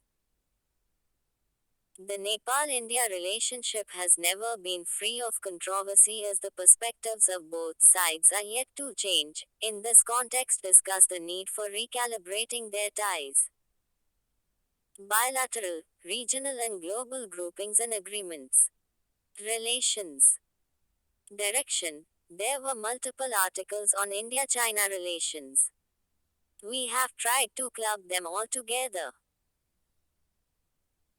Context. Indian and Chinese troops clashed in Arunachal Pradesh's Tawang sector, beating up each other with sticks and canes, in their closest encounter since the deadly Galwan incident in eastern Ladakh in June 2020. The incident came days after China expressed objection to Operation Yudhabhyas, an India-US joint military exercise at Auli in the Uttarakhand hills, claiming it to be a violation of 1993 and 1996 border agreements. What is the origin of the border dispute with China? After the communists took over in China, they withdrew from all international agreements, citing them to be unequal treaties imposed on it during its century of humiliation, and demanded a renegotiation of all its borders. The LAC separates Indian controlled territory from Chinese controlled territory. It is divided into three sectors. The eastern sector Arunachal Pradesh and Sikkim, middle sector Uttarakhand and Himachal Pradesh, and western sector Ladakh. In the eastern sector, the alignment of the LAC is along the McMahon Line, named after Sir Henry McMahon, Foreign Secretary of British India. He drew the 890 km line as the border between British India and Tibet, a part of the 1914 Shimla Convention between Great Britain, China, and Tibet. China now doesn't comply with this. What is China's so-called claim on Arunachal Pradesh, and on what grounds? China claims around 90,000 square kilometers of Arunachal Pradesh, the entire state, as its territory. It calls the area Zhangnan in the Chinese language and makes repeated references to it as South Tibet. Issue of recent cyber attack. The probe into the cyber attack on some servers at AIIMS in Delhi has found that the IP addresses of two emails originated from Hong Kong and China's Henan province. India's reaction. China's latest transgression on the line of actual control in Arunachal Pradesh led to calls for snapping trade ties to teach Beijing a lesson. But official data show that India's imports from the country have jumped to a record high over the last 30 months. Insights on India. Com 67. India and China have taken different paths to development political system. India is the world's largest multi-party parliamentary democracy. China is a one-party authoritarian rule. Development strategy in the initial years. Policy of closed trade to give a thrust to domestic industries and reduce dependence on foreign products and companies. Thus, India followed the import substitution strategy. Great leap forward GLF, high-scale industrialization of the economy. Rural communities were allowed to undertake collective cultivation. Urban communities were encouraged to undertake industrialization. Economic reforms started in 1991. India's reforms have scaled back state-run industries driven by liberalization, privatization, and globalization. Economic reforms started in 1978. China's reforms have created a pseudo-free market command economy. External relations. India is a masterful exponent of soft power compared to hard power. India's best brand ambassadors are its companies, executives, academics and film stars. The economic diplomacy approach characterizes China's relations with the world.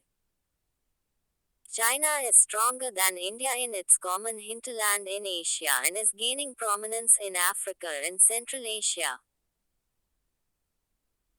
Recent divergences. Development diplomacy vs debt trap diplomacy. China is often accused of debt trap diplomacy, strategically trapping recipient countries with loans they can't repay. Upon default, China seizes strategic assets, thus extending its leverage, e.g. Sri Lanka's Hambantota port. India is using soft power and developmental assistance.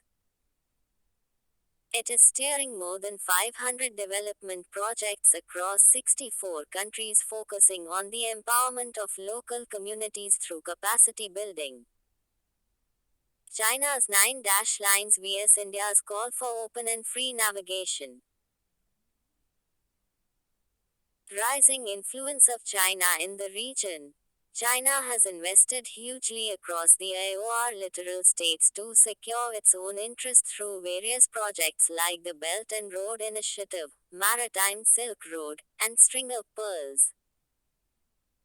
Economic investment. Pakistan and Sri Lanka are seeing a rising inflow of Chinese FDI. Comprehensive strategic partnerships with Thailand, Myanmar, Mozambique, and South Africa. Asian Infrastructure Investment Bank AIIB platform for financing infrastructure construction in Indian Ocean countries. Military base. China is building a military base at Gwadar in Pakistan, a naval base at Cox's Bazar, Bangladesh, based in Djibouti. Mineral exploration. China-Africa cooperation investments in mineral smelters. Military exercises. China participates in various joint military exercises in IOR. China, Russia and Iran held naval exercises. Impact on Indian interest. Regional maritime security. Affects India's neighborhood first policy, disruption of international shipping lanes, economy or trade in the Indian Ocean threatens energy security, losing strategic projects. India's failure to develop the Chabahar port project in Iran might be China's gain. Lost Hambantota port to China. Minerals, metals and ores. Ocean drilling, seafloor resources exploration and development can be affected. 68 or Insights on India. Way forward, the global balance of power has shifted to the East in recent years. The concept of the Asian century gained credence following the rapid economic growth of China and India since the 1980s, which propelled both of them to the ranks of the world's largest economies. Thus, a rules-based multipolar world order creates an enabling ecosystem. Interlinks. India-China relations. Mains link, Q. China is using its economic relations and positive trade surplus as tools to develop potential military power status in Asia. In light of this statement, discuss its impact on India as her neighbor. UPSC 2017. Urban Bees UBs. Context. Under the G20, the Presidency of India from December 1, 2022 to November 30, 2023, the Ministry of Housing and Urban Affairs is organizing the Urban 20 event. About Urban 20, U20 is an important city diplomacy initiative, which reinforces the role of cities in taking the sustainable agenda forward. Urban 20 U20 provides a platform for cities from G20 countries to facilitate discussions on various important issues of urban development, including climate change, social inclusion, sustainable mobility, and affordable housing, and propose collective solutions. The U20 2023 cycle will be chaired by the city of Ahmedabad. The Urban 20 U20 is a city diplomacy initiative launched on December 12, 2017, at the One Planet Summit in Paris. It aims to facilitate lasting engagement between the G20 and cities, raise the profile of urban issues in the G20 agenda, and establish a forum for cities to develop a collective message and perspective to inform G20 negotiations. C40 Cities C40 and United Cities and Local Governments UCLG convene the U20 under the leadership of a chair city that rotates annually, based in the G20 host country. Ahmedabad will showcase its unique urban development and climate change initiatives and rich culture and heritage to the participants. Resonating with India's G20 theme of Vasudhaiv One Earth, One Family, One Future, U20 Ahmedabad will emphasize that actions at the city level can drive lasting positive global outcomes, underscoring the interconnectedness of the world and our shared future. The effort of this cycle will be to move from intention to action and draft a roadmap for closing the gaps between policy and practice to address critical urban issues. Why focus on urban development? Today, more than half of the global population lives in cities, and it is estimated that cities will host two-thirds of all people by 2050. Cities also consume over 75% of the world's energy, generate 75% of related emissions, and they are experiencing the impacts of climate change firsthand. Priority areas for the Urban 20 event are as follows: encouraging environmentally responsive behavior, ensuring water security, accelerating climate finance, leveraging local potential and identity, reinventing urban governance and planning frameworks, catalyzing digital urban futures. Insta links, issues related to urban development. Mains link, UPSC 2019 Q. The basis of providing urban amenities in rural areas Pura is rooted in establishing connectivity. Comment. Effect of policies and politics of developed and developing countries on India's interests. Parliamentary Panel on India's Soft Power. Context. A parliamentary panel has recommended that the Ministry of External Affairs prepare a POLO. Insights on India. Com 69. IC document on India's soft power projections. What is soft power? Power is the ability to affect others to get the outcomes one prefers, and that can be accomplished by coercion, payment, or attraction and persuasion. Soft power is the ability to obtain preferred outcomes by attraction rather than coercion or payment. Elements of soft power. Need for soft power. Potential in augmenting positive perceptions about a country and its national interests. Change in others' attitudes without competition or conflict. India's civilizational heritage has an advantage over other countries in soft power. According to Brand Finance's Global Soft Power Index, India ranks 27th in terms of soft power.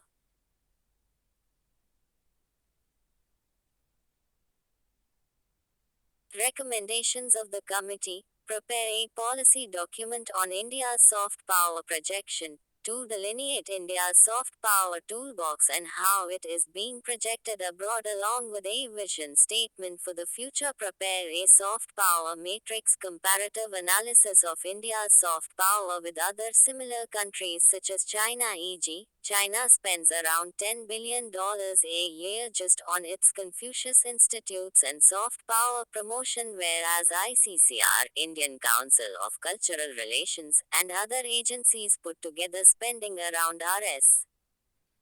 300 to 400 crore.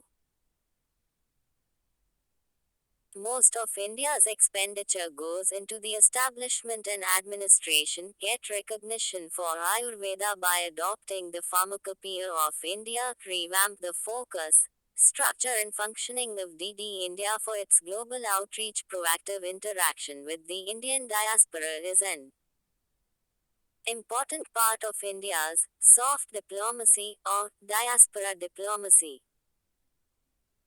For example, the Indian diaspora played a critical role in the fructification of the Indo-US nuclear deal. They help in building its brand internationally through their huge success stories. Insta links, sports as soft power. Mains links, Q. What is soft power?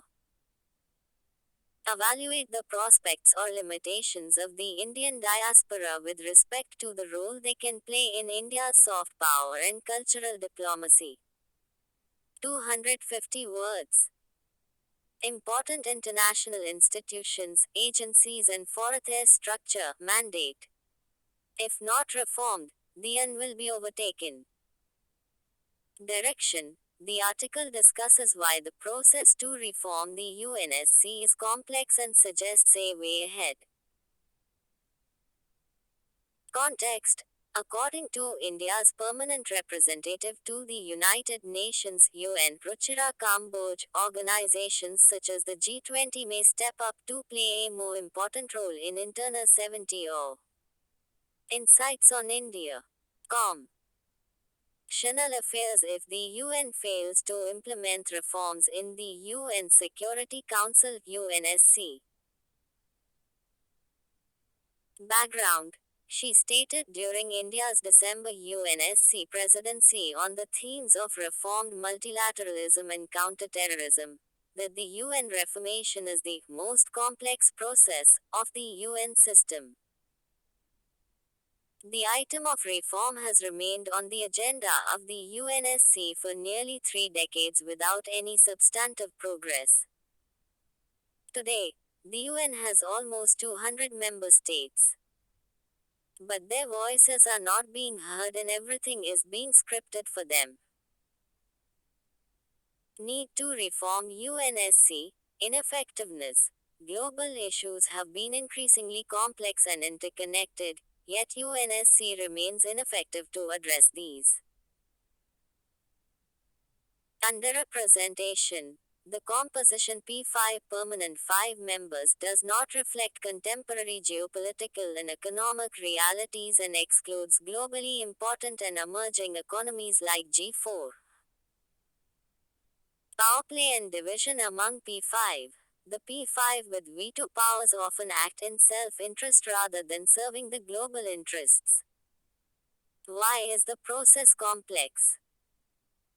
Veto powers. Reform of the UN Charter requires all the P5 to be on board and none of them should veto.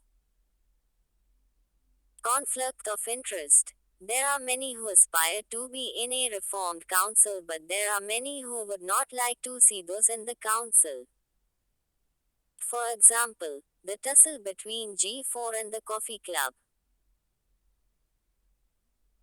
India's 2021-22 stint as a non-permanent member of the UNSC, which ended with the presidency, India has been vocal in expressing an opinion on difficult issues during the past 2 years, like the pandemic and crisis in Ukraine.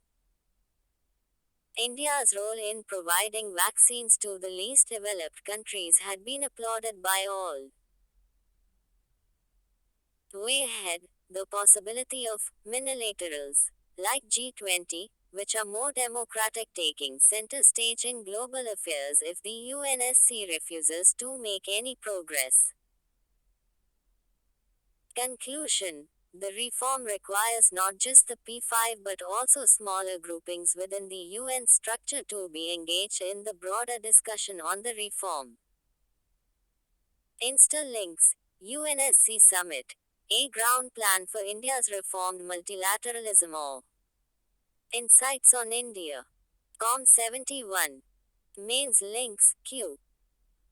Compare the significance of IPSA and BRICS in the context of India's multilateral diplomacy. UPSC 2012. Prelims links. Consider the following statements. 1.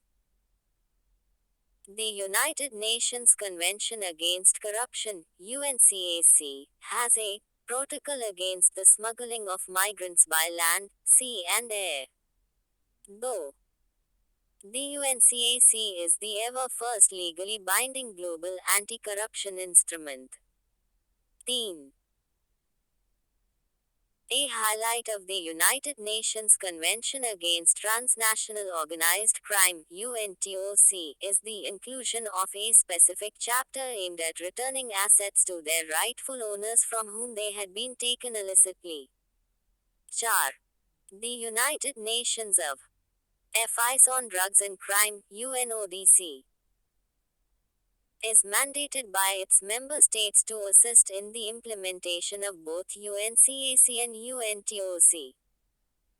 Which of the statements given above are correct? 8, 1 and 3 only B2, 3 and 4 only C2 and 4 only D1, 2, 3 and 4. Ans. C. GS theme. Indian economy and issues, mobilization of resources. What's the effect of the Russian oil price cap ban? Context. Western countries, G7 and European Union have agreed to cap the price of Russia's oil exports to $60 in an attempt to limit the fossil fuel earnings that support Russia's budget, its military and the invasion of Ukraine. What is the price cap? A price cap regulation is a form of economic regulation that establishes an upper limit on the prices that a utility provider can charge. Impact of the price cap. Increased volatility in the oil market. The price cap could have an uncertain effect on the price of oil as worries over lost supply through the boycott compete with fears about lower demand from a slowing global economy. Hurt Russia's finance. The price cap is meant to hurt Russia's finances while avoiding a sharp oil price spike if Russia's oil is suddenly taken off the global market. Insurance companies and other firms needed to ship oil would only be able to deal with Russian crude if the oil is priced at or below the cap. Impact on India. Buyers in India might not go along with the cap. Russia or China or India could try to set up their own insurance providers to replace those barred by US, UK, and Europe. Countermeasures by Russia. Experts say a $60 cap will not have much impact on Russia's finances. Russia, the world's no. 2 in oil production, has already rerouted much of its supply to India, China, and other Asian countries at discounted prices after Western countries shunned it even before the EU ban. Russia has said it will not observe a cap and will halt deliveries to countries that do. Fear of black marketing. Russia also could sell oil off the books by using dark fleet tankers with obscure ownership. Conclusion. Experts view that the $60 cap is way too high. A $30 cap would give Russia the financial crisis. But $60 is better than not agreeing at all. Insta links. Prelims link. 8. What is a price cap? Go. Balance of payments 3. Balance of trade 4. About petrodollar system. Mains link Q. Policymakers have little control over the dollar and crude oil. It is impossible to take a call on how these prices will move. Explain. The Unified Payments Interface (OP). Direction. The article discusses OP and the latest NPCI rules, which affect both major and small payment apps. Context. The National Payments Corporation of India (NPCI) 72 Insights on India. Com. Has extended the deadline for platforms using OP to meet its 30% market share cap by 2 years. Background. The NPCI's market cap rules limit any single payments app from processing more than 30% of OP transactions in a month. About Unified Payments Interface (OP). OP is a technology that consolidates various bank accounts into a single mobile app of any participating bank, providing an instant real-time payment system, allowing users to transfer money across multiple bank accounts without revealing details of one's bank account to the other party. It was launched by the NPCI in 2016 in conjunction with the Reserve Bank of India (RBI) and the Indian Banks Association (IBA). Features and benefits of OP. Performance of OP. The OP transaction value for the month of October 2022 touched a new high at 12.11 lakh rupees crore, with the transaction count touching 7.3 billion. According to the RBI's Payment Vision 2025, OP is expected to register an average annualized growth of 50%. Why this extension? Taking into account the current usage and future potential of OP, other existing and new participants, banks and non-banks, have adequate time to upscale their consumer outreach for the growth of OP and achieve overall market equilibrium. Impact of this move: the 30% limit will deny OP payment services to millions of Indians, undermining the spectacular development narrative of Indian digital payments. It recognizes that existing and new OP firms must commit more time, effort, and money to expand their own OP market share. Who will benefit and who will suffer? Sufferers: PhonePe and Google Pay, which currently command a majority 80% of the OP market share. Beneficiaries: Paytm market 15%, WhatsApp Pay and other market players. NPCI. It is an umbrella organization incorporated in 2008 as a not-for-profit company under the Companies Act 1956, now Section 8 of the Companies Act 2013. It is an initiative of RBI and IBA under the provisions of the Payment and Settlement Systems Act 2007 for creating infrastructure for the entire banking system in India for physical as well as electronic payment and settlement systems. Interlinks, OP. Mains links, Q. What is the Unified Payments Interface, OP? What are its advantages over other cashless transaction methods? Why is OP significant to the Indian economy? Prelims links. Consider the following statements about Unified Payments Interface, OP. 1. It is an instant real-time payment system jointly developed by the National Informatics Center (NIC) and the Center for Development of Advanced Computing (CDAC). Though it caters to the peer-to-peer collection request, which can be scheduled and paid as per requirement and convenience. Which of the given above statements are correct? A. 1 only, B. 2 only, C. Both 1 and 2, D. Neither 1 nor 2 ones, B. Or. Insights on India. Com 73. Refer. After Bhutan adopts India's Bhim UPI Digital Lending Guidelines. Direction. The article discusses the current digital lending ecosystem, the need to regulate it, RBI guidelines and confusion regarding it.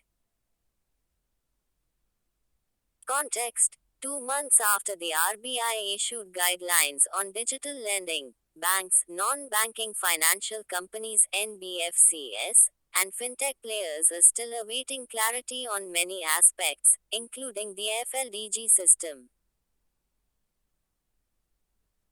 First Loss Default Guarantee (FLDG). It is a lending model between a fintech and a regulated entity in which a third party guarantees to compensate up to a certain percentage of default in a loan portfolio of the regulated entities, res banks or NBFCs. Digital lending. It involves giving and recovering loans through web platforms or mobile apps by digital lenders. Lending service providers (LSPs) are engaged by the RES to carry out some functions of in connection with lenders' functions on digital platforms. According to the RBI, as many as 600 out of 1100 lending apps currently available are illegal apps, and stringent norms for digital lenders, including separate legislation to prevent illegal digital lending activities, are the need of the hour. The guidelines on digital lending. The RE will have to disclose upfront the rate charged to the borrower of a digital loan, ensure that borrowers are aware of the products and capture the economic profile of the borrowers before offering the loans. On FLDG, RBI advised the RE to follow directions on securitization, especially synthetic securitization. In synthetic securitization, a bank buys credit protection on a portfolio of loans from an investor. This means that if a loan in the portfolio defaults, the investor reimburses the bank for losses on loans in the portfolio up to a certain amount, which is the amount invested. The RBI asked regulated entities like banks to ensure that LSP and Digital Lending App DLA comply with the guidelines. Significance of the guidelines: they aimed at protecting customers from unethical business practices, such as mis-selling, breach of data privacy, unfair business conduct, and charging of exorbitant interest rates. Why is there so much confusion? Guidelines are very stringent as far as the data storage, confidentiality, role and responsibility of digital partners are concerned. For example, RES should ensure that LSPs or DLAs engaged by them do not store the personal information of borrowers except for some basic minimal data. 74 or Insights on India. Com. Insta-links, RBI, Digital Lending Rules. CAG data on pension bills for center and states. Context. As per the latest data by CAG titled Union and State Finances at a Glance, for 2019-20, expenditure on the pension has emerged as one of the major components of the committed expenditure of the center and states in recent years. Committed expenditure on revenue account mainly consisted of interest payments, expenditure on salaries, pensions and subsidies. If the committed expenditure is higher, it means that the government has lesser flexibility to determine the purpose for which revenue expenditure is to be incurred. What does the report say? Expenditure on the salary and wages of the center and three states including Gujarat, Karnataka and West Bengal during 2019-20. The center's total committed expenditure account for 37% of its total revenue expenditure of 26.15 lakh rupees crore in 2019-20, 67% on interest payment and servicing of debt, 19% on expenditure on pensions and salary, 14% wages. Center's pension bill was 132% of its expenditure on salary and wages in 2019-20 FRBM Act 2003. Aim to make the central government responsible for ensuring intergenerational equity in fiscal management and long-term macroeconomic stability. Fiscal limits. The Act envisages the setting of limits on the central and state governments' debt and deficits. The states have since enacted their own respective financial responsibility legislation, which sets the same 3% of gross state domestic product (GSDP) cap on their annual budget deficits. The N.K. Singh Committee, set up in 2016, recommendation: the debt to GDP ratio should be 7% for the central government and 20% for the state governments together by the FY 2022-23. Fiscal deficit. By FY 2022-23, the fiscal deficit should be 2.5% of GDP. Conclusion. The recent political move of going back to the old pension scheme by some of the state governments such as Jharkhand and Himachal Pradesh may aggravate the fiscal imbalance of the states. Insights on India. Com 75. Insta-links utilize fiscal room to ramp up capital spending. 5 states need to take steps to stabilize debt levels. RBI, center-state relation. Prelims links: which of the following are included in the capital budget of the Government of India? UPSC 2016. Expenditure on acquisition of assets like roads, buildings, machinery, etc. 2. Loans received from foreign governments. 3. Loans and advances granted to the states and union territories. Select the correct answer using the code given below. A. 1 only, B. 2 and 3 only, C. 1 and 3 only, D. 1, 2 and 3. Answer D. Q. With reference to the 14th Finance Commission, which of the following statements are correct? UPSC CSE 2015. It has increased the share of states in the central divisible pool from 32% to 42%. Though it has made recommendations concerning sector-specific grants. Select the correct answer using the code given below. A. 1 only, B. 2 only, C. Both 1 and 2, D. Neither 1 nor 2. Answer A. Mains links. Q. Increasing fiscal deficit of states is a cause of worry and there is a considerable need to focus on state government finances. Analyze. 250 words. India's slowing exports.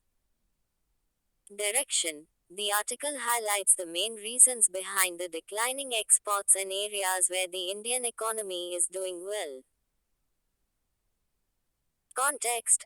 According to the Ministry of Commerce, India's exports declined by about 16.7% in October compared with the year earlier. Background. This is the first slide reported for any month since February 2021. The October imports rose at a much milder pace than earlier, most likely because of softening commodity prices worldwide, resulting in the widening of the trade deficit by 50%. Main reason for this performance of the export sector. Engineering goods, the backbone of India's merchandise exports, previously fell by 21%. The Engineering Export Promotion Council of India attributed the slowdown to high inflation in developed regions, falling demand in China, the slowdown in the EU and the US, and the Russia-Ukraine war. In October, a decline of $2 billion worth of exports was seen in steel and allied products. Due to the export duty levied on these products to help increase local availability, the government has since removed this duty. The Diwali festive season prompted workers to take leave, thus impacting output. How have the other exporting nations performed? Vietnam, an export-dominated country, recorded a 4.5% growth, and in the Philippines, it grew by 20%. China is an exception this year, registering a decline in export growth due to harsh lockdowns affecting its manufacturing output. Signs of relief for the Indian economy. Resilient local demand. The investment cycle will spur growth and job creation in the coming days. The private sector capital expenditure would be the highest in the last 6 years. The private capex typically depends on credit or loans from the banking system. Inflation has been driven by local factors, including higher food prices, than imported reasons. However, retail inflation, which has been consistently above 7% in the past few months, stood at 6.8% in October. Easing international commodity prices and the arrival of the Kharif crop. Conclusion. Whether the above indicators, positive and negative, signify a temporary or permanent trend, remains to be seen over the coming months. 76 or Insights on India. Com. Insta links. Exports cross $400 billion annual target as goods shipments jump. Mains links Q. How would the recent phenomena of protectionism and currency manipulations in world trade affect the macroeconomic stability of India? UPSC 2018. Decriminalization of offences under GST.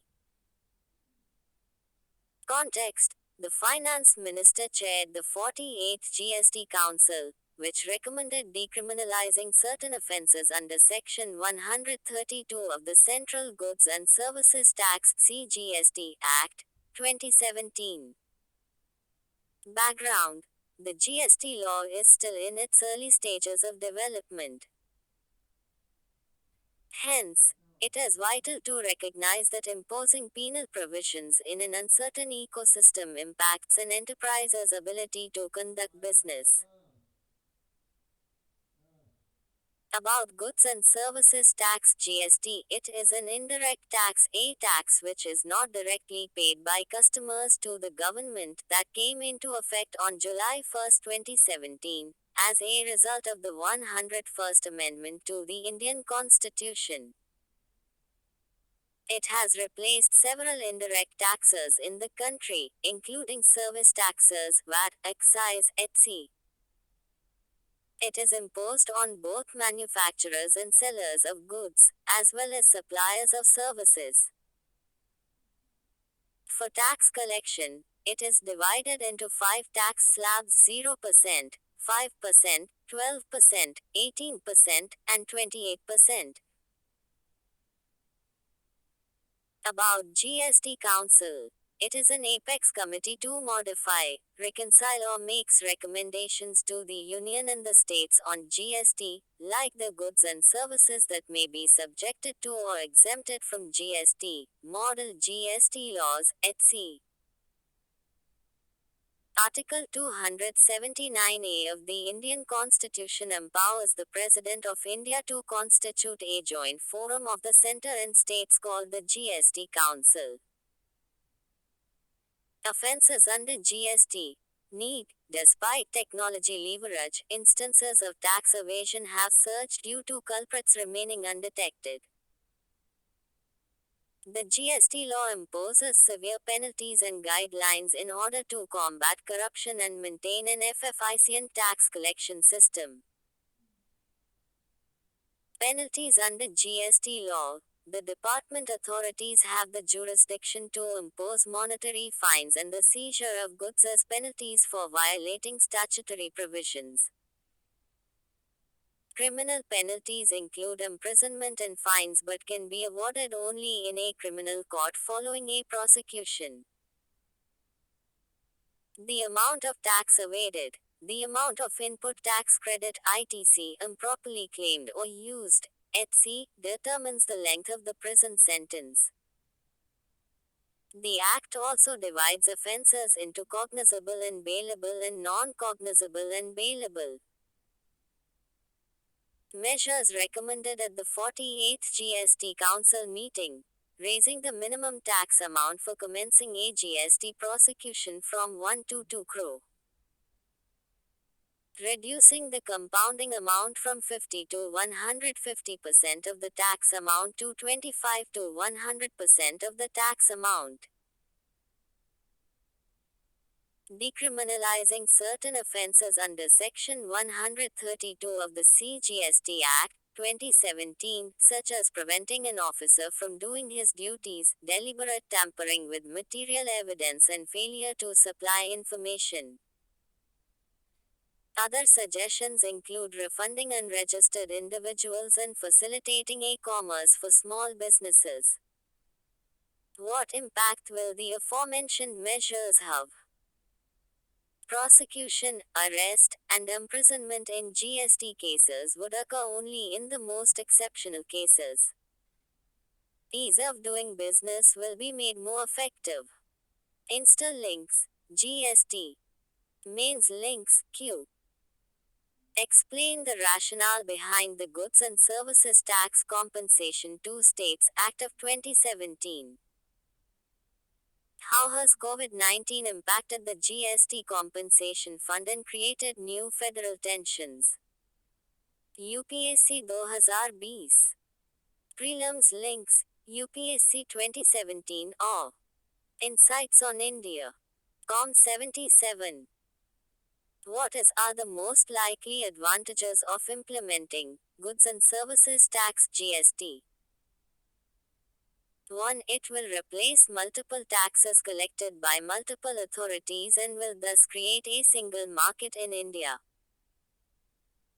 2. It will drastically reduce the current account deficit of India and will enable it to increase its foreign exchange reserves.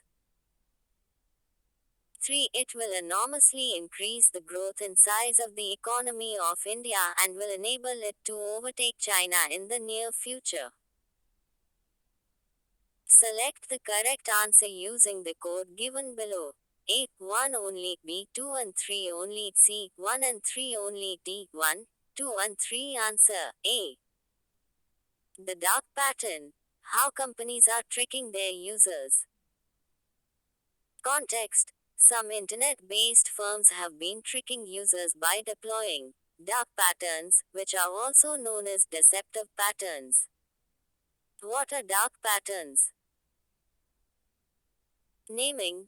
The term is credited to UI/UX user interface, user experience researcher and designer Harry Brignall, who has been working to catalog such patterns and the companies using them since around 2010. Meaning, these are unethical UI designs that deliberately make one's internet experience harder or even exploit them and benefit the company or platform employing the designs. Uninformed users would not have accepted such terms or clicked URLs, uniform resource location, if digital platforms had not utilized deceptive tactics. Such acceptances and clicks flood consumers' inboxes with promotional emails they never wanted, making it difficult to unsubscribe or request deletion. Examples: making cancellation buttons hard to see or click, making ads appear as news reports or celebrity endorsements, etc. Example: Amazon was criticized in the EU for their confusing, multi-step cancelling process for Amazon Prime subscriptions, which was simplified after consulting with consumer regulators. What do users stand to lose because of dark patterns? Digital platforms take away a user's right to full information about the services they are using and reduce their control over their browsing experience.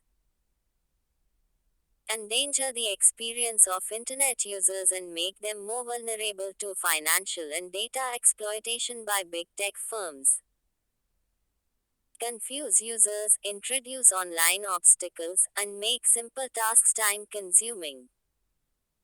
Force them to pay more money or share more personal information. Way ahead, internet users who are able to identify and recognize dark patterns in their daily lives can choose more user-friendly platforms that will respect their right to choose and privacy. Draft National Retail Trade Policy. Context. The Department for Promotion of Industry and Internal Trade (DPIIT) has sought the views of 16 departments and ministries on its draft National Retail Trade Policy. What is retail trade? Retail trade encompasses department store, bookstores, and grocery stores, along with many others that sell new or used goods to the public for personal or household use.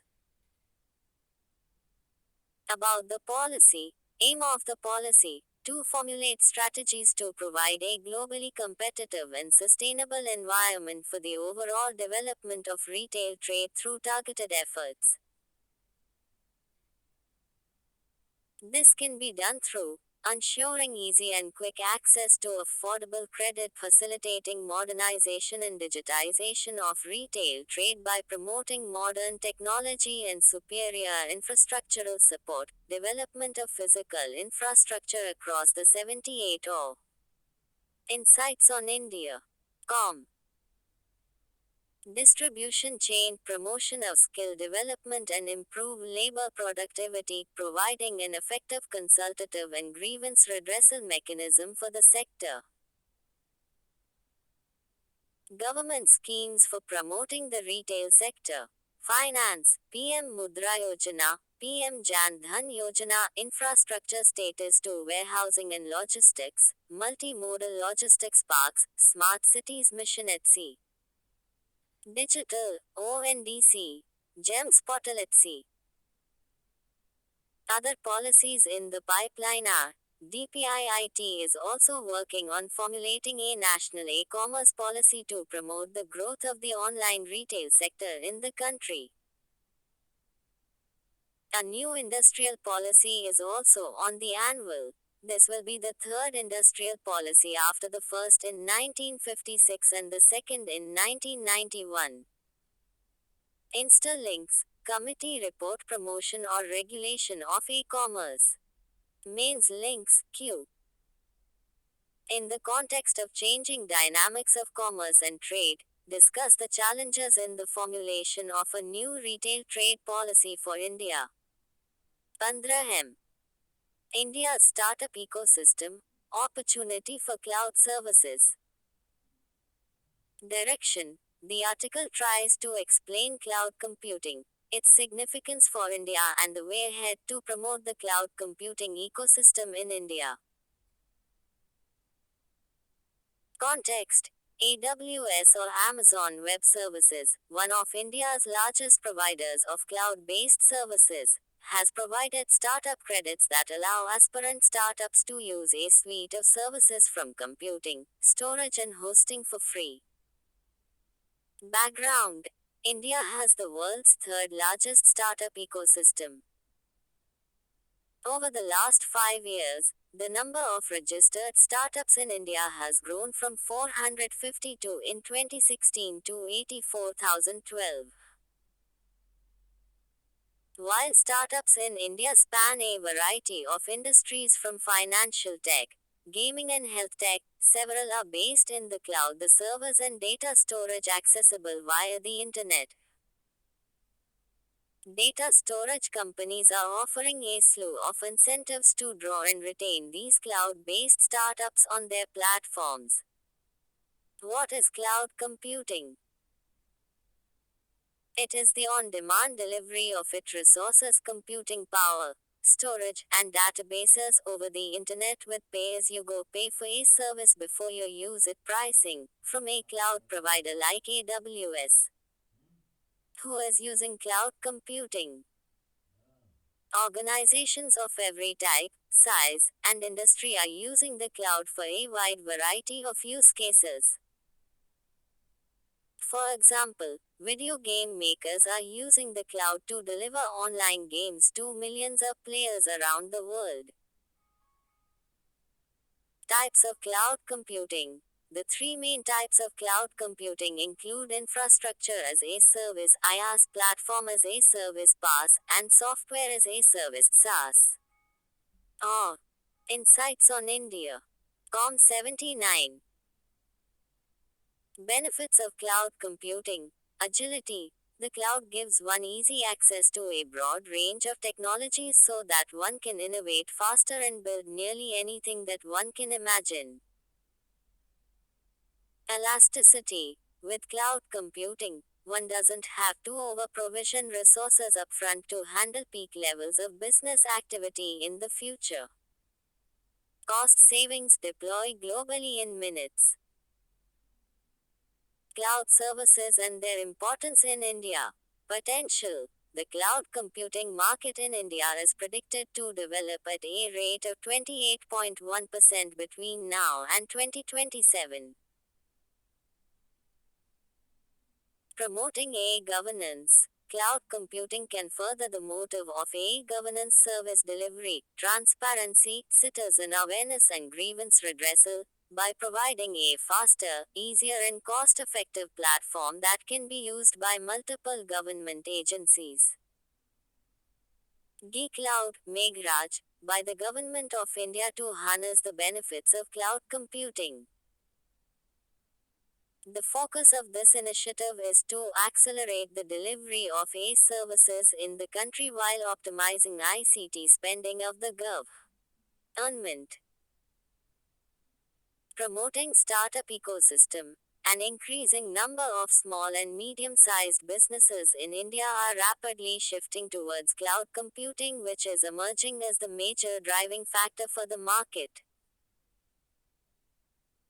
As cloud services can simulate experiments on the cloud, run tests, and learn from failed attempts, it has helped compress the life cycle of a startup, allowing them to become more innovative. For example, HealthFIME, which developed an app called Vaccinate Me, allowed feature phones to book close to 50 million vaccination appointments. Cloud services are increasingly connecting to startups located in Tier 2 and 3 cities, providing training to even those with minimal education in cloud computing skills. Conclusion. The way ahead lies in taking due care of security, interoperability, licensing, reducing the digital divide, etc., to promote the cloud computing ecosystem in India. Links. Cloud computing. Mains links, Q. Discuss the advantage and security implications of cloud hosting of servers vis-a-vis in-house machine-based hosting for government businesses. UPSC 2015. Prelims links Q. With reference to software as a service SaaS, consider the following statements. UPSC 2022-1. SaaS buyers can customize the user interface and can change data fields. Though SaaS users can access their data through their mobile devices. 3. Outlook, Hotmail and Yahoo Mail are forms of SaaS. Which of the statements given above are correct? A. 1 and 2 only. B. 2 and 3 only. C. 1 and 3 only. D. 1, 2 and 3. Answer. D. All three statements are correct. SaaS allows each user to access programs via the internet. Outlook, Hotmail or Yahoo Mail are forms of SaaS. ATO. Insights on India. Com. Employment. New labor codes give a free hand to employers, unions. Direction. The article covers issues faced by Indian labor policies, including 4 new labor codes, and suggests measures and best practices to overcome the challenges. Kindly read yesterday's article on lingering crisis of labor. Context. At the 17th Asia Pacific Regional Meeting APRM of the ILO in Singapore, international workers groups criticized the Indian government's labor policies, including 4 new labor codes. About the 4 labor codes, the Indian Parliament enacted 4 labor codes: the Industrial Relations Code, 2020, the Code on Social Security, 2020, the Code on Occupational Safety, Health, and Working Conditions, 2020, and the Code on Wages, 2020. These codes aim to consolidate and simplify the country's current and overlapping labor laws by combining 29 pre-existing labor laws into 4. Labor as a concurrent subject. Hence, states must develop their own rules and only then can the codes be fully implemented. There are suggestions of a phased implementation as the Ministry of Labor and Employment lays the groundwork for the 4 new labor laws. Criticism of labor codes violate the tripartite agreements between workers, employers, and the government and give a free hand to employers. The provisions given in the Industrial Relations Code Bill will dilute the labor rights of workers in small establishments having less than 300 workers. Mandatory compliance of registration of all workers on the Shram Suvidha portal may lead to exclusion of many beneficiaries. The code does not emphasize social security as a right, nor does it make reference to its provision as stipulated by the Constitution. Other issues.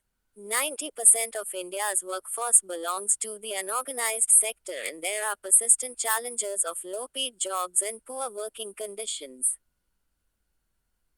Declining productivity growth has a negative impact on workers and on the sustainability of enterprises, especially MSMEs.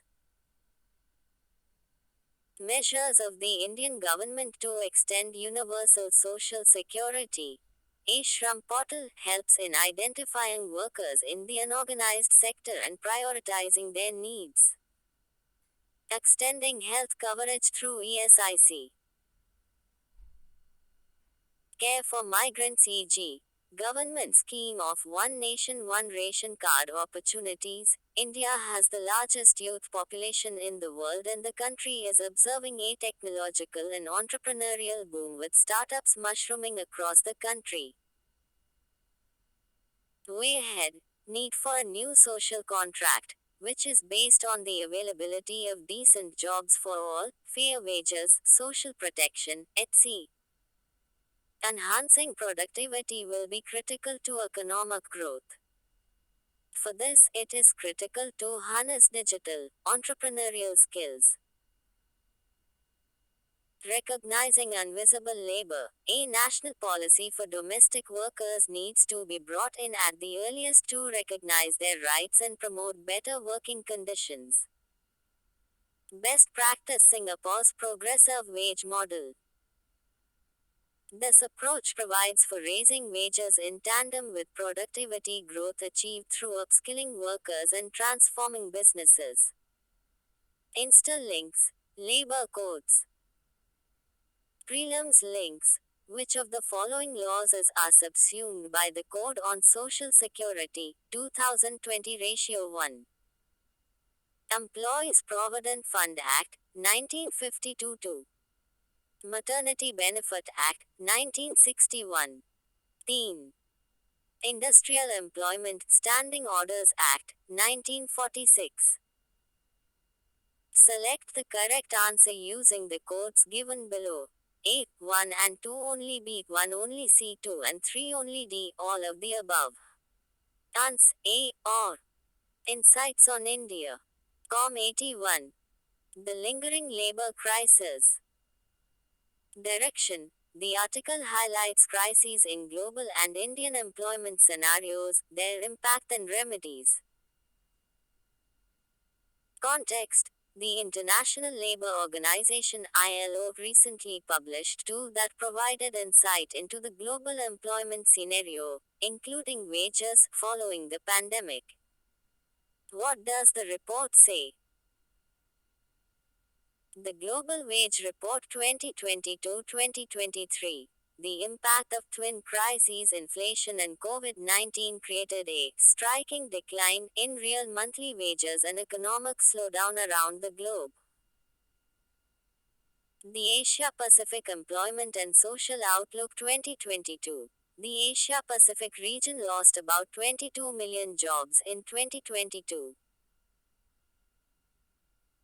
Scenario in India. According to the Ministry of Statistics and Program Implementation, the nominal wages rose to 17,017 rupees in 2021 from 4,398 rupees in 2006. But when inflation is taken into account, real wage growth falls to -0.2% in 2021, down from 9.3% in 2006. In contrast, real wage growth in China was around 2% 2019 to 2022. Impact of job loss and decrease in wages. Millions of workers will be in a dire situation. The increasing cost of living has the greatest impact on lower income earners. Income inequality will rise. Poverty will rise. 75 to 95 million people were pushed into extreme poverty during COVID-19. Remedies suggested by the ILO. Policy responses to the cost of living crisis. For example, in the bargaining process for future nominal wage adjustments, prudent price estimates should be included. Strengthen labor market institutions and wage policies. Governments should focus on the gender pay gap. There is an urgent need to address the negative effects of climate change. Increasing inequalities. Poverty, discrimination, violence and exclusion. The lack of vaccines, inadequate access to sanitation and essential health care for all. Growing digital divide. Way ahead. A multilateral approach is key to solving the labor crisis, the creation of decent formal wage employment. Conclusion. The above issues need to be addressed for a more equitable distribution of wages and income, a key contributor to equitable and sustainable wage growth. How is the word wage defined? It is the total gross remuneration including bonuses earned by employees during a given period for time worked, not worked, such as paid leaves. A nominal wage, not inflation adjusted, is the amount paid by an employer in exchange for labor. A real wage, on the other hand, has been adjusted for inflation. If the nominal wage grows at a slower rate than the rate of inflation, purchasing power will decline. Interlinks. India's big problem of low quality employment. Mains links Q. The COVID-19 pandemic has adversely affected the economy, leading to an increase in unemployment rates across the country. Discuss the steps that are needed to overcome this issue as the economy recovers. 250 words. Prelims links Q. Identify the institution based on the information given below. 1. Established as an agency for the League of Nations following World War I. 2. Established by the Treaty of Versailles in 1919. 3. It became the first specialized agency of the United Nations, UN, in the year 1946. Choose the correct answer using the codes given below. A. ILOB. World Bank CQD IMF funds. A. 82O. Insights on India. Com. The Great Jobs Hunt. Context. Among other things, the quality of economic growth is best measured by how well it translates into good quality jobs, a metric on which India falls short. Status of employment in India. As per the NSOS Periodic Labour Force Survey PLFS and CMIES Consumer Pyramids Household Survey, India's unemployment rate was 8% as of November 2022. This means, around 3.5 to 3.9 crore Indians of working age population, who are willing and able to search for jobs, aren't able to get one. The labor force participation rate, LFPR, the fraction employed or looking for a job, is currently around 46% in 2021, in Brazil 58%, Indonesia 68%, all OECD 60%. So, for every 100 Indians of working age, 54 do not participate in the labor force. Issues related to employment in India. Lack of reliable jobs data. As such data helps the government to make more informed policy decisions. Problems in the available data. For example, the unemployment rate excludes a 24-year-old preparing for public sector jobs or a 35-year-old who has given up looking. Silent on the quality and productivity of jobs. For instance, excludes data on disguised unemployment, 5 people tilling a small field, when only 2 would be sufficient. Missing women, gender discrepancy is enormous. At 19%, the female LFPR in India is even lower than Saudi Arabia. In 2019, only 30% of Indian females, 81% males with tertiary education participated in the labor force ILO. It signifies both rising family incomes. Females are not required to undertake jobs and shortage of safe and secure, attractive jobs for women. This led to productivity losses, loss of new ideas and innovations. Increasing youth unemployment. It was 22% in 2019, 28% in 2021 as compared to 18% in 2010. Quality and number of non-agricultural jobs decreased. The PLFS indicates 46.5% of the labor force works in the agriculture sector today as compared to 42.5% in 2019. This increase is not just a pandemic effect, as between 2018 to 2020, agricultural employment increased by 3.4 crore while industry and services only by 93 lakhs. Regular salaried employees too have dropped from 24% in 2018-19 to 21% in 2020-21. Recent initiatives to boost employment rate in India. Production Linked Incentives PLI scheme. 8 lakh jobs will be created over the next 5 years by directing subsidies into capital-intensive industries. Indian military's Agnipath scheme. Some employment generation schemes of Government of India. SR. No. Name of the scheme program. Ministry remarks. 1 Atmanirbhar Bharat Rozgar Yojana ABRY. Ministry of Labor and Employment.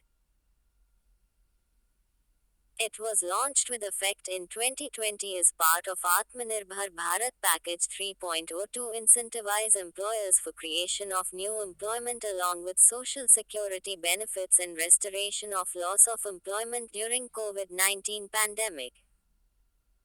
2 Pradhan Mantri Rozgar Pratsan Yojana PMRPY. It was launched in 2016 to incentivize employers for creation of new employment. 3 National Career Service NCS Project. Project for transformation of the National Employment Service to provide a variety of career-related services like job matching, career counseling, vocational guidance, information on skill development courses, etc. Programs that have the potential to generate productive employment or insights on India. Com 83. 1 Digital India MeitY Digital India seeks to transform India into a digitally empowered society in knowledge economy. 2 Stand Up India Scheme Ministry of Finance Stand Up India Scheme for financing SC, ST and or women entrepreneurs. The objective of the Stand Up India scheme is to facilitate bank loans for teeing up a greenfield enterprise. 3 Startup India DPIIT, MINISTRY of commerce or industry. Startup India intends to catalyze startup culture and build a strong and inclusive ecosystem for innovation and entrepreneurship in India. Challenges ahead. 50 million job seekers will join the labor market over the next 5 years period and crores are already looking for jobs. The unexpected outburst of youth in response to the Agnipath scheme adds to the evidence that India is failing to create jobs. Way ahead, government, private sector and civil society must come together to find a sustainable way to create more and better jobs. Insta links, unemployment in India. Mains links, Q. Examine the causes behind unemployment in India. What measures are needed to ensure adequate job creation in order to reduce the rate of unemployment? 250 words. ILO Declaration to ensure labor protection. Direction. Look out for the previous articles on labor published recently. New labor codes give a free hand to employers, unions, and the lingering crisis of labor post pandemic.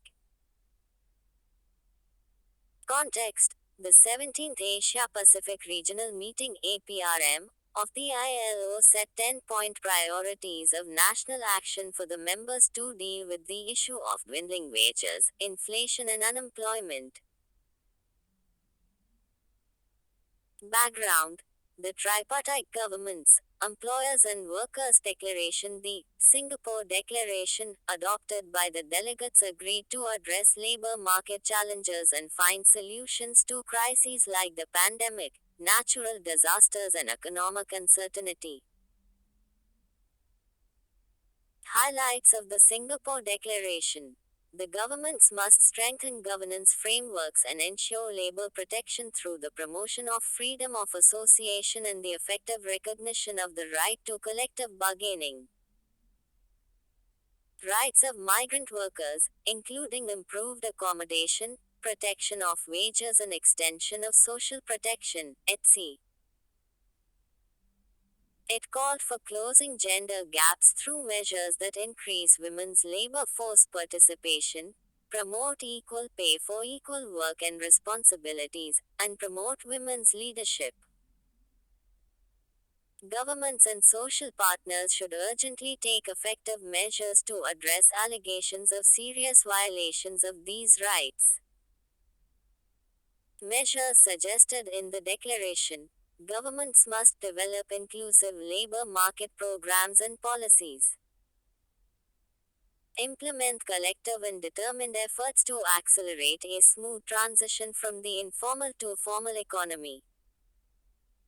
Facilitate the transition to peace, security, and decent work in situations of crisis. Recognize the impact of climate change and develop national plans that help build environmentally sustainable economies and societies.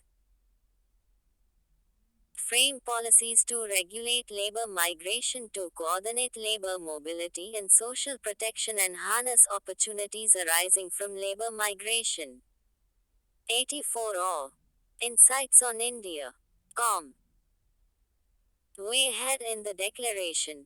Strengthening the foundation for social and employment protection, especially for workers in the informal economy.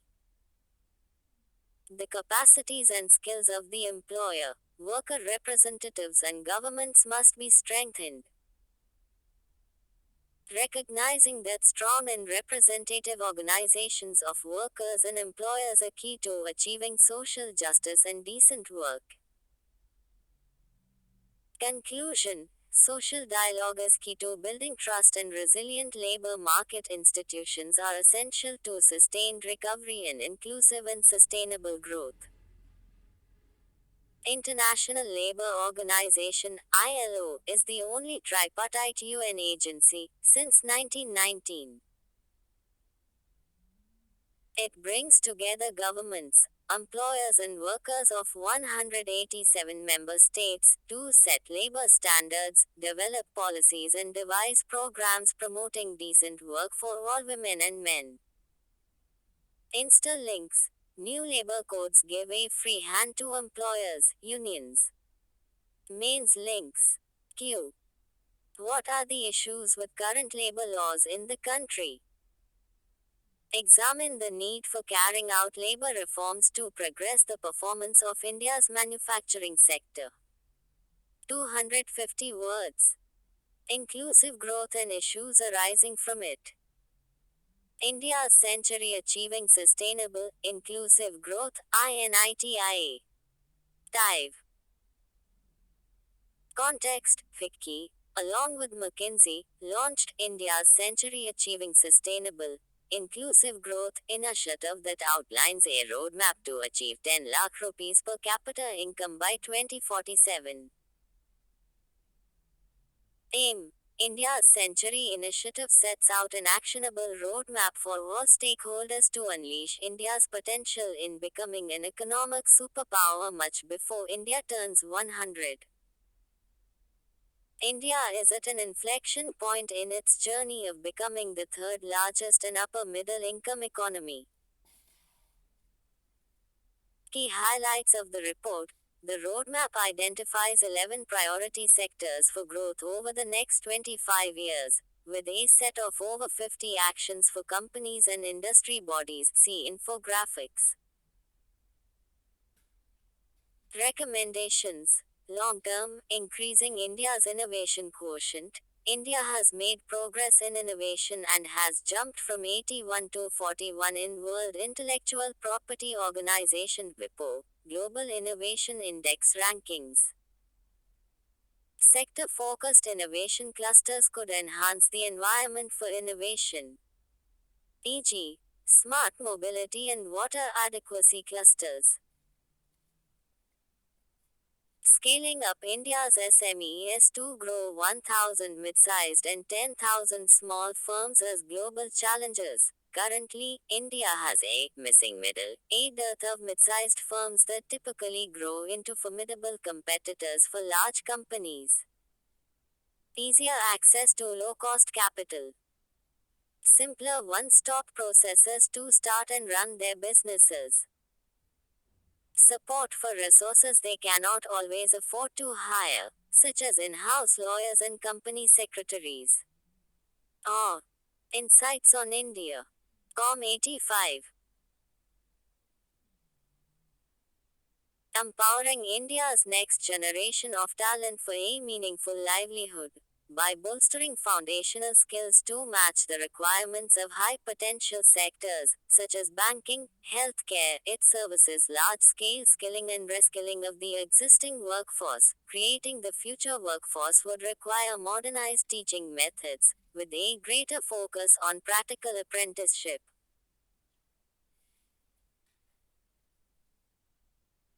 Shaping India into the preferred destination for global capital. Companies could attract international investors with a broader set of products and services, such as high rated ESG securities, short term measures, strengthen the digital landscape across high potential sectors with pilot initiatives, healthcare, establishing the hospital of the future, with digital patient flow management systems and centralized medical resource management platforms.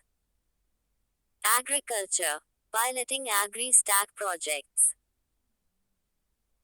Catalyze innovation across India and accelerate entrepreneurship and breakthrough ideas by rolling out 3 innovation clusters across clean energy, smart mobility and water adequacy.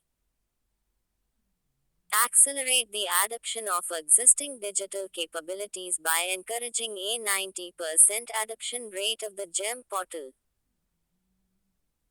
Roll out structured training programs and ventures in collaboration with industry bodies and education technology, edtech companies to provide an additional 3 to 4 million people with skills.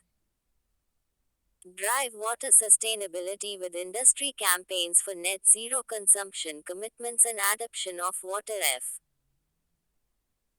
efficient practices such as ZLD technology, industrial water efficiency, water sustainability audits and certification programs. Links. Inclusive growth, basics. Insta means Q. What do you understand by inclusive growth? What are the major impediments to inclusive growth and how can they be overcome in the current scenario? Explain. 15. Trends and progress of banking in India 2021-22. Context. In a report Trend and Progress of Banking in India 2021-22, RBI said that banks must ensure due diligence and robust credit appraisal to limit credit risk. This report is statutory compliance in accordance with the Banking Regulation Act 1949 and presents the performance of banking sectors including cooperative banks and NBFCs. Key findings of the report: double-digit growth in the balance sheet of scheduled commercial banks (SCBs) impact. This is good news for the banking sector in India. Definition: SCBs are those banks which are included in the second schedule of the RBI Act 1934 and which carry out the normal business of banking, such as accepting deposits, giving out loans, and other banking services. Gross non-performing assets (GNPA) for SCBs have declined from 9% 2017-18 to 5.8% March 2022. Reasons for decline in GNPAs: banks have given write-offs or upgradation, greater scrutiny and monitoring of loans, greater recovery of loans after the Insolvency and Bankruptcy Act 2016. The financial performance of urban cooperative banks showed improvement. Non-banking financial company (NBFC) sector improved in 2021-22. With strong capital buffers, adequate provisions, and sufficient liquidity, NBFCs are poised for expansion. Definition: NBFC or non-banking financial institutions are the institutions that have 86 or Insights on India. Com. Been registered under the Companies Act, 1956. NBFCs offer bank-related services without having banking licenses. Even though NBFCs provide financial services, they differ from banks in many ways. Insta links: RBI Financial Stability Report. Mains links: Q. Enumerate the steps taken so far to expedite and enable the resolution of NPAs in India. Critically analyze the potential of National Asset Reconstruction Company Limited (NARCL) as the bad bank in addressing the issue of NPAs. Q. How far can financial inclusion help in containing the high level of NPAs of banks in India? Substantiate your views with two examples. 200 words. Prelims links Q. Which of the following statements best describes the term Scheme for Sustainable Structuring of Stressed Assets (SRA) recently seen in the news? UPSC CSE 2017A. It is a procedure for considering the ecological costs of developmental schemes formulated by the government. B. It is a scheme of RBI for reworking the financial structure of big corporate entities facing genuine difficulties. C. It is a disinvestment plan of the government regarding central public sector undertakings. D. It is an important provision in the Insolvency and Bankruptcy Code, recently implemented by the government. Answer: B. Irrigation systems storage. Regenerative agriculture. Direction: the article tries to establish the relationship between regenerative agriculture, soil health and conservation. Context: farmers, activists, and agricultural research organizations across the world are developing methods of regenerative agriculture, going a step ahead of sustainable agriculture, not only to maintain the resources like soil and water but also to improve them. Background: the Green Revolution in the 1960s saved India from starvation and transformed it into not only a self-sufficient but also a major food exporter country. But the revolution also made India the world's biggest extractor of groundwater. According to the World Water Development Report, 2022, the country extracts 251 cubic or more than a quarter of the world's groundwater each year, and 90% of this is used for agriculture. Agriculture must operate in unison with nature. not against it, if it is to continue feeding the country's undernourished population and driving the economy. In India, the union and state governments UK, HP, Andhra Pradesh, Sikkim and Gujarat are promoting regenerative agriculture with an aim to reduce application of chemical fertilizers and pesticide and to lower input costs. The regenerative agriculture. About it is a system of farming principles and practices that seeks to rehabilitate and enhance the entire ecosystem of the farm by placing a heavy premium on soil health with attention also paid to water management, fertilizer use, etc. It is a method of farming under which emphasis is placed on looking holistically at the agro ecosystem, improving the resources it uses, rather than destroying or depleting them. Key techniques include or Insights on India. Com 87. Benefits. Links between regenerative agriculture, soil health and water saving, maintaining soil health, chemical less farming and cultivation practices such as crop rotation and diversification help improve soil structure and its organic carbon content. Water conservation. Healthy soil helps in improving water use efficiency by better water storage, transmission, filtering and reduces agricultural runoff. Efforts in India to promote regenerative agriculture. The National Project on Organic Farming. Systematic rice intensification, a method in which seeds are spaced at wider distances and organic manure is applied to improve yields. Zero budget natural farming, now known as Subhash Palekar natural farming, emphasizes on preparing and using inputs made from crop residue, cow dung and urine, fruits, among other things. Challenges. There are no structured studies available on the water saving potential of regenerative agriculture. Way ahead, as civil society organizations and farmers do not have the capacity to conduct long term studies, scientific bodies are best equipped to do such trials and calculations. Such research will go a long way in promoting regenerative agriculture. Insta links, ZBNF. Mains links, Q. How and to what extent would micro irrigation help in solving India's water crisis? UPSC 2021.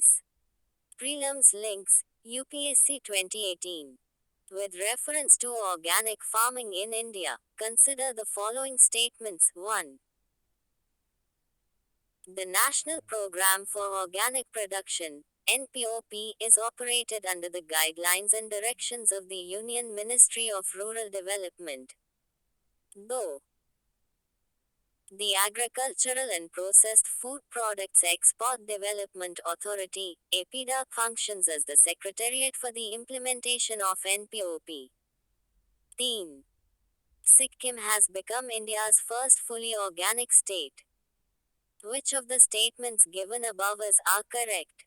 Take 1 and 2 only 2. 2 and 3 only 3. 3 only 4. 1, 2 and 3 uns. 2. Issues related to direct and indirect farm subsidies and minimum support prices. Subsidized fertilizers and the fear of crop yield. Direction. The article highlights the reasons behind high urea and DAP consumption, its impact and how to minimize the excess consumption. Context. Ministry of Chemicals and Fertilizers date reveal 88. Insights on India. Com. That the sale of urea and the ammonium phosphate DAP increased by 3.7% and 16.9%, respectively, from April to October 2022 over the previous year. However, the sales of other fertilizers including complexes containing nitrogen N, phosphorus P, K, potash, and sulfur S have fallen. Background. Two schemes, soil health card and mandatory neem coating of urea, were designed to promote the balanced use of fertilizers. However, the annual consumption of urea 30 to 35 mt in the last 5 years and DAP have grown over the years. This means, instead of providing a balanced mix of plant nutrients based on soil testing and crop requirements, Indian farmers are applying only urea and DAP, both containing 46% N and P, respectively. Reasons behind increased consumption of urea and DAP. High subsidy on urea. The maximum retail price (MRP) of urea is fixed at 5,628 rupees per ton, while the MRPs of other fertilizers are technically decontrolled. DAP, a cheaper substitute. An upper ceiling of 27,000 rupees per ton has been fixed for DAP, Rs 29,000 to 31,000 ton for NPKs complexes, which has 46% P and 18% N. The choice of fertilizers depends more on its price rather than NPKs complexes or other micro-macronutrients. The effects of overconsumption of urea and DAP. The current NPK ratio of 13:5:1, as against the ideal 4:2:1, would adversely affect crop yields. It will negatively impact the health of plants and humans, due to lack of a balanced nutrient mix. Way ahead. Replacement of subsidies on individual fertilizer products with a flat per hectare cash transfer. A wallet account for every farmer, to be used only for the purchase of fertilizers. Maintaining a stock of decontrolled fertilizers to ensure no unexpected price rise. Conclusion. Underpricing of urea, a historical phenomenon, and DAP recent, is a product of subsidy-induced market distortions. Thus, concerns over soil nutrient imbalances should take precedence over electoral politics. Insta-links, reforming the fertilizer sector. Mains links, Q. How do subsidies affect the cropping pattern, crop diversity and economy of farmers? What is the significance of crop insurance, minimum support price in food processing for small and marginal farmers? UPSC 2017. Prelims links, UPSC 2020. Q8. With reference to chemical fertilizers in India, consider the following statements. 1. At present, the retail price of chemical fertilizers is market driven and not administered by the government. Though ammonia, which is an input of urea, is produced from natural gas. 3. Sulfur, which is a raw material for phosphoric acid fertilizer, is a byproduct of oil refineries. Which of the statements given above is are correct? A. 1 only, B. 2 and 3 only, C. 2 only, D. 1, 2 and 3. Solution. B. NFSA, 81 CR.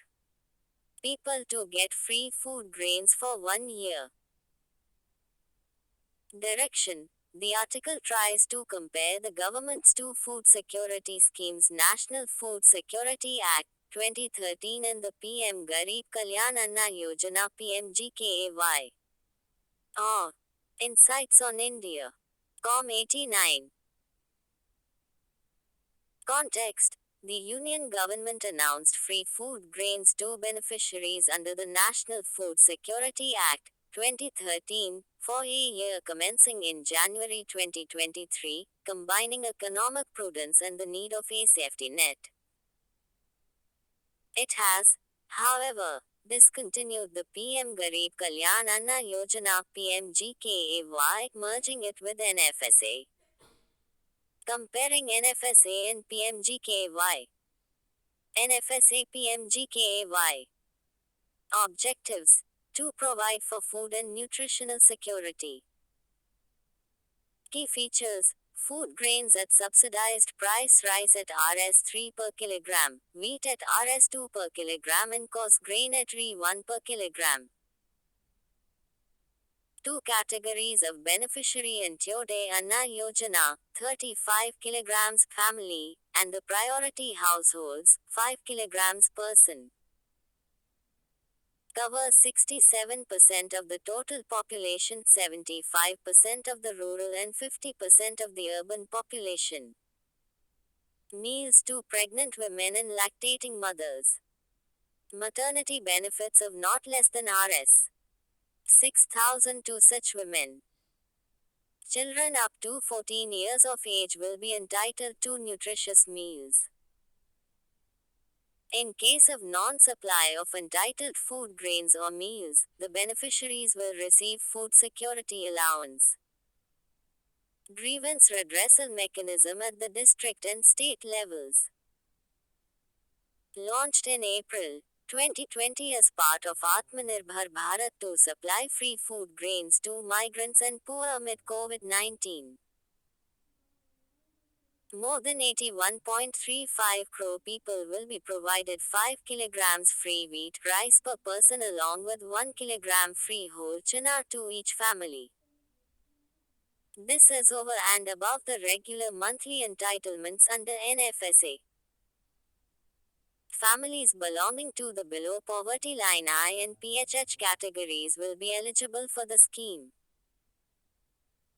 Significance of the move: the discontinuation of PMGKAY comes at a time when the food grain stock has depleted over the months. The decision softens the blow the poor may suffer with the PM Garib Kalyan Anna Yojana being discontinued by the end of the month. Insta links, NFSA. Mains links, Q.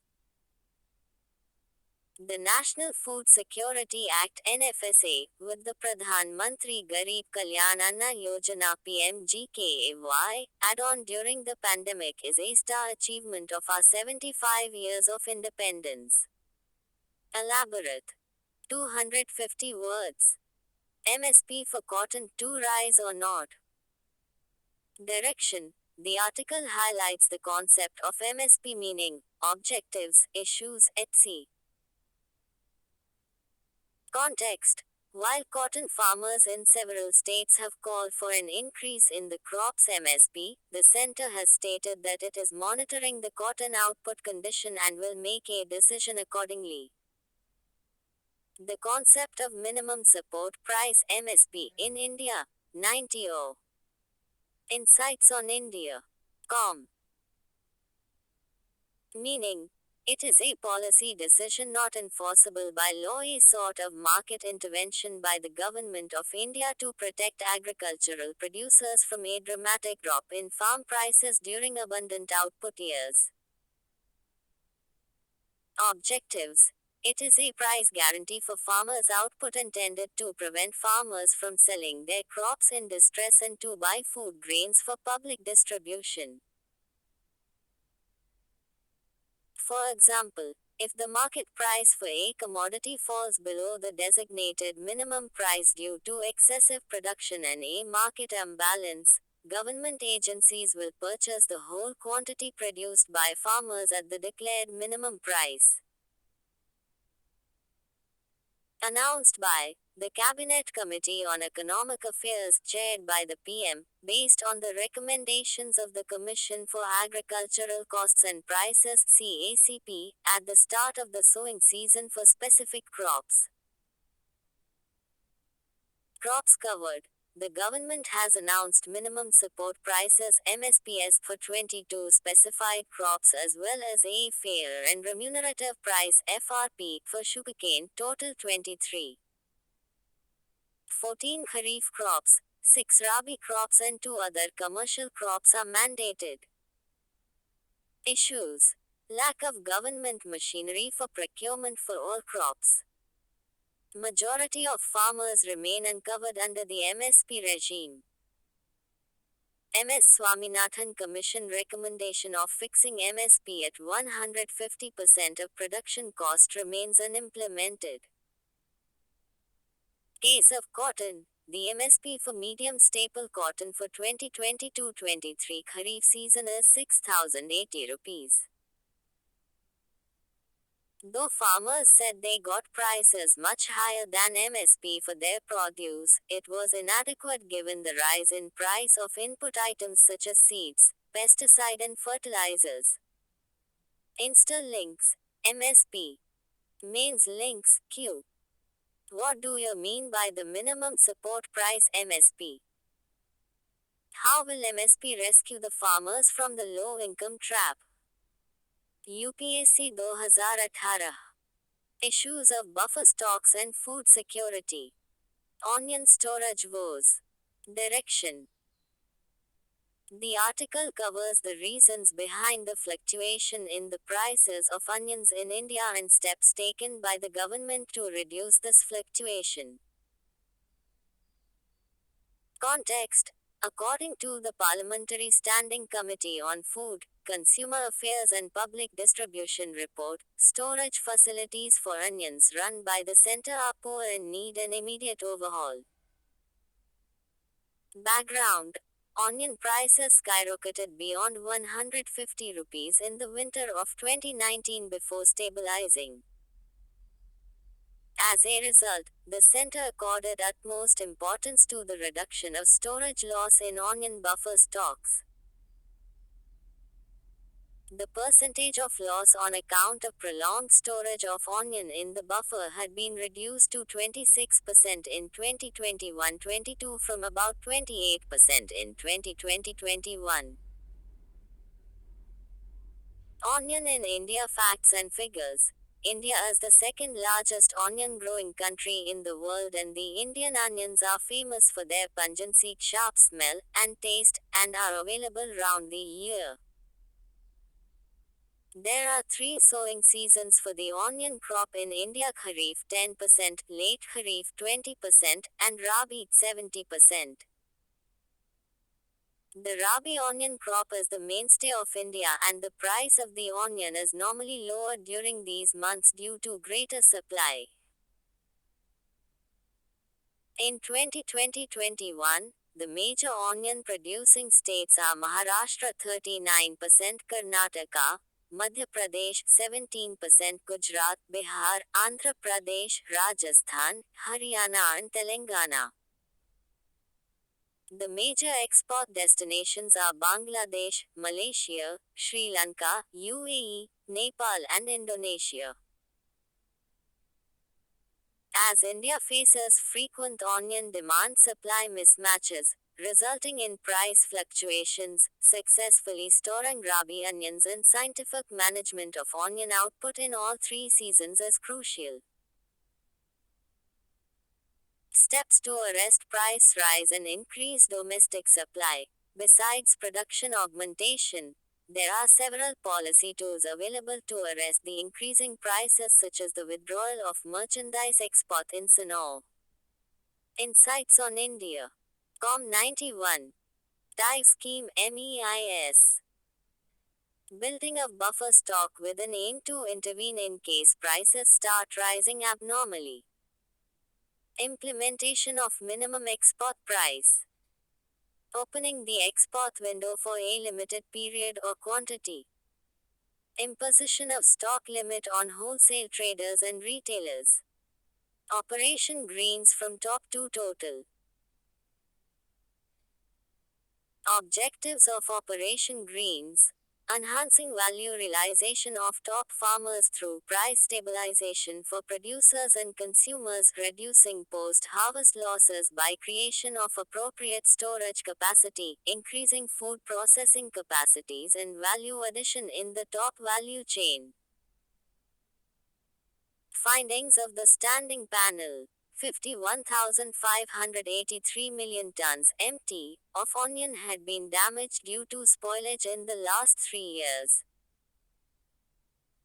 The price of onions mounted too high during the recent months, and such damage reflected poor management on the part of the Department of Consumer Affairs.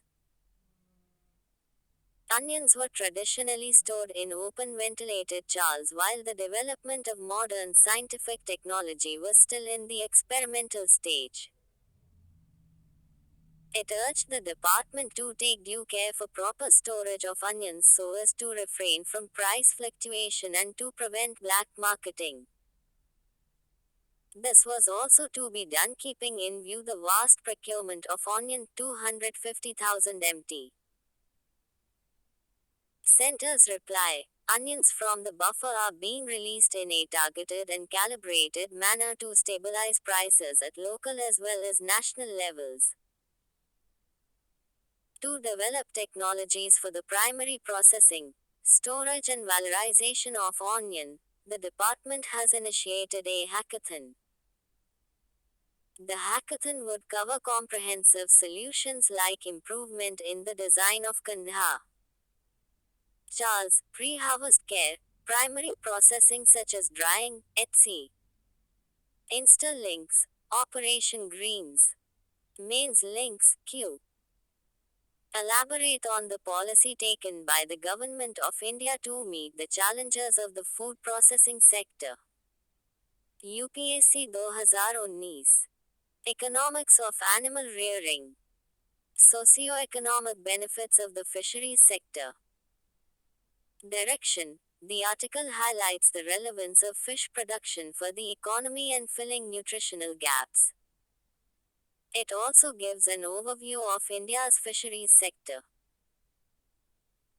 Context: according to a new study, small fish captured in lakes and the oceans of low and middle income countries (LMIC) of Africa, Asia, and the Pacific can help fill nutritional gaps. Background: over a billion people across the world depend heavily on fish and other aquatic foods for nutrition.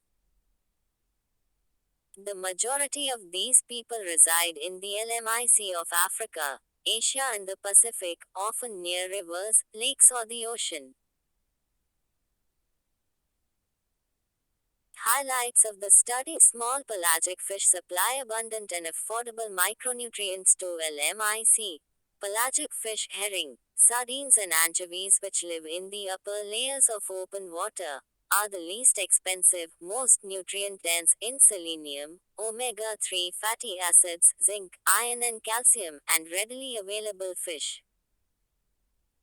Cold water species that are found close to the ocean floor, such as cod and flounder, are the most expensive.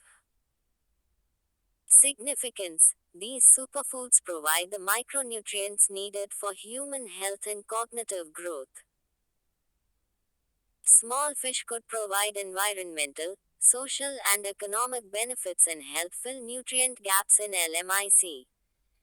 92 or Insights on India. Com. The findings will help inform public health and fisheries strategies in areas with inadequate information on fish nutrition. Challenges to the availability of these small fish: overfishing, trade, and the growing international demand for fish oil. Way ahead: creating equitable and sustainable regulations for managing small scale fisheries. Fishery sector in India. Overview: fisheries is a fast growing, sunrise sector in India, which provides nutrition and food security to a large population and employment to over 28 million people. It occupies an important place in socio-economic development and has witnessed an average annual growth of 11% since 2014-15. The sector has reached record fish production of 142 lakh tons in FY 2019-20, making India the second largest fish producing 7.56% of global production country, contributing over 7.28% to the agricultural GWA. The sector has immense potential for growth and it has been instrumental in sustaining the livelihoods, especially of vulnerable communities.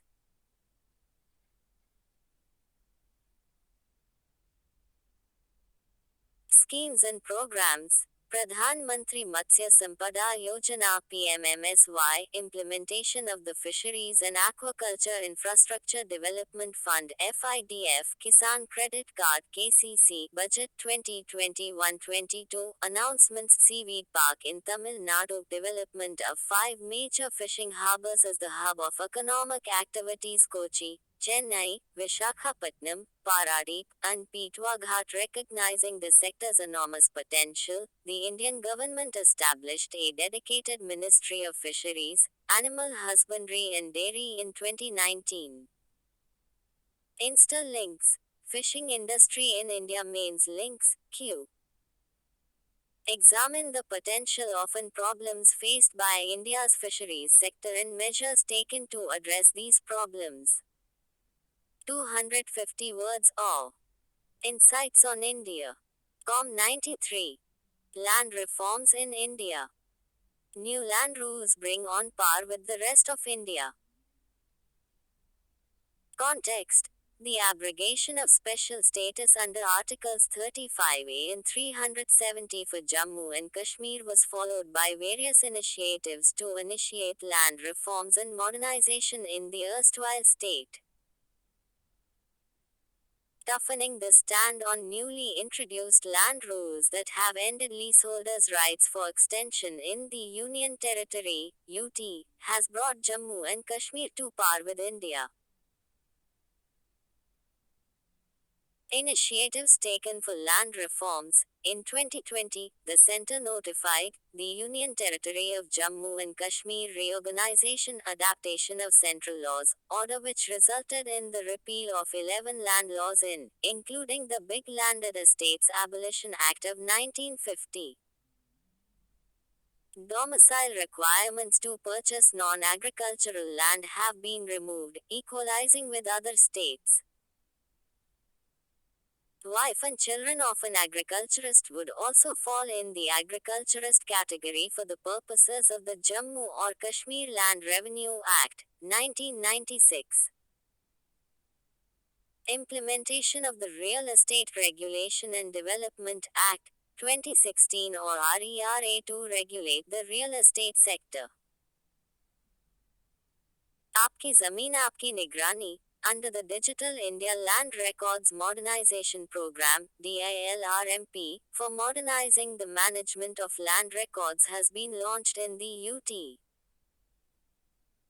These measures benefit economic development, ease of service delivery to the citizens, and reduction in litigation due to poor record keeping. Shortcomings of these measures. Special status of still stands as articles that have been abrogated and not completely abolished. This indicates such reforms violate special rights given to domiciles. Lack of consultation with local leadership. The elected government has been disbanded and such initiatives are almost completely a top-down affair. Popular dissent. People have protested against the measures as they see the removal of domicile needs as an attempt to drastically shift the demography of the region. Undoing reforms. Legislations like the Big Landed Estates Abolition Act of 1950 actually implemented the intended post-independence land reforms. Such repeals are undoing the past progress. Insta links. Now, outsiders can buy land in Roshni Act. Effects of liberalization on the economy. Parliamentary Panel on Competition Amendment Bill 2022. Context. The Parliamentary Standing Committee on Finance has suggested that the government extend the provision of settlement under the Competition Amendment Bill 2022 to cartels so as to make the initiative more pragmatic. The amendment to the Competition Act broadens the scope of anti-competitive agreements to bring two books, entities that facilitate cartelization even if they are not engaged in identical trade practices. Further suggestions of the committee. It recommended some changes to the transaction value threshold prescribed in the draft bill to prevent certain mergers and acquisitions from coming under the ambit of the Competition Commission of India (CCI). However, it didn't suggest any change in the value of the threshold set at 2000 crore rupees. The amendment bill makes it mandatory to notify the Commission of any transaction with a deal value in excess of 2000 crore rupees and if either of the parties has substantial business operations in India. Don't reduce the timeline as there is a shortage of staff. The new bill seeks to accelerate the timeline from 210 working days to only 150 working days with a conservatory period of 30 days for extensions to approve the merger.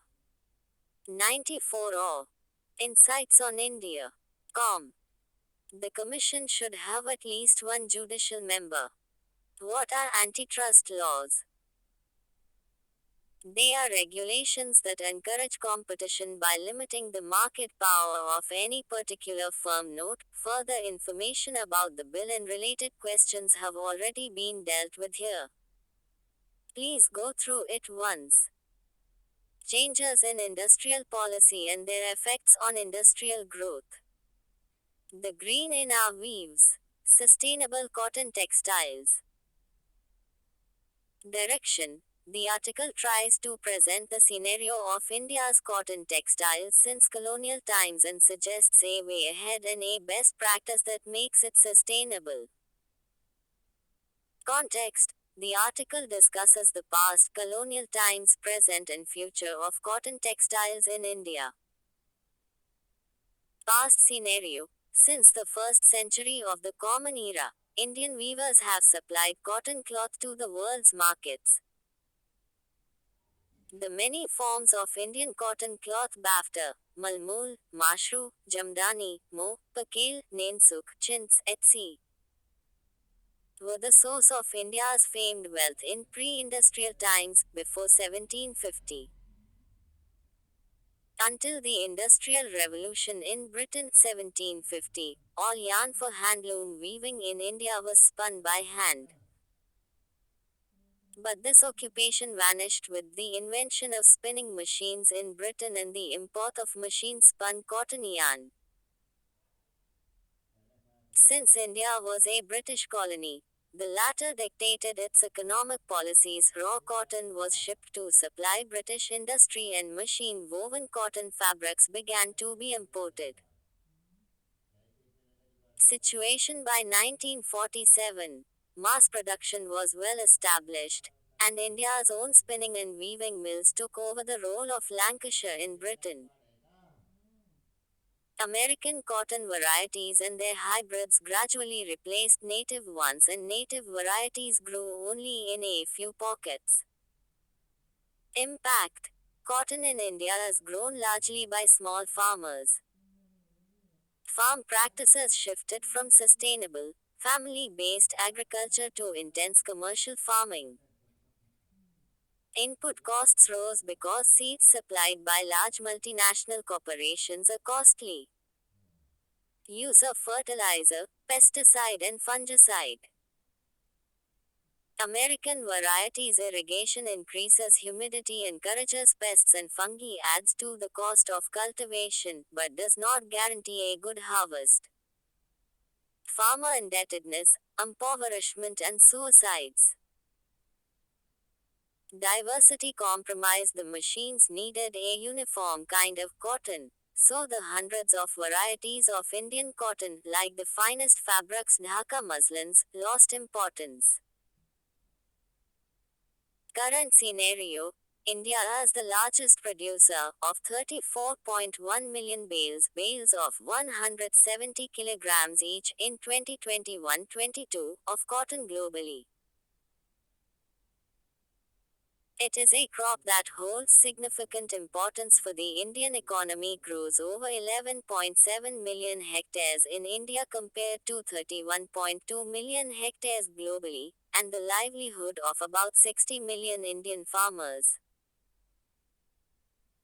In 2020, India stood as the third highest exporter of raw cotton globally, amounting to 6.3 billion United States dollars, 10.2% of the total global exports.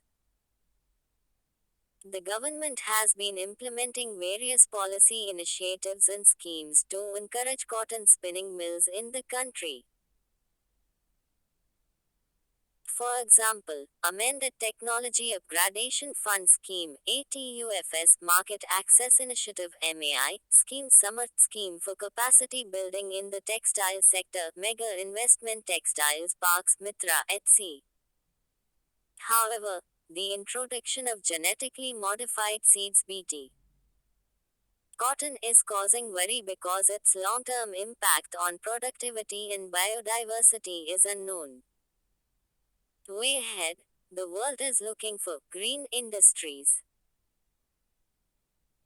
As independent India turns 100 in at 2047, handloom weaving located close to cotton fields can make it a world leader in sustainable production.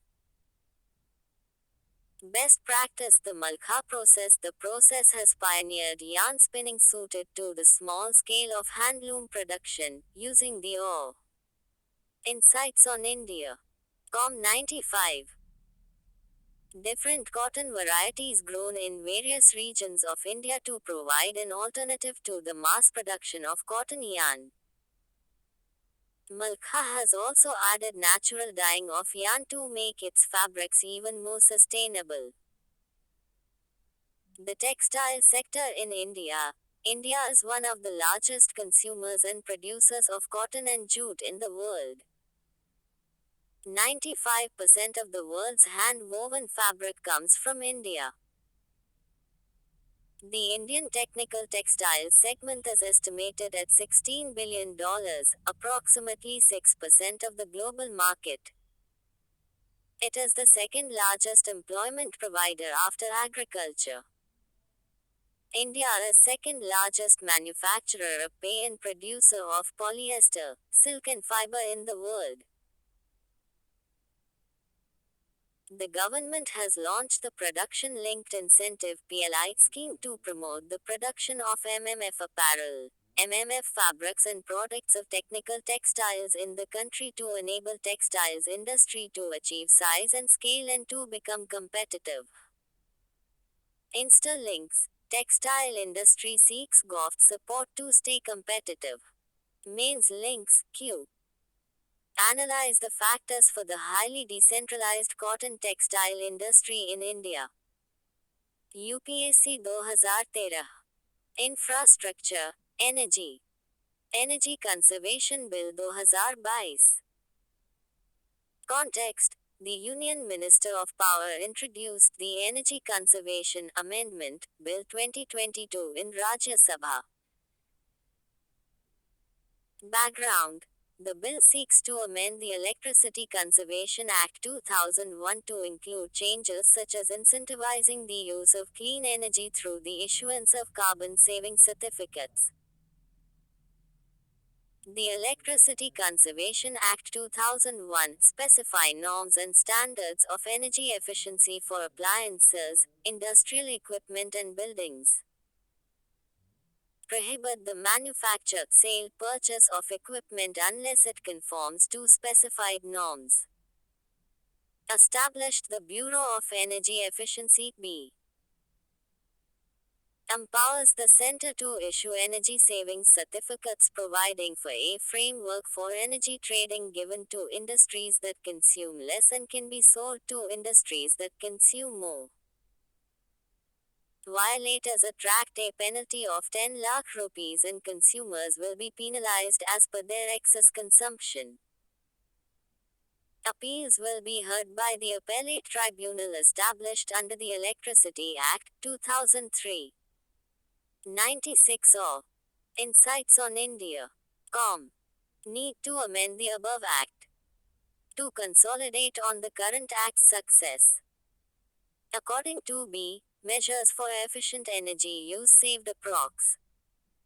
28 million tons of oil equivalent energy in 2019-20. To facilitate the achievement of COP26 goals to ensure faster decarbonization of the Indian economy. Key features of the Energy Conservation Amendment Bill 2022.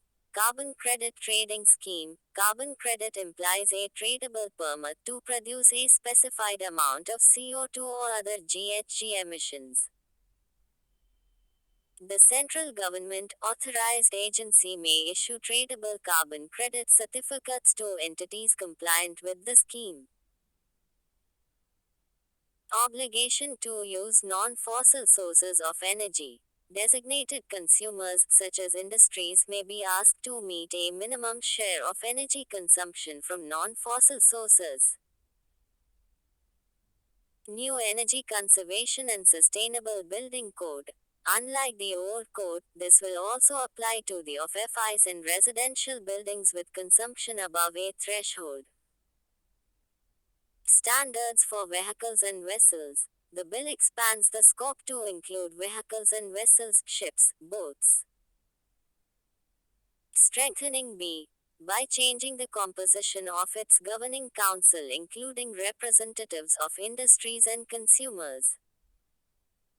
Promoting green hydrogen as an alternative to the fossil fuels used by industries. Penal provisions. Failure to comply with standards will be punishable with a penalty of up to 10 lakh rupees.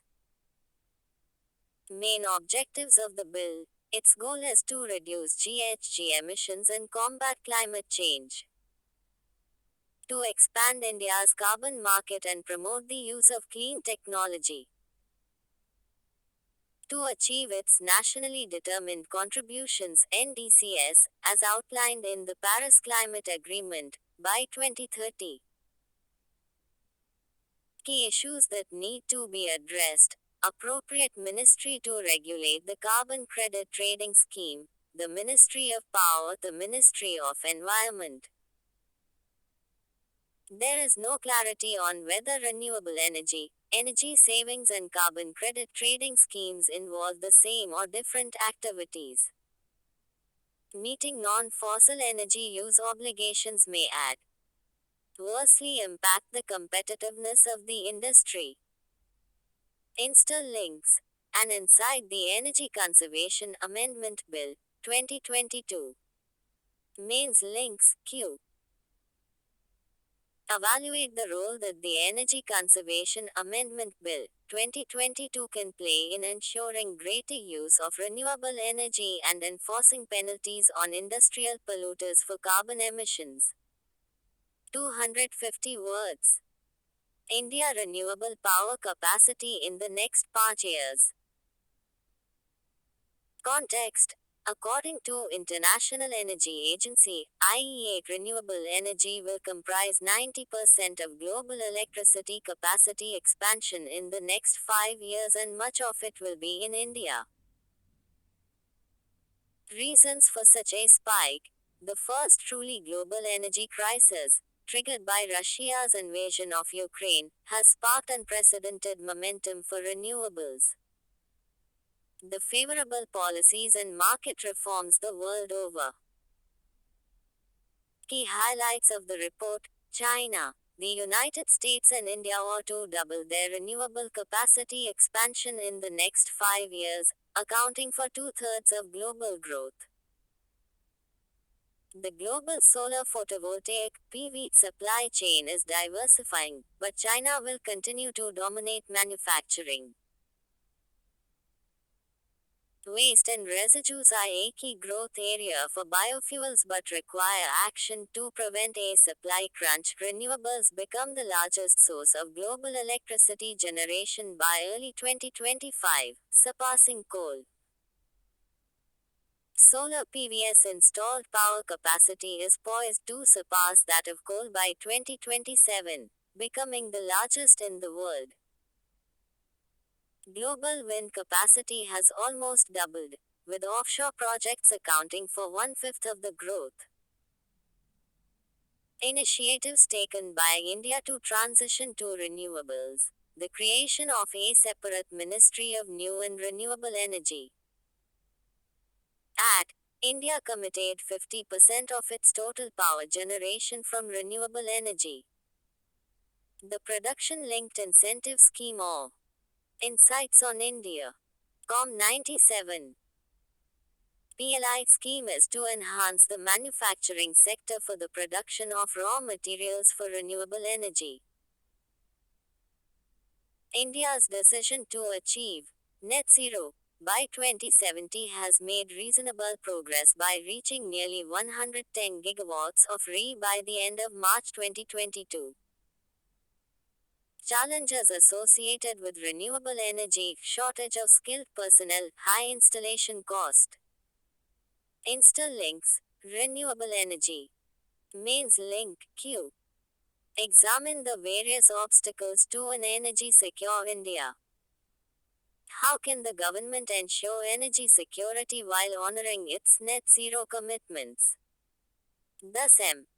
What's shadowing the solar power? Projects.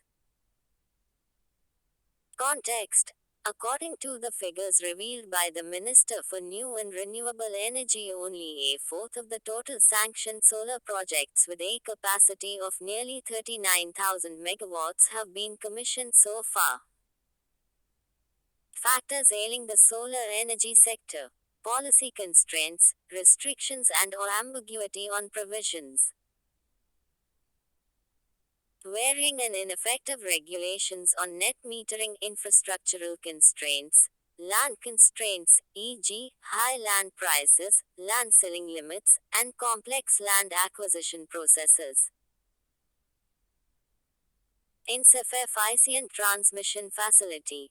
As the renewable source of energy generation is usually located in far-flung areas, insufficient transmission facility is also a major constraint. Storage issues. Solar energy is not consistent and continuously dependent on the weather, financial constraints, unsustainable pricing, import dependency, when it comes to solar modules, batteries. For power storage and manufacturing other renewable energy systems, India is highly dependent on import of these equipment. Environmental issues. The habitat of the great Indian bustard, a critically endangered species, has been encroached upon by solar power projects, particularly by transmission lines that endanger the bird. Rajasthan case study. Short-term and long-term measures. Short-term, a uniform policy framework must be formulated to apply to all states in the Union for at least the next 5 years. Unrestricted access to net metering is vital to help the growth of rooftop solar, especially in the MSME segment. Augment inflow of low-cost finance. Explore novel means to attract more streams of concessional finance, such as mainstreaming of green bonds. Long-term, stricter renewable purchase obligation (RPO) enforcement. Pan-India implementation of renewable purchase obligation (RPO) for utilities and large consumers, and strict penalties for non-fulfillment of RPOs. Introducing plans to improve financial health of discoms. Reducing cross-subsidy surcharge. CSS. Commercial and industrial consumers are currently levied an additional CSS, leading to higher than average electricity tariffs. Introducing capital subsidy for battery energy storage system (BESS). India's targets. India has an ambitious target of installing 175 gigawatts (GW) of renewable power by 2022, which includes 100 gigawatts from solar energy alone. Also, a total renewable target of 500 gigawatts by 2030. Interlinks, solar energy. Mains link, Q. Explain the purpose of the Green Grid initiative launched at the World Leaders Summit of the COP26 UN Climate Change Conference in Glasgow in November 2021. When 98 or Insights on India. Com. Was this idea first floated in the International Solar Alliance ISA? UPSC 2021. Prelims link. UPSC 2022. Q8. Consider the following statements. 1. Gujarat has the largest solar park in India. 2. Kerala has a fully solar powered international airport. 3. Goa has the largest floating solar photovoltaic project in India. Which of the statements given above are correct? A. 1 and 2, B. 2 only, C. Land 3, D. 3 only. India is all set to go for its first project. Context. Hydrogen generated at a facility in Pune will be utilized locally to help the city lower its emissions and manage waste optimally. Pune Municipal Corporation (PMC) has collaborated with business management consultant the Green Billions (TGBL) to manage its waste and generate it into usable green hydrogen. The new facility will solve two major problems: inefficient waste management and carbon emissions. Waste management is one of the prime issues in the country, which is blamed for generating the pollution in the surroundings. With this project, Pune city can reduce up to 2.5 million tons of carbon dioxide equivalent. Over 3.8 million tons of waste would be diverted from the landfill dumping site and more than 180,000 estimated households will be served directly. About green hydrogen. Green hydrogen is hydrogen produced by splitting water by electrolysis using power from renewable energy sources. How green hydrogen could help in meeting India's net zero target. Replacement for fossil fuels. Hydrogen fuel cells. Hydrogen fuel cells HFCS produce heat and water as byproducts, eliminating the costs associated with handling and storing toxic materials like battery acid or diesel fuel. Energy storage stored for a long period. The stored hydrogen can be used to produce electricity using fuel cells. Decarbonization of industries. Green hydrogen can easily be converted to green ammonia. It, therefore, assumes vast applications for agriculture, fertilizer producing industries and refineries, steel and heavy duty transportation industry. Commercialization of oxygen produced reduced dependence on rare minerals. Green hydrogen holds the key to clean electric mobility that doesn't depend on rare minerals. Challenges associated: economic feasibility, technological challenges, e.g., hydrogen storage due to its embrittlement of storage metals is a major issue in creating a sustainable supply chain. Investments needed, consumer adoption. India's stand on renewable energy. India is one of the few countries that has kept up its Paris Agreement 21st Conference of Parties or COP21 to the United Nations Framework Convention on Climate Change commitments, with an exponential increase in renewable energy capacity. Insta-links. Green Hydrogen Potential National Hydrogen Mission. Mains link, Q. The National Hydrogen Policy is a step in the right direction to harness the potential of green hydrogen, but removing production bottlenecks and incentivizing production can be a game changer for the energy security of India. Or. Insights on India. Com99. Comment. Science and technology. End-to-end encryption. Tech companies vs GOVT. Direction. The article tries to explain the end-to-end encryption technology, its users, the government's concerns, and challenges. Context: Apple announced that it will be increasing end-to-end encryption, enabling user data protection even in case data is breached in the cloud. Earlier, Elon Musk said that he wanted Twitter DMS to be encrypted. About end-to-end encryption. It is a communication process that encrypts data being shared between two devices, preventing third parties, cloud service providers, internet service providers (ISPs), and cybercriminals from accessing data while it is being transferred. It uses an algorithm that transforms standard text into an unreadable format, which can only be unscrambled by those with the decryption keys.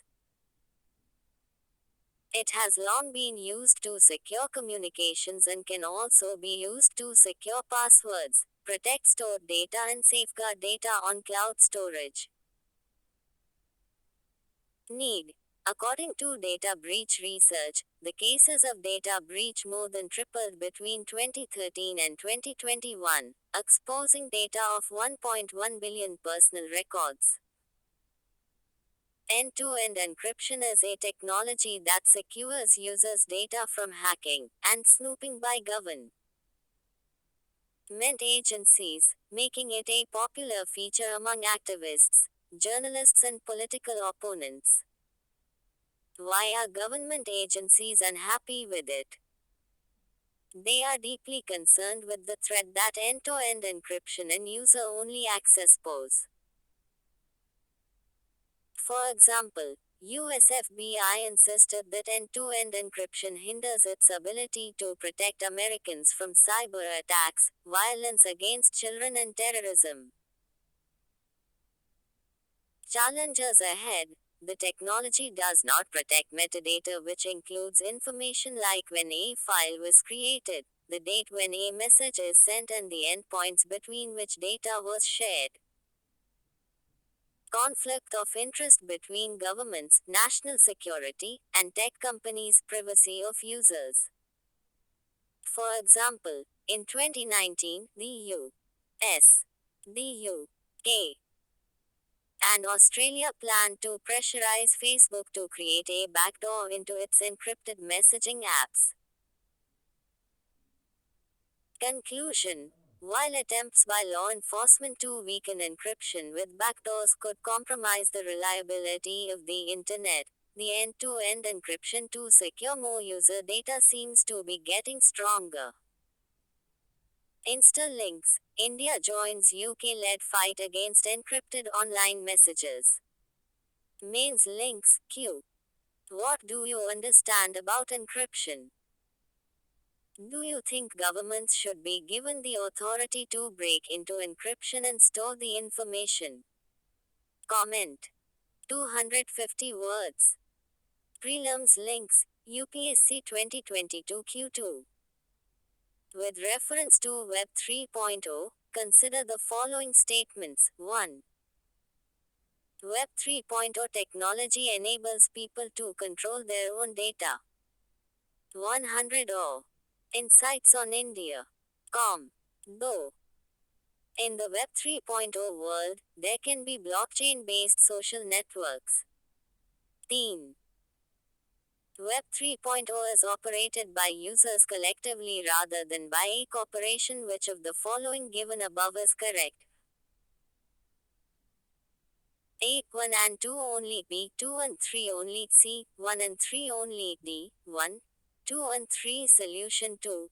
D. Explanation. Web 3.0 is the decentralized form of the Internet run on blockchain technology. In this, users can own stakes in platforms and applications which are now controlled by big tech companies. Awareness in the fields of it: space, robotics, nanotechnology, biotechnology. Fusion energy breakthrough boosts hope for clean power. Direction: nuclear fusion technology is quite important for both prelims and mains.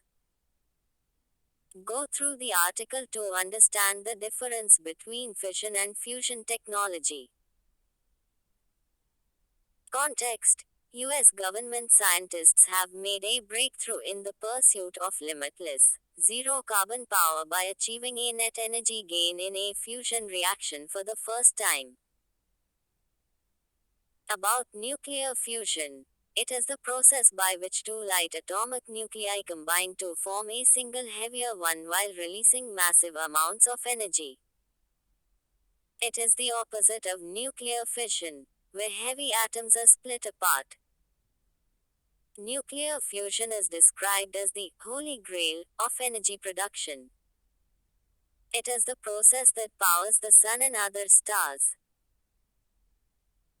Fusion reactions take place in a state of matter called plasma, a hot, charged gas made of positive ions and free moving electrons with unique properties distinct from solids, liquids, or gases. Why is nuclear fusion so important? Nuclear fission reactors produce a lot of radioactive waste, which can be dangerous and must be stored safely potentially for hundreds of years, whereas the waste produced by nuclear fusion is less radioactive and decays much more quickly. Nuclear fusion doesn't need fossil fuels like oil or gas. It also doesn't generate greenhouse gases. Most fusion experiments use hydrogen, which can be extracted cheaply from seawater, and lithium, i.e., fuel supplies could last for millions of years. Fusion could generate 4 times more energy of fuel than fission used in nuclear power plants and nearly 4 million times more energy than burning oil or coal. The US experiment on nuclear fusion, or Insights on India. COM 101. Challenges with nuclear fusion. It is challenging to obtain high enough plasma densities, temperatures, and energy confinement times simultaneously for a reactor to approach ignition conditions. Forcing and keeping the elements together in fusion requires very high temperatures and pressures. Evolution of nuclear fusion study. The IAEA has been at the core of international fusion research. The IAEA launched the Nuclear Fusion Journal in 1960 to exchange information about advances in nuclear fusion. The world's largest international fusion facility, ITER, was established in 2007 in France to demonstrate the scientific and technological feasibility of fusion energy production. Insta links. Nuclear fusion technology ITER. Mains link Q. With growing energy needs, should India keep on expanding its nuclear energy program? Discuss the facts and fears associated with nuclear energy. UPSC 2018. Prelims link. UPSC 2020. Q2. In India, why are some nuclear reactors kept under IAEA safeguards while others are not? A. Some use uranium and others use thorium. B. Some use imported uranium and others use domestic supplies. C. Some are operated by foreign enterprises and others are operated by domestic enterprises. D. Some are state owned and others are privately owned. India's first 5G enabled auto manufacturing unit. Context: Bharti Airtel and Tech Mahindra have announced a strategic partnership under which they have deployed a 5G for enterprise solution, i.e., a captive private network, at Mahindra and Mahindra's Chakan facility in Maharashtra, making it India's first 5G enabled auto manufacturing unit. The partnership is in line with Tech Mahindra's NXT NOWTM framework, which aims to enhance the human-centric experience, focuses on investing in emerging technologies and solutions that enable digital transformation and meet the evolving needs of the customer. As the Industry 4.0 paradigm gathers momentum, reliable data networks will prove to be a key differentiator in factory and manufacturing performances. About 5G, the fifth generation of mobile networks, or 5G, is what comes after the 2G, 3G, and 4G generations. 5G is expected to deliver substantially higher connection speeds. About private 5G network, also called a captive non-public network CNPN, it is a network that is set up solely for a firm's own use.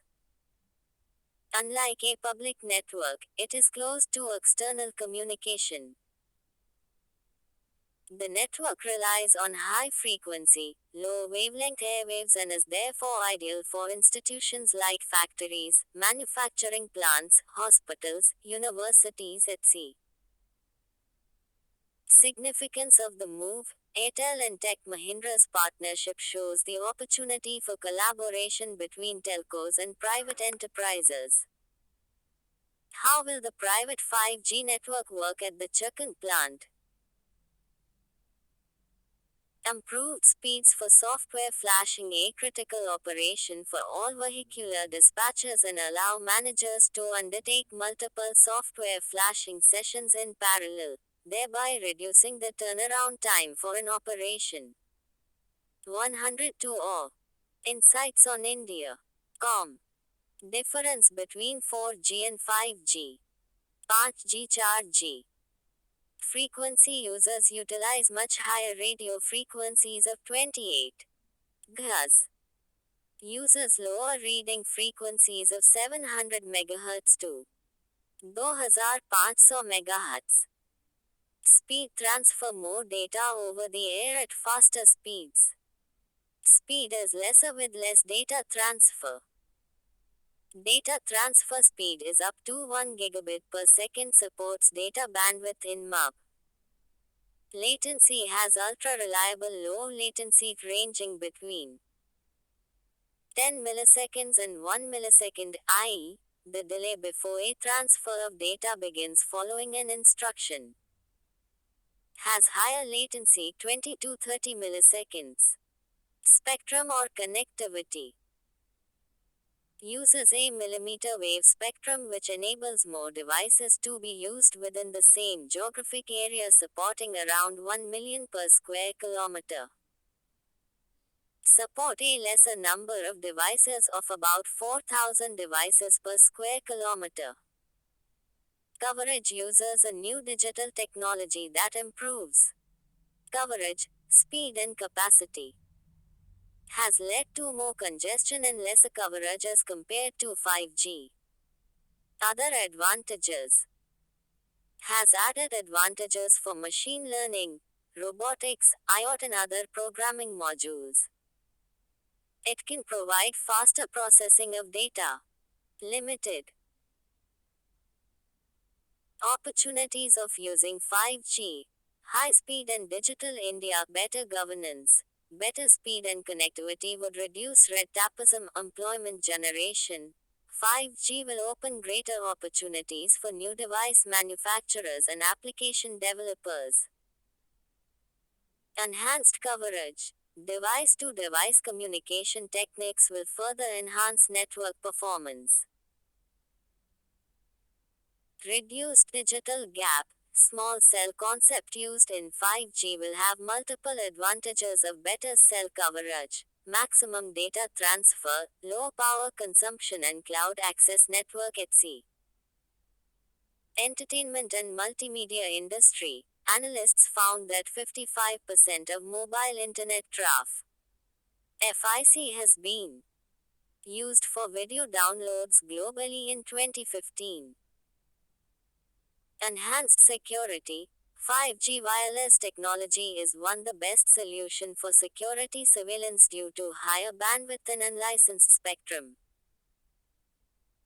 Logistics and shipping. Logistic and shipping industry can make use of smart 5G technology for goods tracking, fleet management etc.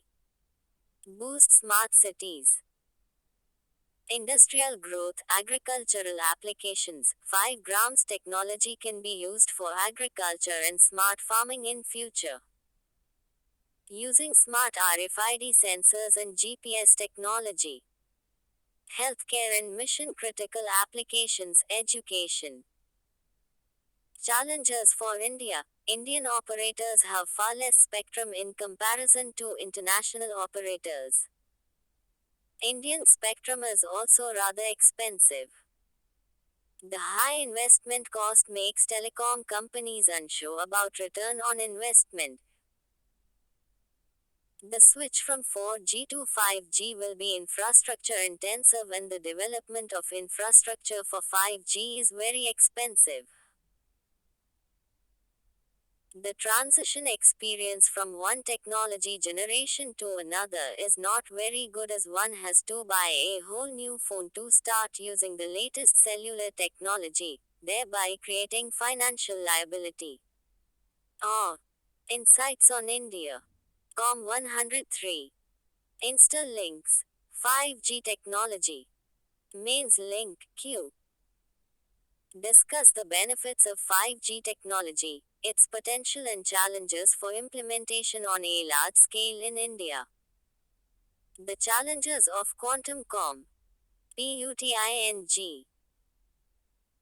Direction. The article tries to explain quantum technology, its working, application, challenges and way ahead to make it more practical. Context. Several institutes and companies worldwide have invested in developing quantum computer QC systems. Background. The QC use quantum physics to tackle problems that traditional computers cannot. It has wide-ranging applications and the scale of investments. In 2021, the Indian government launched a national mission on quantum technology to study quantum technologies with an allocation of 8,000 crore rupees. The Indian Army opened a quantum research facility in Madhya Pradesh and the Department of Science and Technology co-launched another facility in Pune. Quantum technology. Background. Until the early 20th century, it was thought that classical physics two objects cannot occupy the same space at the same moment.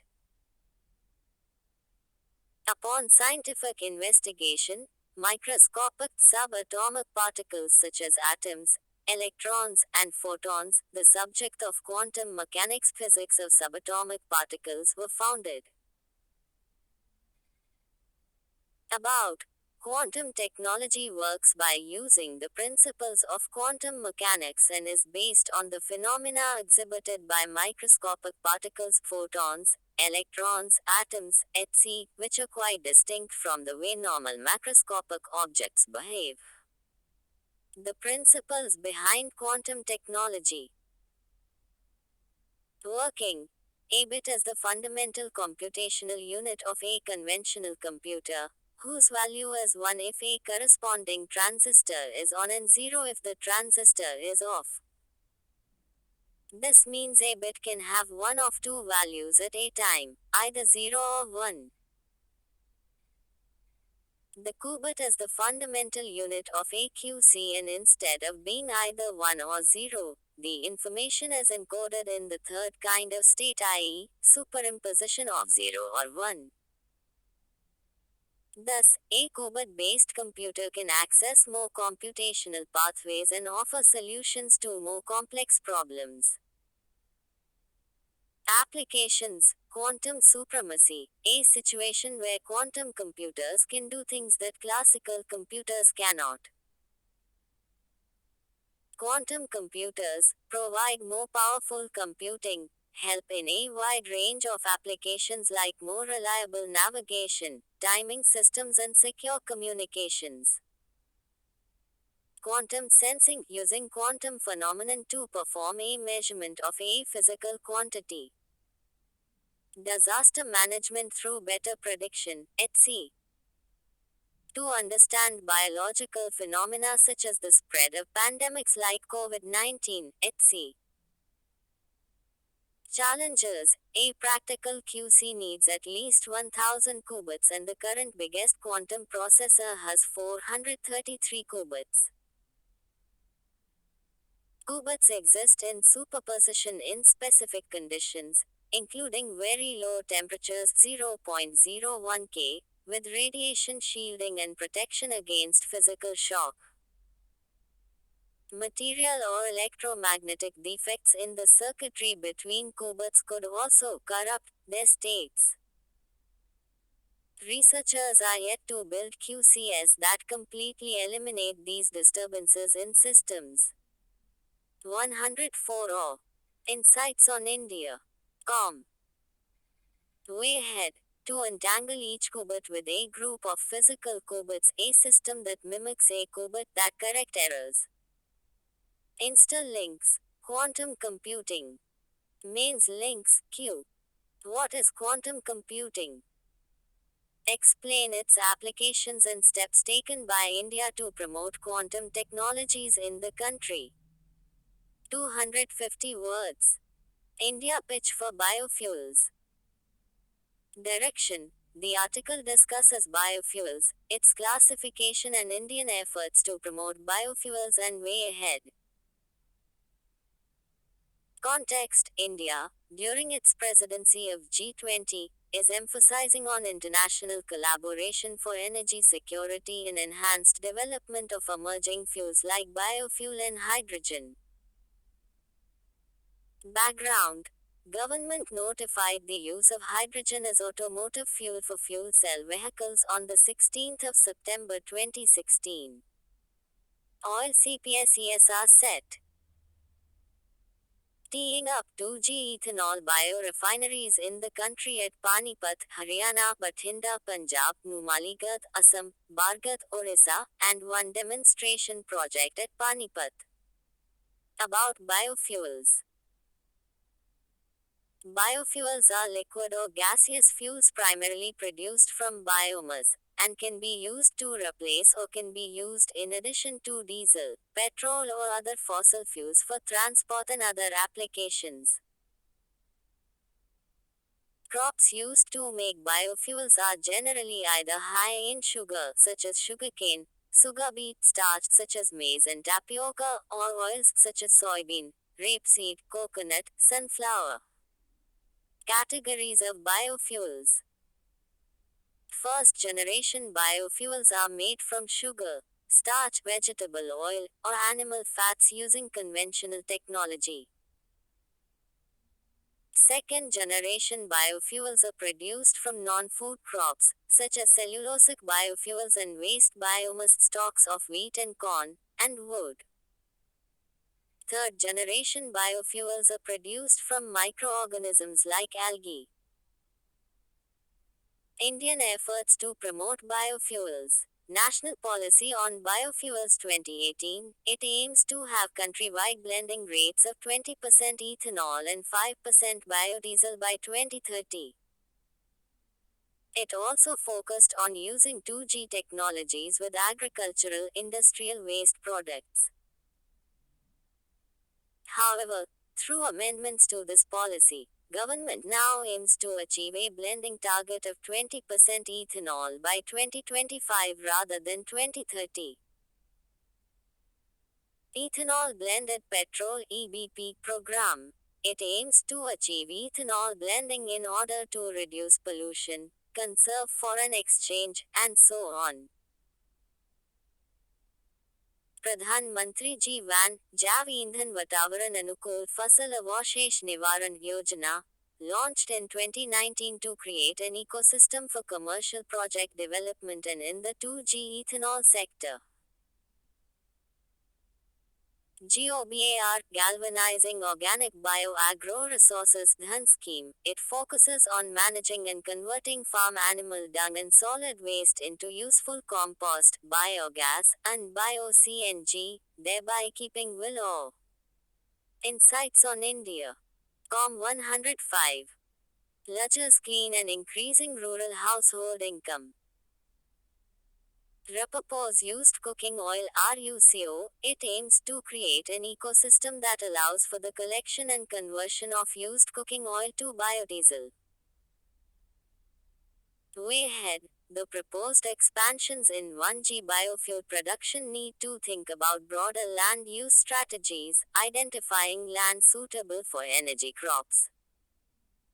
India needs to develop alternative feedstocks for biodiesel production. Existing frameworks like the Clean Development Mechanism could be leveraged to directly fund in the sector. Insta-links, biofuels. Prelims links, UPSC 2020. According to India's national policy on biofuels, which of the following can be used as raw materials for the production of biofuels? A. Cassava 2. Damaged wheat grains 3. Groundnut seeds 4. Horse gram 5. Rotten potatoes 6. Sugar beet. Select the correct answer using the code given below. A. 1, 2, 5 and 6 only. B. 1, 3, 4 and 6 only. C. 2, 3, 4 and 5 only. D. 1, 2, 3, 4, 5 and 6 ans. A. James Webb Telescope. Context. It was launched 1 year ago on a mission to observe the universe in wavelengths no human eye can see. With a primary mirror 21 feet wide, the Webb is 7 times as powerful as the Hubble Space Telescope, its predecessor. About James Webb Telescope. James Webb Telescope is an international collaboration between NASA, European Space Agency (ESA), and the Canadian Space Agency. The telescope uses infrared light, which cannot be perceived by the human eye, to study every phase in cosmic history. Mission objectives. It will help in a broad range of investigations across the fields of astronomy and cosmology. It will help to understand the origins of the universe, the evolution of our own solar system, and search for signs of life on faraway planets. It can also analyze the atmospheres of exoplanets that pass in front of their stars. It will look at a large number of things in the universe, including icy moons, distant exoplanets, and galaxy clusters. For a comparison between James Webb and Hubble telescopes, please click here. Parts of JWST source NASA. Insta links. James Webb Space Telescope. Mains link Q. Compare and contrast James Webb Telescope with that of the Hubble telescope. What insights can James Webb Telescope offer about our past? 106 or Insights on India. Com. What lies ahead in 2023 in new social media, metaverse, and more. I. Direction. The article highlights new technological breakthroughs that await in 2023 and the opportunities and challenges they pose. The article also covers a study that points out the adverse impact of social media. Context. Around the same time last year, December 2021, India was on the verge of a major technological shift, the transition to 5G. Because the year 2022 has only reinforced our reliance on technology, we will try to figure out what big tech breakthrough awaits us in 2023. Trends to look out for in 2023. More intelligent, more pervasive AI. ChatGPT has shown the world that conversational artificial intelligence (AI) is an idea whose time has come. ChatGPT Generative Pre-trained Transformer is an OpenAI chatbot that was released in November 2022. It is based on top of OpenAI's GPT 3.5 family of large language models and is customized using both guided and adaptive learning techniques. Fig. Application of ChatGPT for classifying reviews. Time for post-social. As Facebook's user base becomes older by the year, younger users are preferring new platforms like Discord, where conversations happen more in closed groups than in virtual town squares. The evolution of such platforms is already challenging traditional methods of monetizing social media engagement. Internet becoming more regional. As the internet spreads to new users, especially in countries like India, it is also becoming more localized and multilingual. The English language internet appears to have peaked around the world, prompting companies like Google to focus more on the potential to serve smaller, regional languages. Provides an opportunity to test new technologies that can solve more localized problems, and the one size fits all features will be limited. Metaverse. The metaverse is defined as a spatial computing platform that offers digital experiences as an alternative to or replica of the real world. It also offers key civilizational aspects such as social interactions, currency, trade, economy, and property ownership, all built on the foundation of blockchain technology. Expect a more commercial version of the metaverse to be accessible to regular users during the year. However, the big disruptor could be an affordable device, say, a smartphone that logs users into the metaverse easily. Related news. Social media prevents profound boredom, and that is harmful context, according to a new study. Using spare time with senseless scrolling through never ending social media feeds may be preventing people from discovering new passions and meaningful activities. Background. The research was carried out at a time when governments enforced several restrictions on people's movement due to the outbreak of the coronavirus pandemic, and they were forced to stay home. Findings of the study. Constant usage of social media does not allow consumers to enter a state of profound and severe boredom, which promotes creative and innovative thinking. Instead, it confines them to a state of superficial fatigue. Ah. Insights on India. Com 107. Insta links. Metaverse. Mains links. Q. COVID-19 pandemic has caused unprecedented devastation worldwide. However, technological advancements are being availed readily to win over the crisis. Give an account of how technology was sought to aid the management of the pandemic. UPSC 2020. Environmental Conservation. And Groundwater Summit 2022. Direction. The article highlights the groundwater situation across the world and in India and efforts to conserve groundwater. Context. The importance of groundwater protection and techniques for its sustainable use will be highlighted during the United Nations Water Summit on Groundwater 2022 in Paris, France. Groundwater. Water seeps through rocks and soil and is stored beneath the ground. Aquifers are the rocks in which groundwater is stored. This untapped resource accounts for only 0.62% of the total water and 30% of freshwater accessible on the planet. It is a vital resource that provides almost half of drinking water, 40% of water for irrigation, and a third of water required for the industry worldwide. The role of groundwater in human development becomes bigger in the face of water scarcity affecting about 2.7 billion people around the world. Background. Groundwater management is imperative to meet the UN mandated 6 Sudanese pounds of providing clean water and sanitation for all.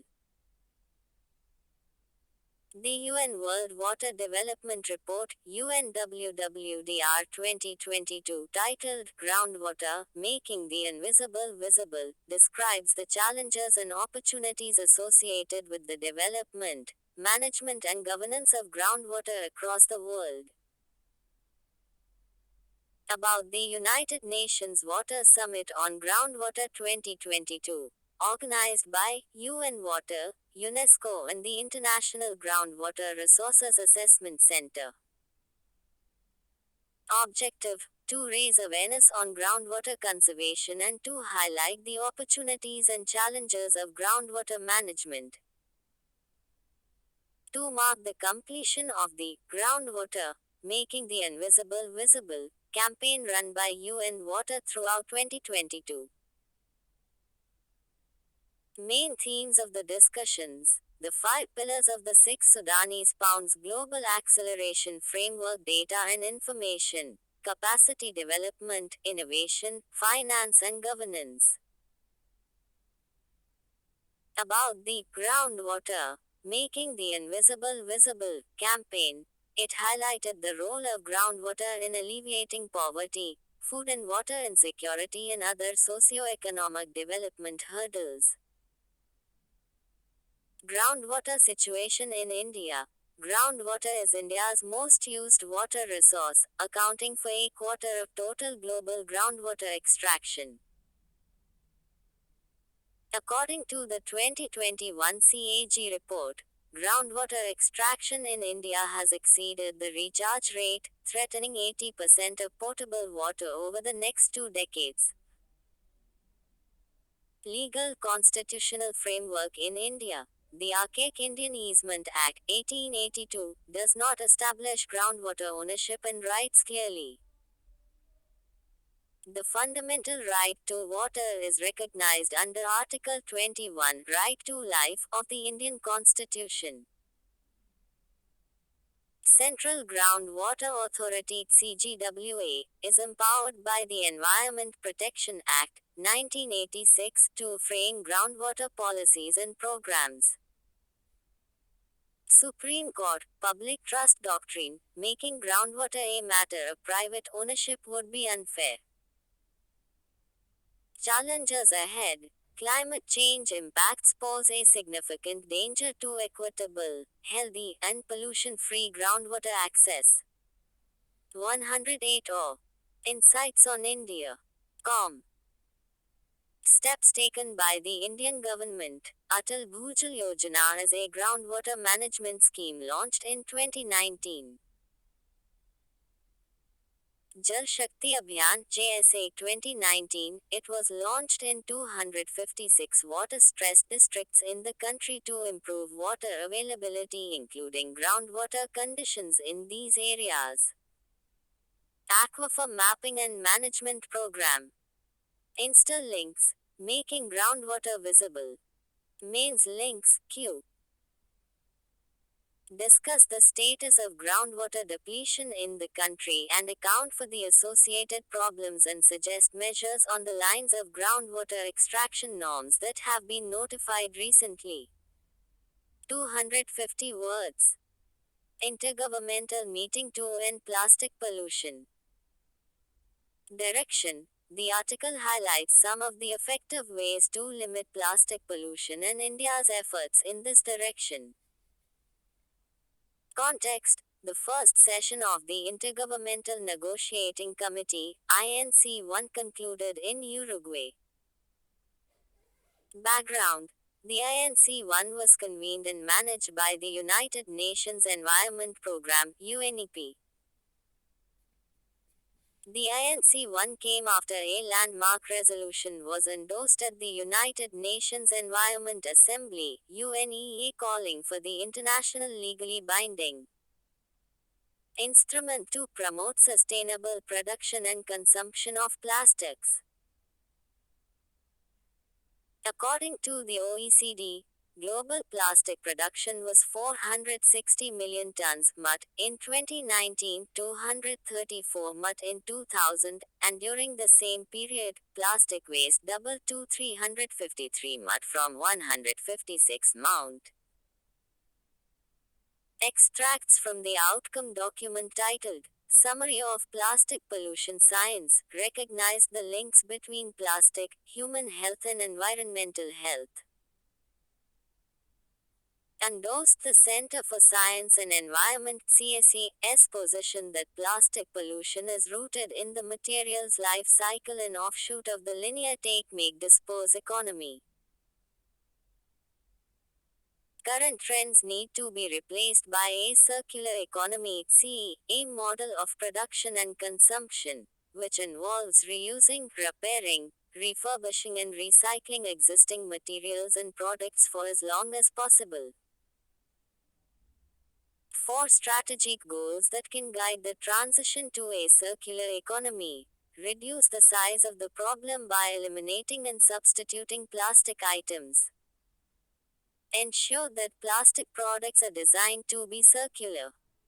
Close the loop of plastics in the economy. Manage plastics that cannot be reused or recycled in an environmentally responsible manner.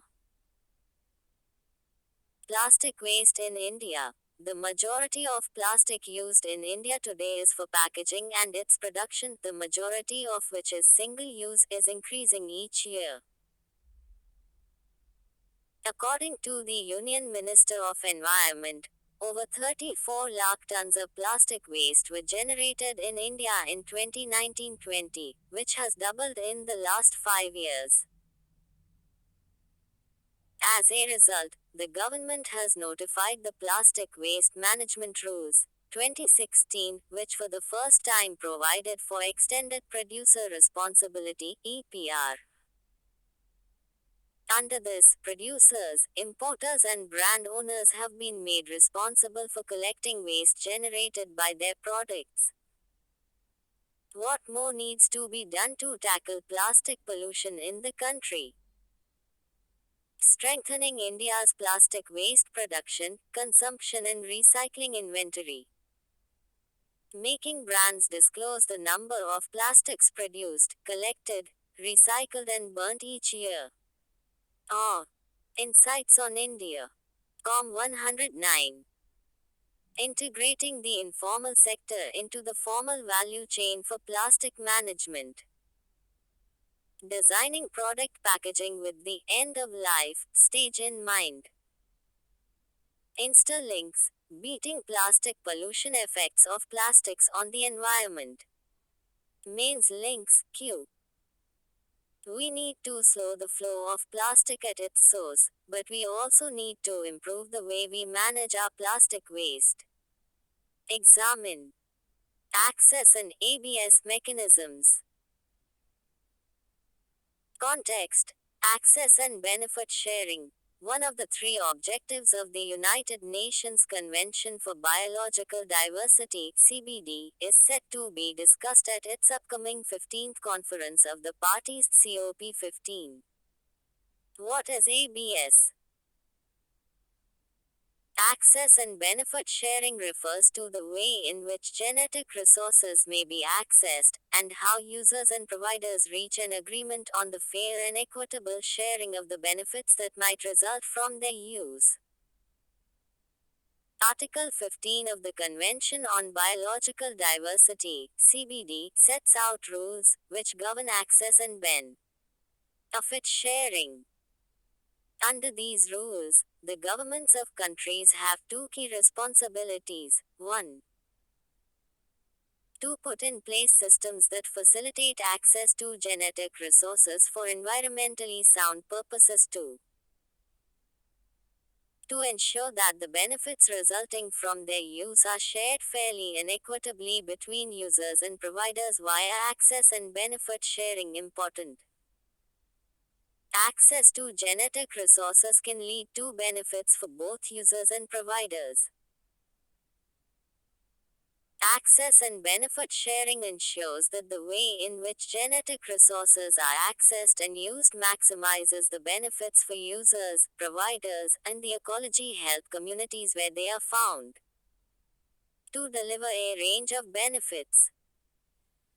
From basic scientific research, such as taxonomy, to developing commercial products which contribute to human well-being.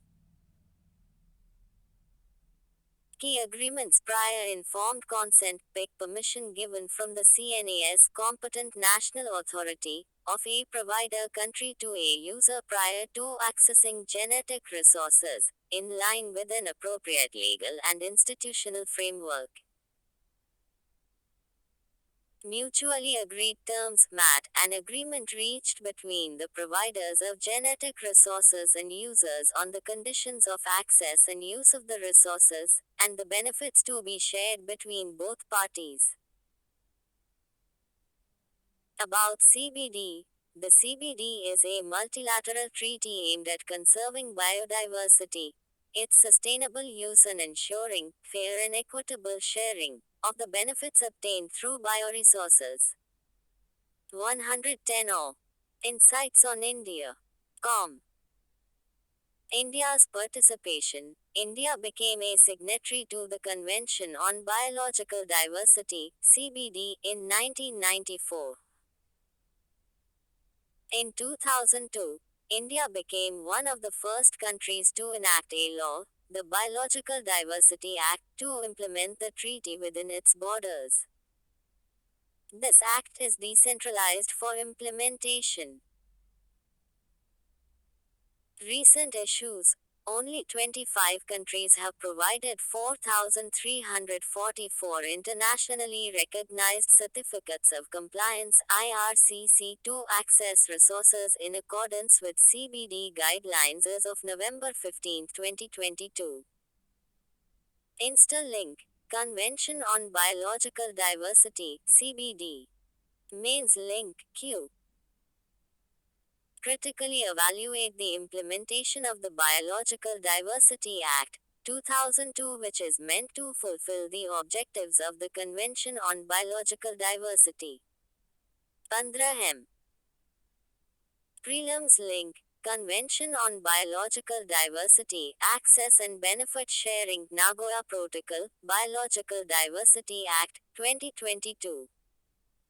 Wildlife Protection Amendment Bill 2022.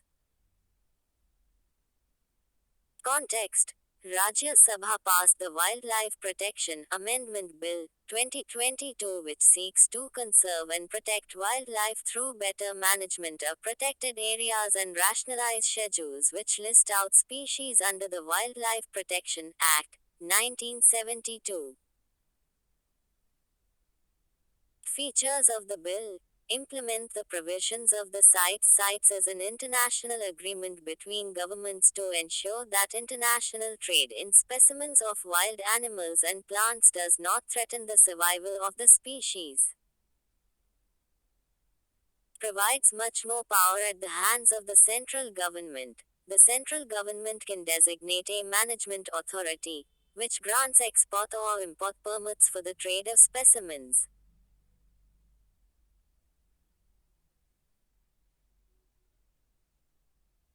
Central government can regulate or prohibit the import, trade, possession or proliferation of invasive alien species, plant or animal species which are not native to India and whose introduction may adversely impact wildlife or its habitat. The central government may also notify a conservation reserve, typically act as buffer zones to or connectors and migration corridors between established national parks and wildlife sanctuaries, reduces the number of schedules from 6 currently to 4 now. Currently, there are 6 schedules: protected plants 1, specially protected animals 4, and vermin species 1. The new bill removes the schedule for vermin species. Vermin refers to small animals that carry diseases and destroy food, e.g., monkeys, nilgai. Reduces the number of schedules to 4. Schedule I animal species that will enjoy the highest level of protection. Schedule II animal species that will be subject to a lesser degree of protection. Schedule III protected plant species. Schedule F specimens listed in the appendices under CITES. Scheduled specimens. Control of sanctuaries to Chief Wildlife Warden. The Chief Wildlife Warden is appointed by the state government. Registration certificate for live specimens of scheduled animals. People possessing live specimens of scheduled animals must obtain a registration certificate from the management authority. Voluntary surrender of captive animals. The bill provides for any person to voluntarily surrender any captive animals without any compensation and consequent authority over the animal, exception for live elephant. The bill allows for commercial trade in live elephants. The bill, therefore, allows for commercial trade in elephants. Or Insights on India. Com 111. This is contrary to the previous Act, Wildlife Protection Act, 1972, which specifically prohibits trade in wild animals including captive and wild elephants. For sanctuaries falling under scheduled areas, where FRA 2006 is applicable and comes under the 5th schedule, the management plan must be prepared after due consultation with the Gram Sabha. Concerned states can declare areas adjacent to national parks and sanctuaries as conservation reserve for protecting flora and fauna and their habitat. Increases the penalties. For general violation increases to 1 rupee, 0000 from 25,000 rupees, and for specially protected animals increases to 25,000 from 10,000 rupees. Issues with the bill. The exemption given to live elephant for commercial trade. Parliamentary Standing Committee objected to the blanket exemption, recommending to limit it only to temple elephants kept for religious purposes. Centers hold over. Vermin declaration continues. Last year, Kerala's requests for declaring wild boars as vermin have been turned down repeatedly by the Environment Ministry. The bill severely curtailed the ability to graze across pastoral spaces as in the conservation areas. Impact on tribal communities. The Van Gujras are a semi-nomadic pastoral community Uttarakhand, Uttar Pradesh and Himachal Pradesh that may be impacted. Conclusion. The recent amendment has taken a progressive step to foster the participation of forest dwellers within national parks while determining the management plan. However, there is an imminent need to expand the definition of invasive alien species to include invasive native species. Also, the amended bill should not disrupt the role of the State Board for Wildlife. Additional information. Constitution of various bodies. The WPA Act provides for the constitution of bodies to be established under this Act, such as the National and State Board for Wildlife, Central Zoo Authority, and National Tiger Conservation Authority. Constitutional provisions for wildlife. The 42nd Amendment Act, 1976, Forests and Protection of Wild Animals and Birds was transferred from state to concurrent list. Article 51A(g) of the Constitution states that it shall be the fundamental duty of every citizen to protect and improve the natural environment including forests and wildlife. Insta curious. Did you know that, given the highest legal protection in 1977, the elephant is the only animal in WLPAS Schedule I that can still be owned legally by means of inheritance or gift? Mains links Q. Critically analyze the features of the Wildlife Protection Amendment Bill 2022. 15M. Prelims links Q. If a particular plant species is placed under Schedule V of the Wildlife Protection Act, 1972, what is the implication? 2020 A license is required to cultivate that plant. B. Such a plant cannot be cultivated under any circumstances. C. It is a genetically modified crop plant. The Sachi plant is invasive and harmful to the ecosystem. Ans. A. Clean Ganga. Now towards conservation, tourism, livelihood. Direction. The article covers the flagship Namami Gange program and the new focus areas of the program. Context. Namami Gange program was designed to enhance cleanliness levels in Ganga River. It has now geared to shift its focus to conservation, tourism and economic livelihoods. About Namami Gange program, it is an integrated conservation mission approved as a flagship program of the Ministry of Jal Shakti in 2014. It aims to accomplish the twin objectives of effective abatement of pollution, conservation and rejuvenation of the national river Ganga.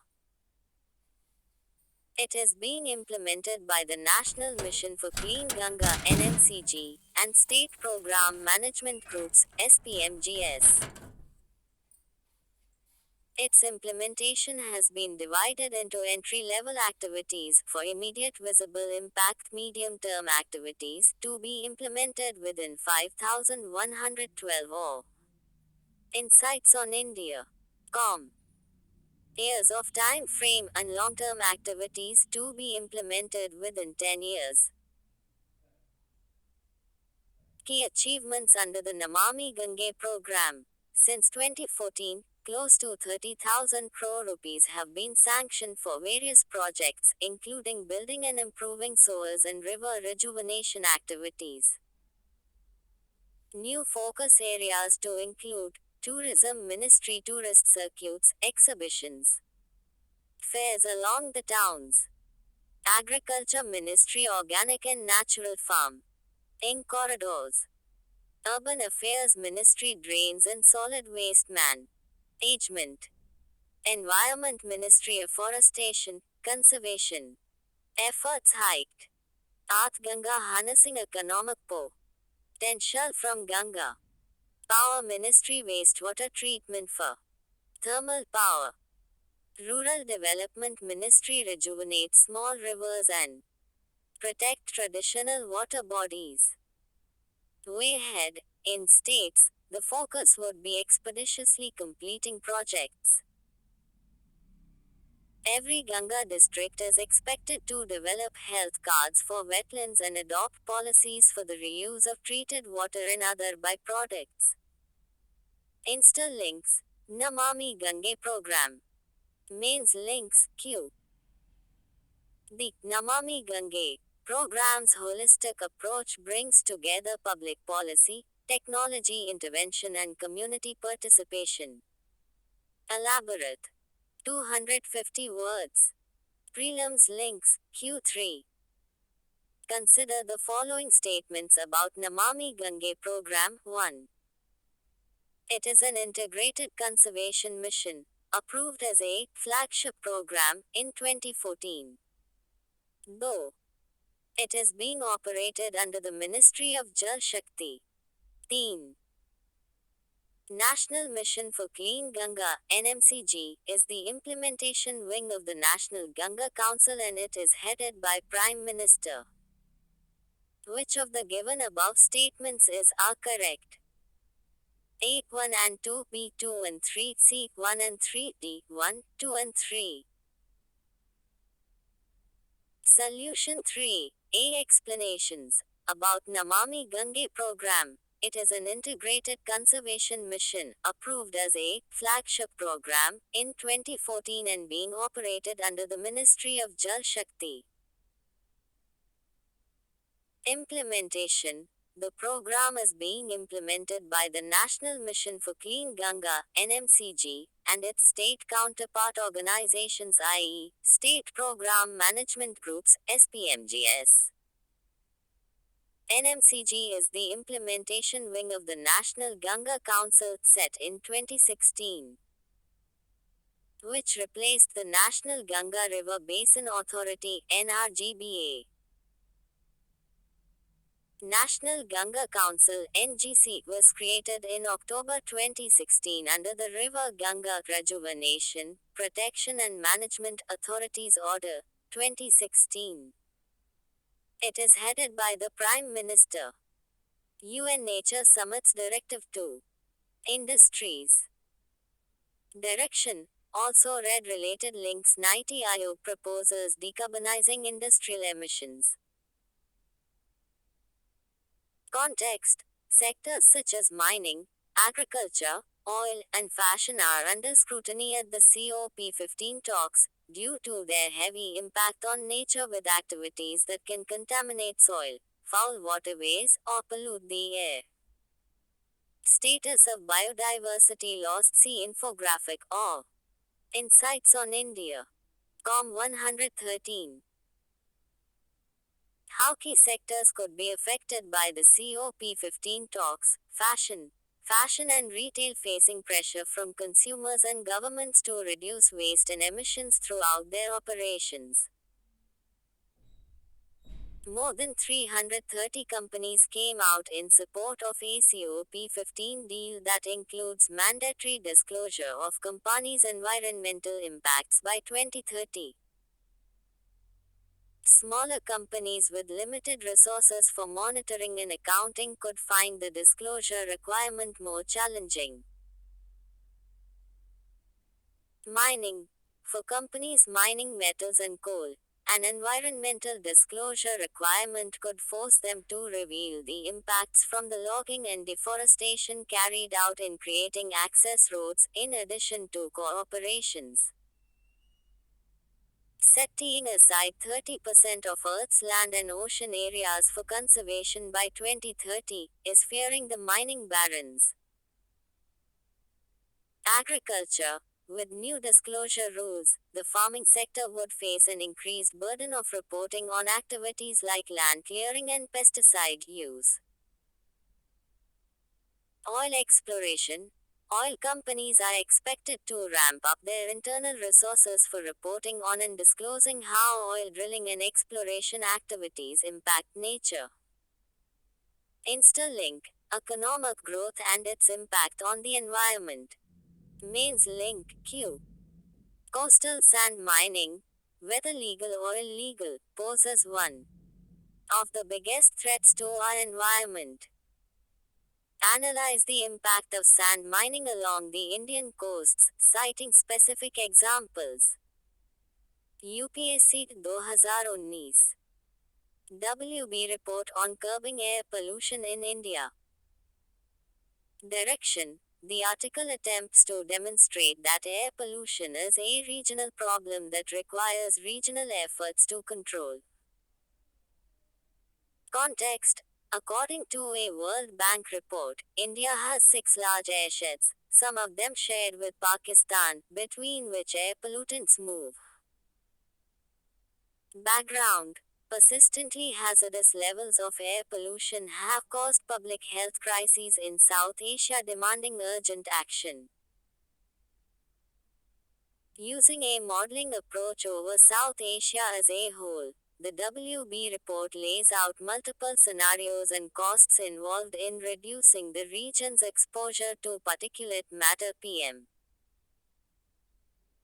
Highlights of the report. Currently, over 60% of South Asians are exposed to an average of 35 micrograms per cubic meter of PM2.5 annually.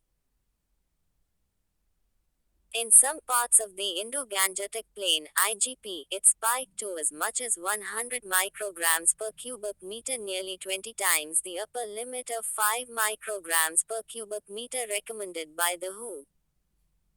There are 6 major airsheds in South Asia. Airshed includes the entire area over which the pollutants disperse due to meteorological and geographical factors. For example, the region of the Indo-Gangetic Plain may be considered as one airshed. The region extends from Rawalpindi in Pakistan to Rangpur in northern Bangladesh. When the wind direction was predominantly north 114 or Insights on India. COM.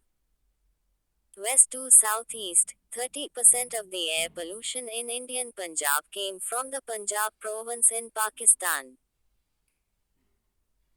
This means that even if Delhi NCT were to fully implement all air pollution control measures, it wouldn't keep pollution exposure below 35 micrograms per cubic meter.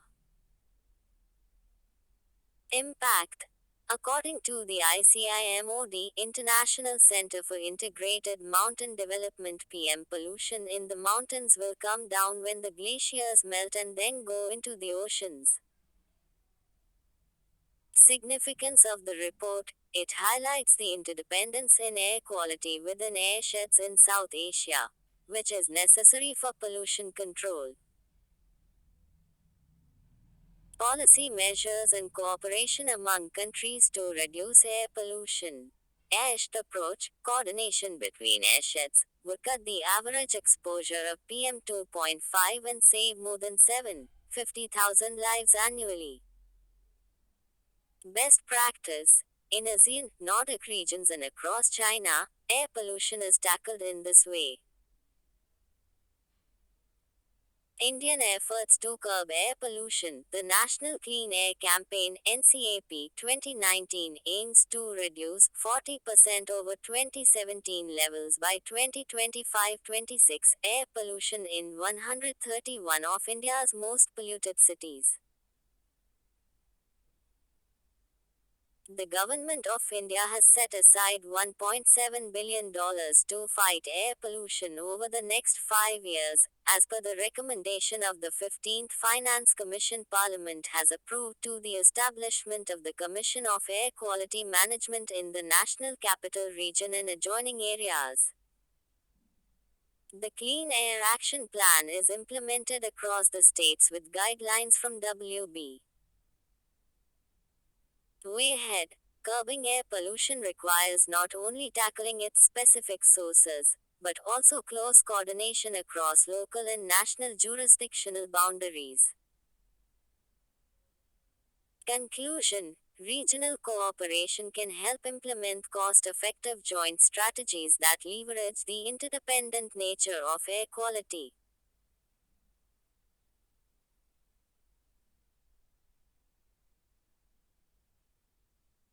Related news. According to the IMF's World Economic Outlook (WEO) 2022, some of the major steps taken by India for reducing carbon emissions and moving towards SDGs permitting FDI up to 100% under the Automatic Route for Renewable Energy Projects Declaration of Trajectory for Renewable Purchase Obligation (RPO) up to the year 2030, setting up of ultra-mega renewable energy parks, launch of schemes such as PM Kusum, Solar Rooftop Phase 2, etc.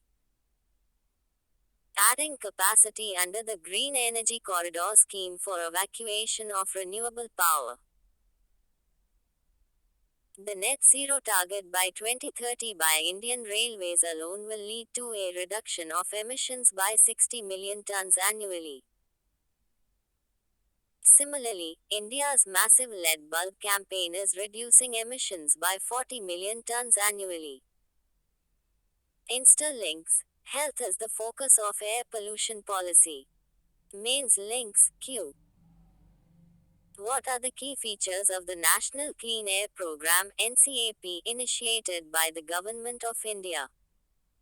UPSC 2020. Methane from livestock BELCHESCAN be reduced. Context. Scientists are experimenting with feed supplements that can reduce a potent greenhouse gas belched out by stock animals like cattle, goats and sheep. Ruminants release methane, the second most abundant greenhouse gas after carbon dioxide (CO2), which is seen as the biggest concern as well as the best opportunity for tackling global warming. Although the warming effect of methane is 30 times greater than CO2, it is shorter lived and lasts in the atmosphere for about 12 years. In 2021, Over 100 countries signed the Global Methane Pledge, where signatories agreed to take voluntary steps to reduce global methane emissions by 30% from 2020 levels by the end of the decade. The science behind high methane release in ruminants. Unlike other animals, ruminants have specialized awe. Insights on India. COM 115. Digestive systems comprised of stomachs that have four compartments instead of one. Plant material is initially taken to the rumen that is inhabited by microorganisms such as fungi, bacteria, protozoa, and archaea. These microorganisms break down the otherwise indigestible cellulose-rich plants to release protein and energy for their host animal in exchange for nutrition and shelter. But during this process, which scientists call enteric fermentation, one particular microbe, the archaea, combines CO2 and hydrogen made by the cellulose digesting microbes to create methane. This means the archaeal population and a diet rich in roughage dictate the amount of methane released by a ruminant. Feed supplement. The feed supplement prepared by scientists targets the archaeal population while boosting the growth of bacteria that are good at digesting feed. The supplement is a concoction of ingredients such as Indian cherry and Indian elm leaves, garlic oil, mustard oil, cottonseed oil, sodium nitrate, and magnesium sulfate. While tree leaves possess compounds like saponins and tannins that are known to reduce archaeal population and cut off hydrogen supply to them, sodium nitrate and magnesium sulfate stimulate the growth of beneficial bacteria. Examples from around the world. In 2021, the EU approved a feed supplement, Bovaer, developed by the Dutch bioscience company Royal DSM, saying it consistently reduces methane emissions from dairy cows by 30 to 80%. Bovaer is a fine granular powder containing 3-nitrosypropanol, which inhibits an essential enzyme responsible for methane production. Some experts are placing their bets on seaweed, particularly Asparagopsis taxiformis, a red alga growing in tropical and subtropical waters. Global Methane Initiative. Not to be confused with Global Methane Pledge, of which India is not a part. The Global Methane Initiative (GMI) is an international public-private partnership focused on reducing barriers to the recovery and use of methane as a valuable energy source. In 2004, 14 countries launched the original initiative. As of 2015, 41 countries, including India and the European Commission, are part of the initiative. Insta links. As a part of Facts for Prelims. Insta Prelims links, Q.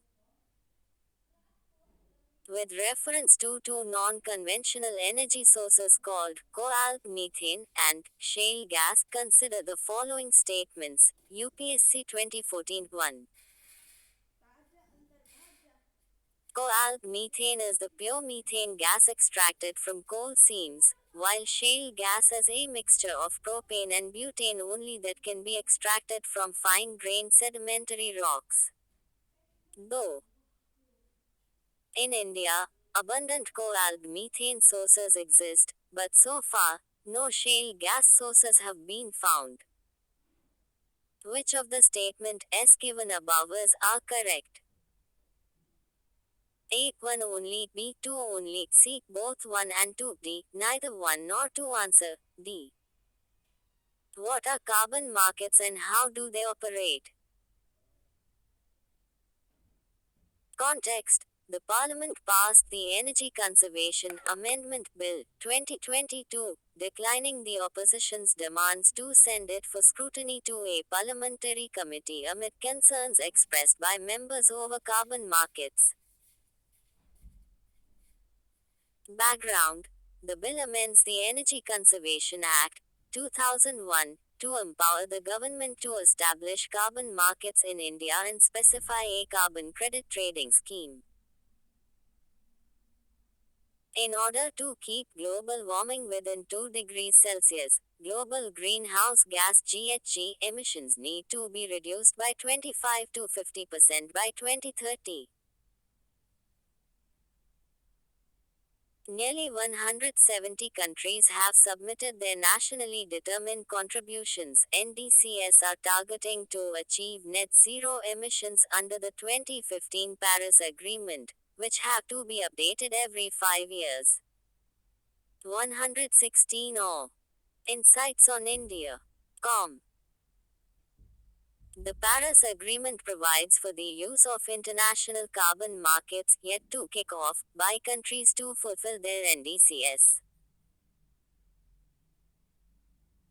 In the past, developing countries, particularly India, China, and Brazil, gained significantly from a similar carbon market under the Clean Development Mechanism (CDM) of the Kyoto Protocol, 1997.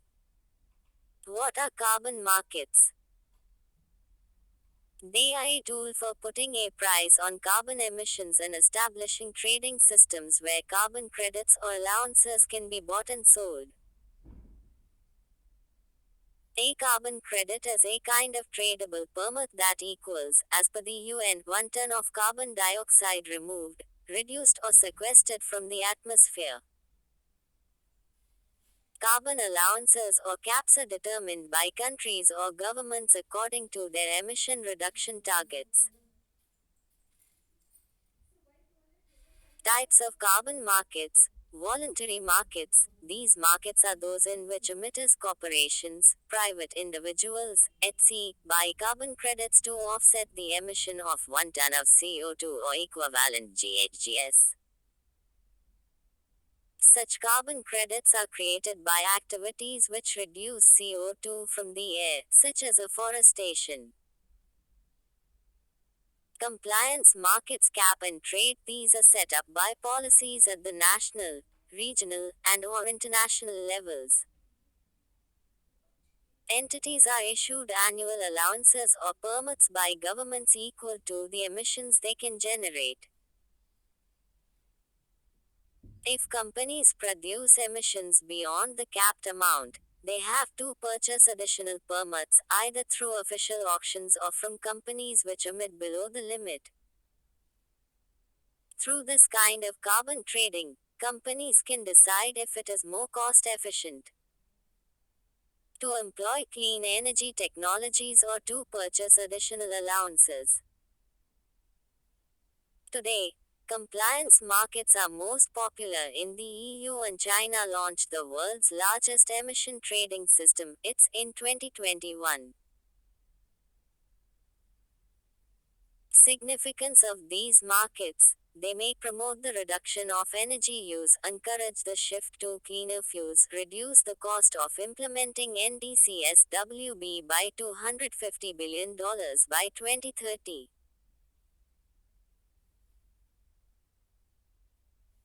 Challenges to carbon markets. Double counting of GHG reductions, quality and authenticity of climate projects that generate credits, poor market transparency. There are also concerns about greenwashing. Companies may buy credits to offset their carbon footprints rather than reducing overall emissions or investing in clean technologies. Conclusion. For carbon markets to be successful, emission reductions and removals must be real and aligned with the country's NDCs, and there must be transparency in the institutional and financial infrastructure for carbon market transactions. Insta links. Bill to amend Energy Conservation Act introduced in RS. Mains links. Q. Access to affordable, reliable, sustainable and modern energy is the sine qua non to achieve Sustainable Development Goals, SDGs. Comment on the progress made in India in this regard. UPSC 2018. Use carbon border tax. Direction. The article discusses carbon border tax, its stated goal, concerns, possible impacts and way ahead. Context. The European Union (EU) agreed on a preliminary deal for an EU Carbon Border Adjustment Mechanism (CBAM) on imported goods such as iron and steel, cement, aluminium, fertilizers, electricity and hydrogen.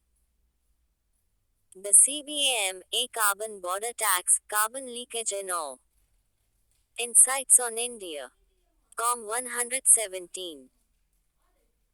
Instrument was proposed by the EU in 2021 and will be applicable from October 1, 2023. Background. According to the standard economic theory of trade, imposing carbon taxes on domestic producers without an adjustment mechanism would certainly cause a shift of production to places where those taxes can be avoided. About carbon border tax. A carbon border tax is an import duty based on the amount of carbon emissions produced by the goods in question. It discourages emissions as a carbon price, and it has an impact on production and exports as a trade related measure. Stated goal of CBAM: to eliminate the difference in carbon price paid by companies subject to the emissions trading system (ITS) and the price paid by companies elsewhere.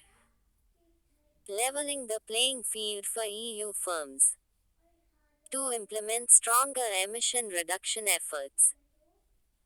Incentivizes non-EU countries to increase their climate ambition. It will ensure that EU and global climate efforts are not undermined due to the relocation of production, which is defined as carbon leakage. Concerns. From an equity perspective, it increases costs in poorer countries, due to the need to remit new taxes, etc. Such schemes are still rare in most of the world, and introducing them will be a major policy challenge for lower income countries. For countries reliant on one of the targeted industries like Mozambique's aluminium extraction, this could be a major economic shock. If enacted unilaterally, it is likely to unfairly protect domestic industries from international competition, a practice known as green protectionism. Basic countries have emphasized that carbon border taxes could promote market distortion and worsen the trust deficit among countries. The possible impact of the move, positive, negative from a longer term perspective, this may well be beneficial to all if it encourages the more rapid application of renewable technologies. This move by the EU could see other developed economies follow suit. In the short run, this will be harmful to industries in developing countries. Way ahead. Coordinated application of carbon taxes and related climate change avoidance measures would make it unnecessary to apply a border adjustment mechanism. Insta links. Who should pay for climate damage? Mains links, Q. Should the pursuit of carbon credit and clean development mechanisms set up under UNFCCC be maintained even though there has been a massive slide in the value of carbon credit? Discuss with respect to India's energy needs for economic growth. UPSC 2014. A new global biodiversity frame. Work. Direction. The previous article discusses key areas agreed upon at COP15, concerns and India's stance on the GBF. This article highlights the importance of biodiversity and threats. The Kunming Montreal Pact on Agriculture and Urban Planning, the roadmap of its implementation, challenges and the way ahead. Context: the Convention on Biological Diversity, CBD, the United Nations Pact to Protect and Sustainably Utilize the Earth's Biodiversity, recently concluded COP15 in Montreal, Canada. Background: the CBD got a boost when 188 of 196 member governments adopted the Kunming Montreal Global 118 Insights on India. Com. Biodiversity Framework GBF. Earlier, the CBD had launched the Aichi Biodiversity Targets for 2020 to safeguard all ecosystems that provide services for humanity's survival, and the Nagoya Protocol 2014 to ensure sharing of biodiversity access and benefits. The GBF sets out four goals for 2050 and 23 targets for 2030 to save existing biodiversity and ensure that 30% of degraded terrestrial, inland water, coastal, and marine ecosystems come under effective restoration. The GBF does not prohibit the use of biodiversity, but calls for sustainable use and a sharing of benefits from genetic resources. That is why, the GBF emphasizes respect for the rights of indigenous communities that traditionally protect forests and biodiversity, and their involvement in conservation efforts. It advocates similar roles for women in local communities. Importance of biodiversity. Web of life. Biodiversity signifies the variety of species on Earth, which are all connected and sustain the balance of ecosystems, enabling humans to coexist. According to the CBD, only roughly 1.75 million species have been identified so far, whereas there may be up to 13 million. Interact with the environment to perform a host of functions. Some familiar ecosystem services include providing humans with food, fuel, fiber, air and water purification, stabilization of climate, etc. When these are disrupted, severe consequences such as failing agriculture, abnormal climatic patterns, and species losses occur, speeding up the Earth's degradation. Threats to biodiversity. A quarter of the plants and animals assessed for the 2019 Global Biodiversity Outlook were threatened. The current model of economic growth would require 1.6 Earths to maintain current lifestyles. The Kunming Montreal Pact on Agricultural Practices, Adoption of Biodiversity Supporting Methods such as agroecology and sustainable intensification. It is significant, as growing genetically modified GM crops are not favored by agroecologists as they could harm biodiversity, turning cities into hosts of biodiversity. By expanding the area and improving the quality and access to urban green and blue spaces. Biodiversity inclusive urban planning enhances native biodiversity, ecological connectivity and integrity, and improves human health and well being. Roadmap 4 GBF Goals for 2050 Implementation Strategy for 2030. Monitoring. Maintaining ecosystem integrity and health to halt extinctions. Measuring and valuing ecosystem services provided by biodiversity. SHRING monetary and non-monetary gains from genetic resources and digital sequencing of genetic resources. RAISING resources for all COUNTRIES to close a biodiversity finance gap of an estimated $700 billion. The GBF is aligned with UN SDGs, three of which directly deal with the environment and thus with BIODI, whereas ITY Goal 13 on climate action, Goal 14 on life below water, and Goal 15 on life on land.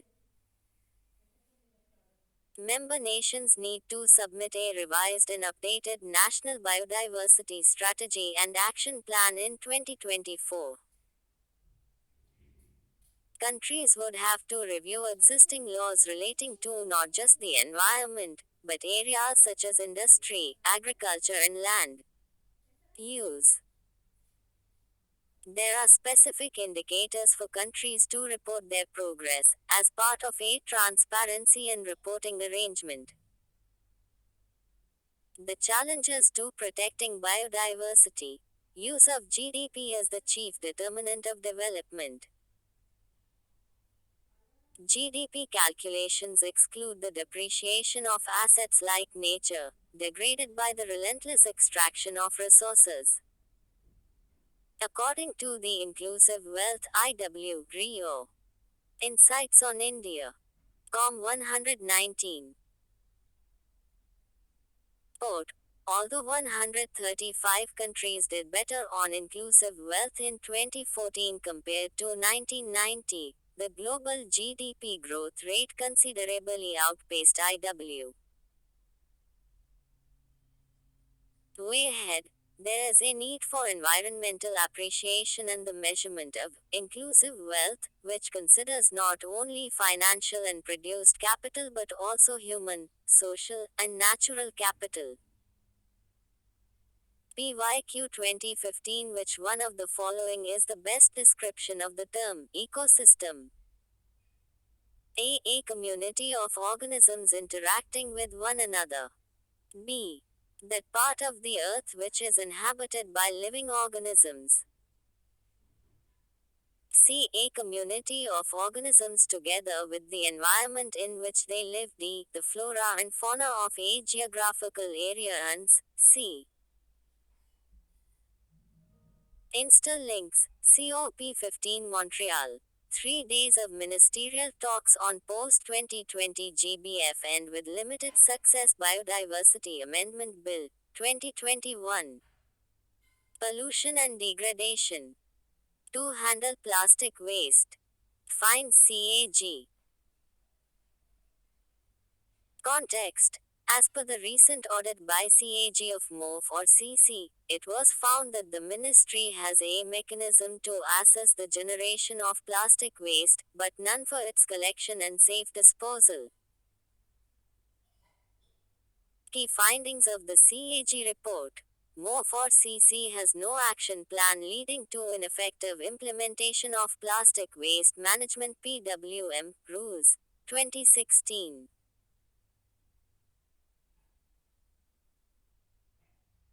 Effective coordination between several pollution control boards, central and state, and the ministry is lacking. Lack of uniform method of assessment of plastic waste generation within a state. The issue with the rules. The plastic waste management rules framed by MOF or CC lack comprehensiveness to give thrust to effective implementation and monitoring.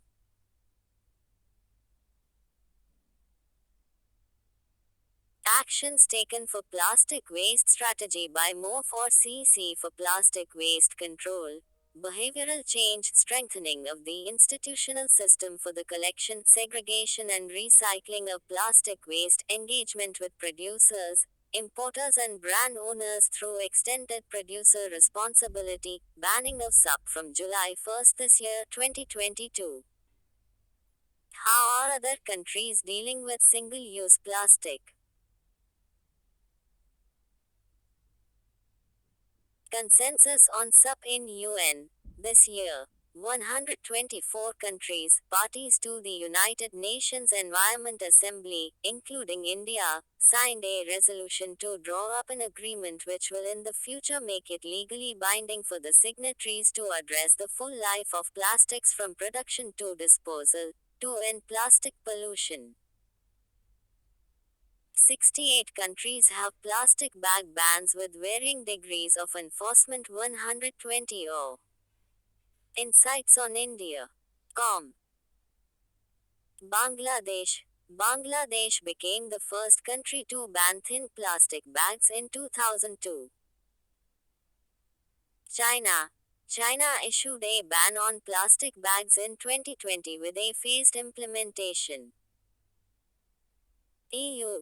EU bans certain single-use plastics for which alternatives are available. CPCB is a statutory organization which was constituted in September 1974 under the Water Prevention and Control of Pollution Act, 1974. It was entrusted with the powers and functions under the Air Prevention and Control of Pollution Act, 1981. It serves as a field formation and also provides technical services to the Ministry of Environment and Forests under the provisions of the Environment Protection Act, 1986. Important functions. To promote the cleanliness of streams and wells in different areas of the states by prevention, control and abatement of water pollution.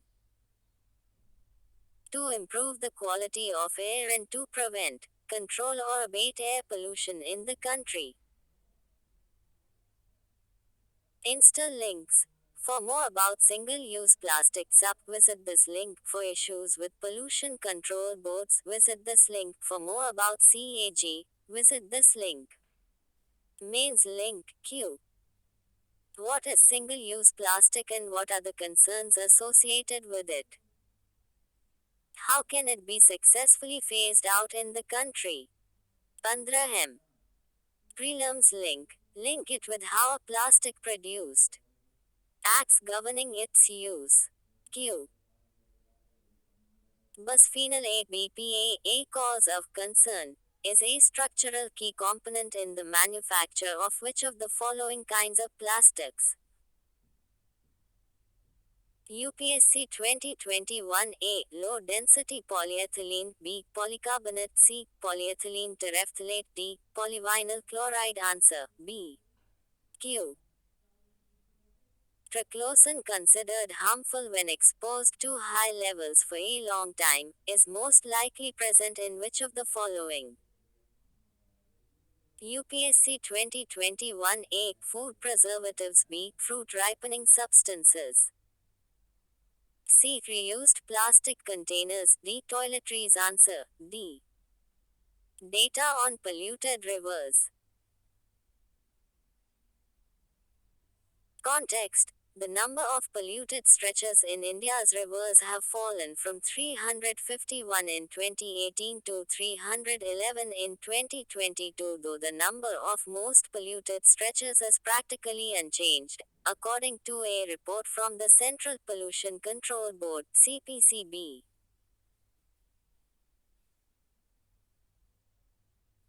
No change, slight change in the priority I or II category of polluted river stretches indicates that further stringent actions are required for control of organic pollution from various point sources of pollution, including the development of infrastructure and its proper operation for treatment of wastewater before discharge into recipient water bodies.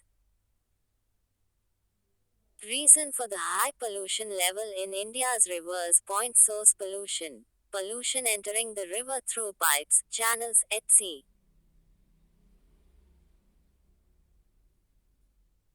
From a source such as industry, industrial pollution, non-point source pollution. Pollution entering the waterways is accumulative, faulty planning, lack of utilization of funds, delay in projects, lack of proper maintenance, urbanization, minimum river flow has deteriorated over the years, sand dredging, religious and social practices. Government measures to clean Indian rivers. Namami Ganga program. Effective abatement of pollution, conservation, and rejuvenation of National River Ganga. National Mission for Clean Ganga (NMCG) is a five-tier structure at the national, state, and district levels for prevention, control, and abatement of environmental pollution in River Ganga. National River Conservation Plan, National Water Monitoring Program (NWMP), Vision for 2030, Clean Rivers, with safe drinking water to all Indians, sustaining and nourishing life, and efficient use of water in irrigation using micro irrigation techniques. Ah, Insights on India. COM 121. Insta links. Water pollution. Mains link Q. Examine the factors behind the high levels of pollution in Indian rivers. What can be done to protect our rivers from degradation and slow death? Discuss. 250 words. Environmental Impact Assessment. Environment Impact Assessment. Context. The National Green Tribunal has extended the stay on the Ministry of Environment notification modifying the Environmental Impact Assessment (EIA) conditions for certain construction projects.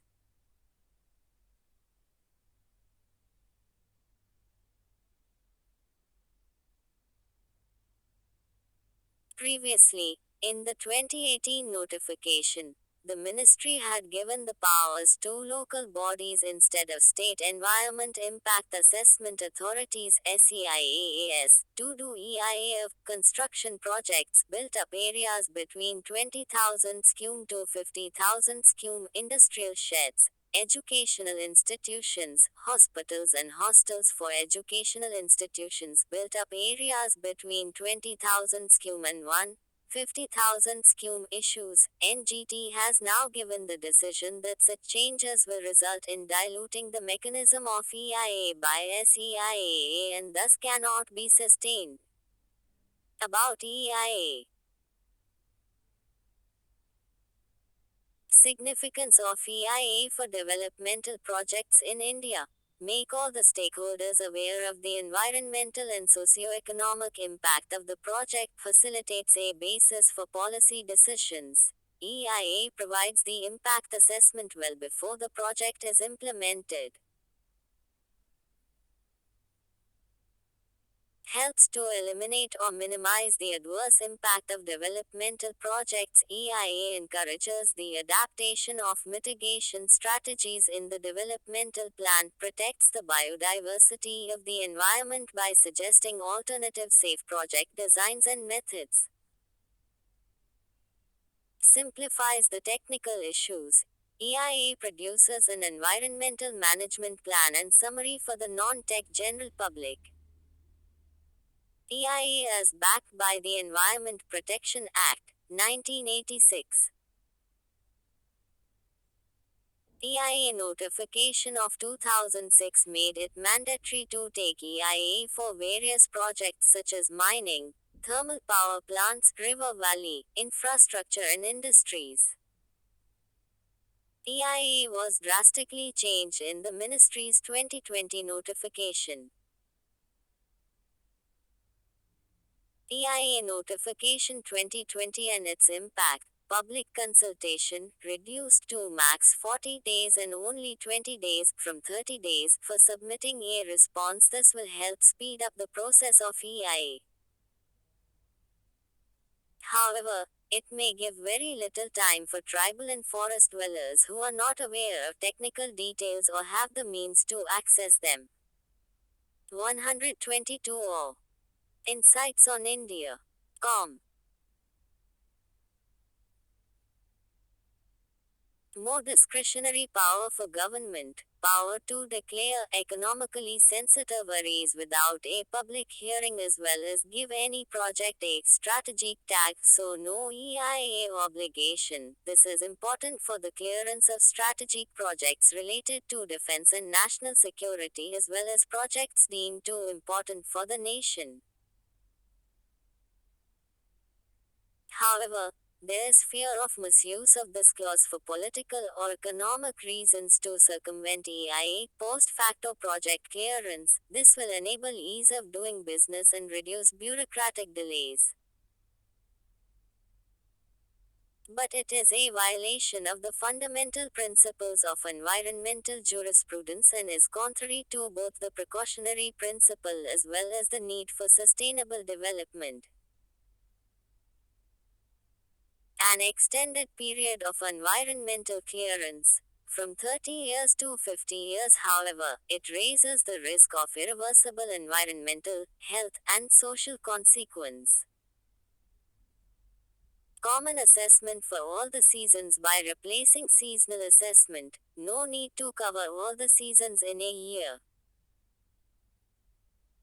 This may make EIA less reliable and not reveal the full impact of EIA report issues. Reduced from once every 6 months to once every year. This will dilute the scrutiny and it may be late before any mitigation measures could be taken for highlighted project impact. Conclusion: EIA needs to provide the balance between ease of doing business and maintaining environmental sustainability. In this context, an independent EIA authority can be set up for fair and objective decisions. Also, a centralized data bank for storing information and providing access to local communities and the general public to all the aspects of projects. Insta links. EIA. Amendment of EIA rules. Practice questions. Q. Environmental impact assessment studies are increasingly undertaken before a project is cleared by the government. Discuss the environmental impacts of coal-fired thermal plants located at coal pit heads. UPSC 2014. Security challenges. India to become a hub of drone technology. Context.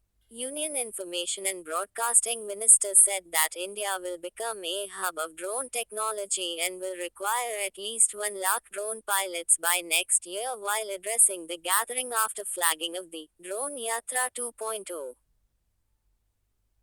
About drones. A drone or UAV unmanned aerial vehicle is a remotely controlled flying device.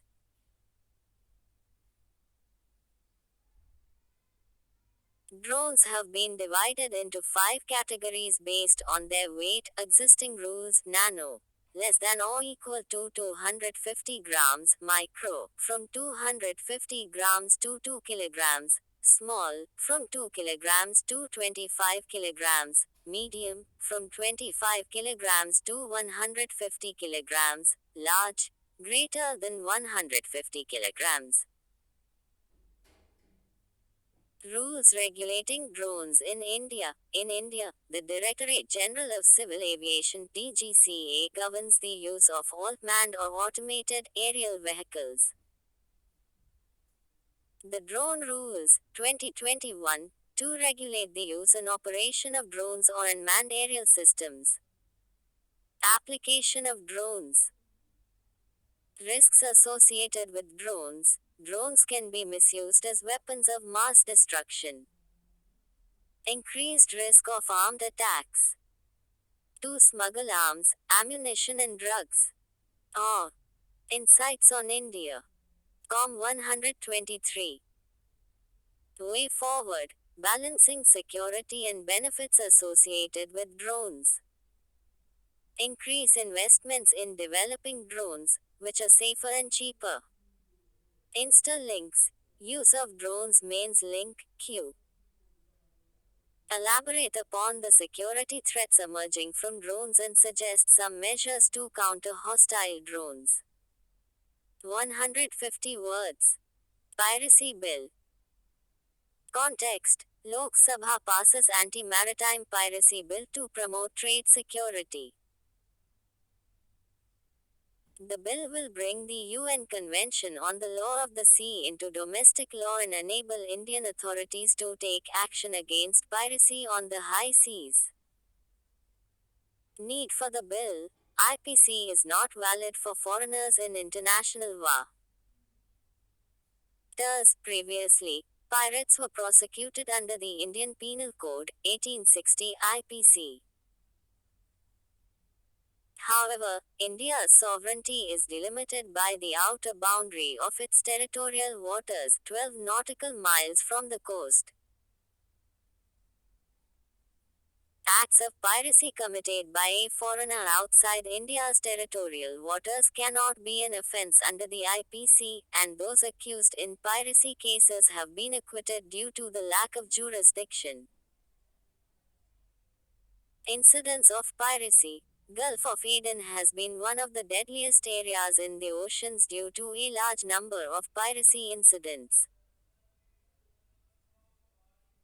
Due to an increased naval presence in the Gulf of Aden, it has been observed that piracy operations are shifting towards the east and south, which increases their proximity to India's west coast. E.g., 18 Indians aboard a crude oil carrier were kidnapped off the coast of Nigeria last year, 2021. Provisions in the bill. Definition of piracy. Piracy is defined as an act of violence or detention by the crew or passengers of a weight vessel or private aircraft on high seas, directed against another vessel or aircraft and/or people or property on board. Extraterritorial jurisdictions. The bill will apply to the sea beyond the exclusive economic zone (EEZ), that is, beyond 200 nautical miles from India's coastline. Punishment for committing acts of piracy. The convicts shall be punished with imprisonment for life or death in case the act of piracy itself causes the death or attempts to cause the death of another person. Participating in or assisting acts of piracy will be punishable with up to 14 years of imprisonment and a fine. Extraditable offences. This means that the accused can be transferred to any country for prosecution with which India has signed an extradition treaty. Designated court. The central government, in consultation with the Chief Justice of the concerned High Court, may notify the sessions courts to be the designated courts under this bill. Presumption of guilt. The presumption of guilt will be on the accused if I. The accused is in possession of arms, explosives and other equipment which were used or intended for use in committing the offense. E. There is evidence of the use of force against the ship's crew or passengers, and E. There is evidence of the intended use of bombs and arms against the crew, passengers or cargo of a ship. Issues with the bill. It is unclear how the overlap of the 14-year term and the life term will be determined, since committing an act of piracy will necessarily include participation as well. The issue with the death penalty. Supreme Court of India has advocated for the use of extreme punishment in the rarest of rare. According to the top court, the death penalty violates Articles 14 and 21 of the Constitution. 124 Insights on India. Com. Insta links Anti-Maritime Piracy Bill. Insta prelims links. Q. With reference to the United Nations Convention on the Law of Sea, consider the following statements. UPSC 2022. A coastal state has the right to establish 1. the breadth of its territorial sea up to a limit not exceeding 12 nautical miles, measured from baseline determined in accordance with the convention. Though ships of all states, whether coastal or landlocked, enjoy the right of innocent passage through the territorial sea. Theme: the exclusive economic zone shall not extend beyond 200 nautical miles from the baseline from which the breadth of the territorial sea is measured. Which of the statements given above are correct? 8 1 and 2 only B, 2 and 3 only C, 1 and 3 only D, 1, 2 and 3. Answer: D. GS Char. Ethics and Human Interface. Academic Distress and Student Suicides in India. Context: three students, who were preparing for entrance tests in Kota, Rajasthan, died allegedly by suicide in two separate incidents. More students died by suicide than farmers. While farmers' suicides are widely recognized as a crisis in India, students' suicides are increasingly swept under the rug. Data on student suicides. India's adolescent and youth population, people below the age of 25, account for 53.7% of the population. Yet, most of these youths are not employable as they lack the requisite skills. According to the National Crime Record Bureau (NCRB), in 2020, a student took their own life every 42 minutes. That is, every day, more than 34 students died by suicide. Reasons for rising student suicide: social stigma, not enough discussion about depression and suicides, academic pressure, relationship breakdown, lack of adequate support. The log kya kahenge attitude in Indian society is a permanent feature in the lives of competitive exam aspirants. High expectations from students. Mental issues, anxiety disorder, depression, personality disorder.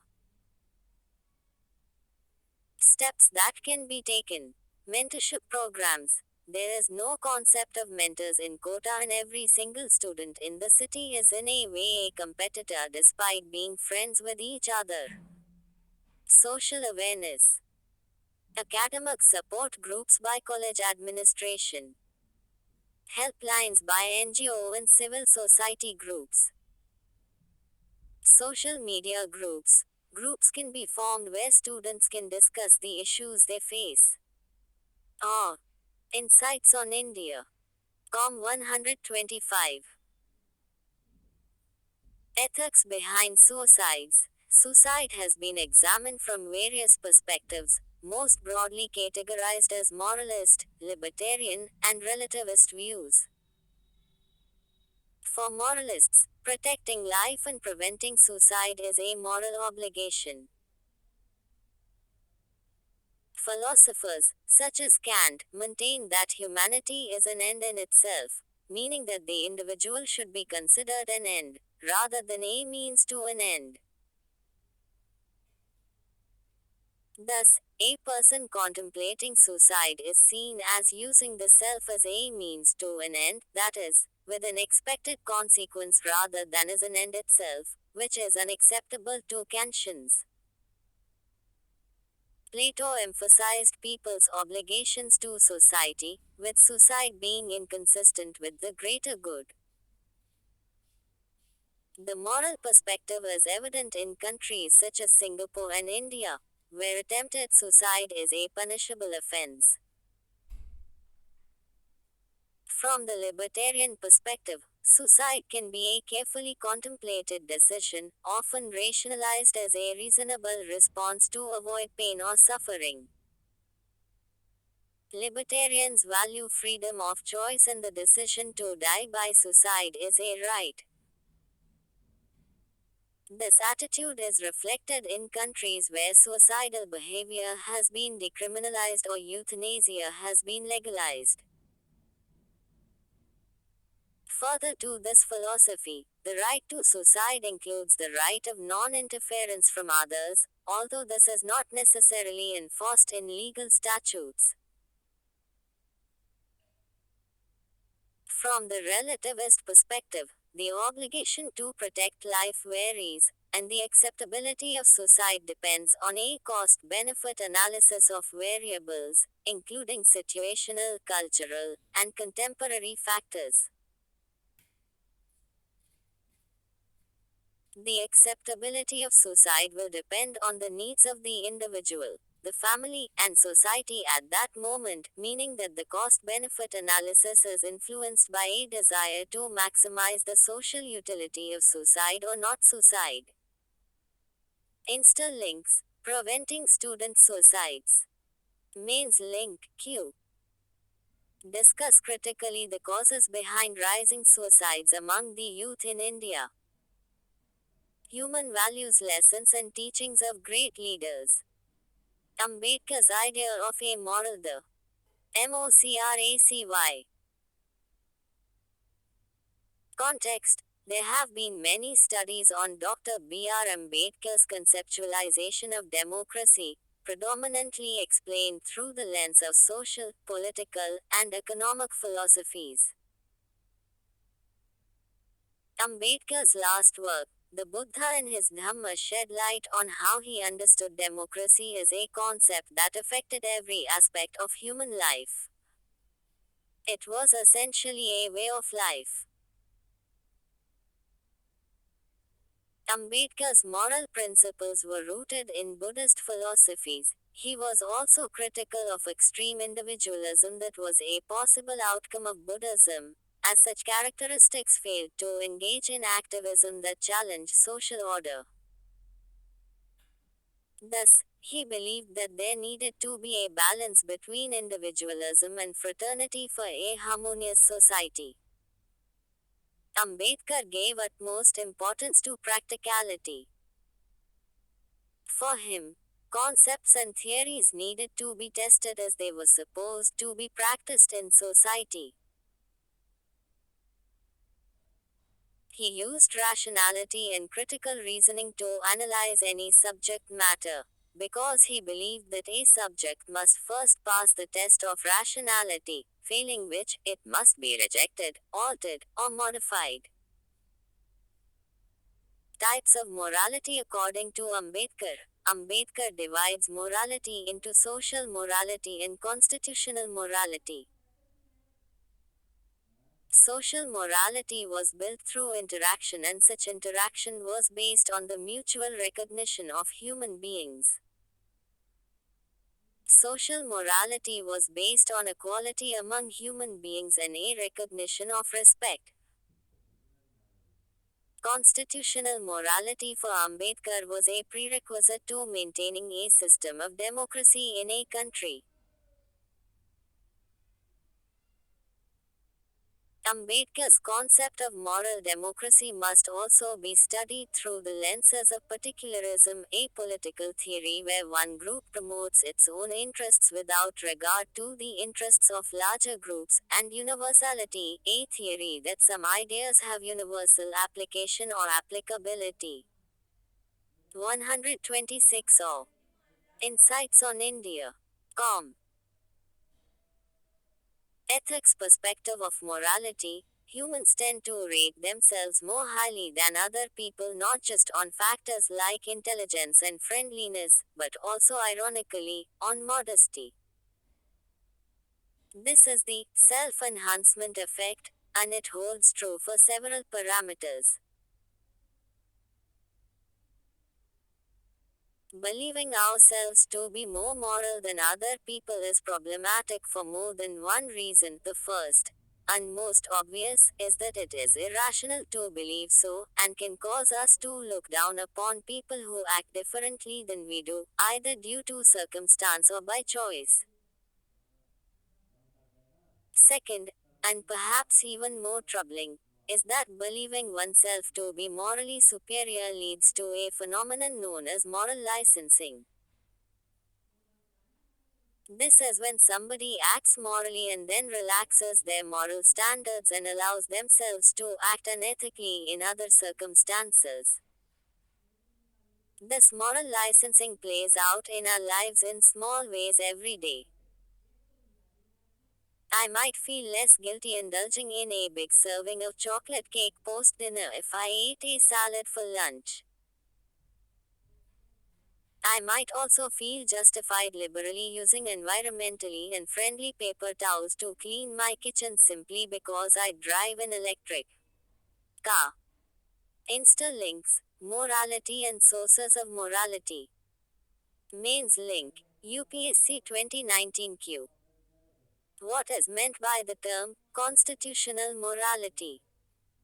How does one uphold constitutional morality? Atal Bihari Vajpayee. Context. It is worthwhile to note how former Prime Minister Atal Bihari Vajpayee, whose 98th birth anniversary was celebrated recently, December 25th, played an important role in the nation's development. Values to learn 1. Respected leader. Prime Minister Jawaharlal Nehru respected young Vajpayee as a leader in the opposition and sent him to represent India in UN General Assembly. Vajpayee respected the right to dissent or disagree as a part of polemics, and yet engaged with the dissenter within and beyond his own party, which is so important in current times. Though good governance, proposed training for newbie legislators, unproposed national agenda of governance including the role of parliamentarians. Teen.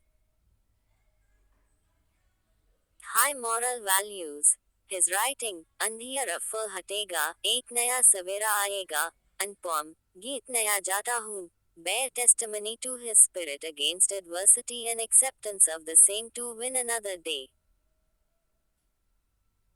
People rewarded him with a full majority in 1999 and he ruled full term as the first non-Congress PM to have finished a full term. Nationalist, he advocated and practiced positive nationalism. He proudly took Hindi to the UN first time and spoke it in the General Assembly. He represented the best of Indian ethos and culture. 4. Infrastructural development. Vajpayee was the man who ushered in an infrastructural revolution in India. His model of development was inclusive. He initiated the Delhi Metro Rail as a mass transit system.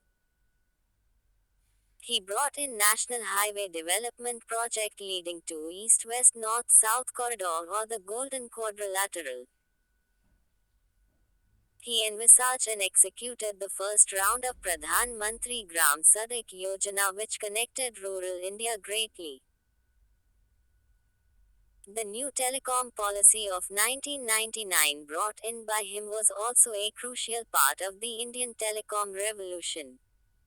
5. Messenger of peace. Against many odds, he himself rode a bus to Lahore in 1999 for Indo-Pak peace. Insights on India. Com 127. Chair. Promote scientific temper. He conducted the nuclear test in Pokhran in 1998 and made the hero of this achievement, Dr. APJ Kalam, the next President of India, who was later named as the True People's President. Vajpayee coined the slogan, Jaya Jawan, Jaya Kisan, Jaya Vigyan. Efforts to improve India-China ties. Role model for social changes. He adopted Namita Bhattacharya, the daughter of his longtime friend Rajkumari Kaul. His adopted family lived with him and the daughter only performed his last rituals. He was honored with Padma Vibhushan in 1992 and Bharat Ratna in 2015. He was elected to Lok Sabha 10 times and twice to Rajya Sabha. Vajpayee's birthday, the 25th of December is marked as Good Governance Day. He was a towering personality without any enemies and was very well known as Ajata Satru. Interlink. Good governance practices. Mains link Q. Which moral philosopher's teachings do you relate to the most? Why? Contributions of moral thinkers and philosophers from India and world. Ethical values Pranab Mukherjee. Context. The President of India, SMT. Draupadi Murmu, paid floral tributes to Sri Pranab Mukherjee, former President of India, on his birth anniversary. About Pranab Mukherjee. He initiated his parliamentary journey through the Rajya Sabha in 1969. He became India's youngest Finance Minister of India in 1982 at the age of 47. From 2004, he went on to head three crucial ministries, External Affairs, Defense, and Finance, and became the first occupant of the Rashtrapati Bhavan to have this distinction. He will also go down in the history as the only non-prime minister who was the leader of the Lok Sabha for 8 years. Known for his political acumen and ability to form consensus across party lines, Mukherjee was heading 24 of 39 GOMS groups of ministers when he became president in 2012.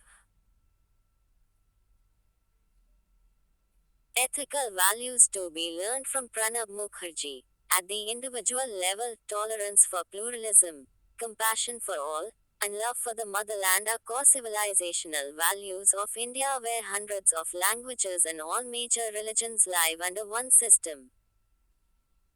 He made it easier for common people to visit the Rashtrapati Bhavan. At the societal level, after the infamous Nirbhay rape case, he cautioned society to reset its moral compass. He also termed universities as bastions of free thinking and reasoned debate in the backdrop of the media onslaught on JNU Hindu students. It was never allowed to be centralized, and there has existed a Guru Shishya Parampara or student teacher tradition. Against terrorism. In contrast to the eye for eye and tooth for tooth approach, Indian civilization gave humanity the message of Sarv Bhavantu Sukhin, may happiness be to all. Public life, media ethics, expressing concern over aberrations like paid news which have crept into the media, he said, sensationalism should never become a substitute for objective assessment and truthful reporting. Gossip and speculation should not replace facts. Every effort should be made to ensure that political or commercial interests are not passed off as legitimate and independent opinion. Against ordinance. He cautioned the government against using the ordinance route to bring in a law, 128 or Insights on India.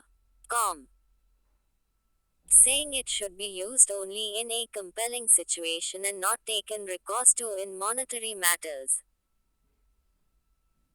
Good governance. According to him, two basic elements of good governance are transparency and accountability.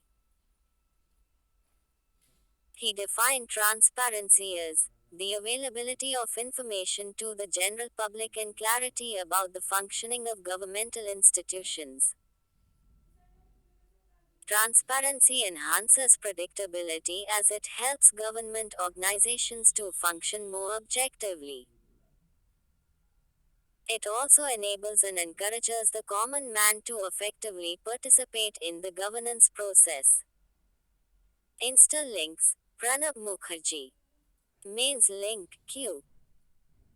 Identify 10 essential values that are needed to be an effective public servant. Describe the ways and means to prevent non-ethical behavior in public servants. UPSC 2021. Lessons from the life of Sardar Vallabhbhai Patel. Direction. Certain examples and instances from the life of Sardar Patel can add value to your GS4 answers. Do note them down in your notes. Context. On Sardar Vallabhbhai Patel's 72nd death anniversary, let us understand his contribution towards nation building and certain ethical values from his personal life. About Sardar Patel. Sardar Vallabhbhai Javerbhai Patel was an Indian attorney and statesman. He was a dedicated patriot, a great administrator, and a loyal servant of the nation. For his fearless approach to consolidating India's political map, he has been dubbed the Iron Man of India. For establishing contemporary All India services, he is also known as the patron saint of India's civil services. Ethical values from the life of Sardar Vallabhbhai Patel. Political views. As a fiery champion of fundamental rights and liberty, he was convinced that these values were essential prerequisites for the development of an individual and a nation. He always raised his voice on issues against exploitation and criticized the high-handedness of authority, the exploitative revenue policy of the government, and maladministration in the princely states. He was attracted by Gandhian policies of non-violence, spirituality, discipline, and moral strength. He actively participated in the All India freedom struggle and in movements against the exploitative policies of the British. On secularism, Patel was a firm believer in Hindu-Muslim harmony. He said in his presidential address in Karachi in 1931 that as a Hindu, he would give the Muslims a Swadeshi fountain pen and invite them to write down their requests, which he would accept without condition or revision.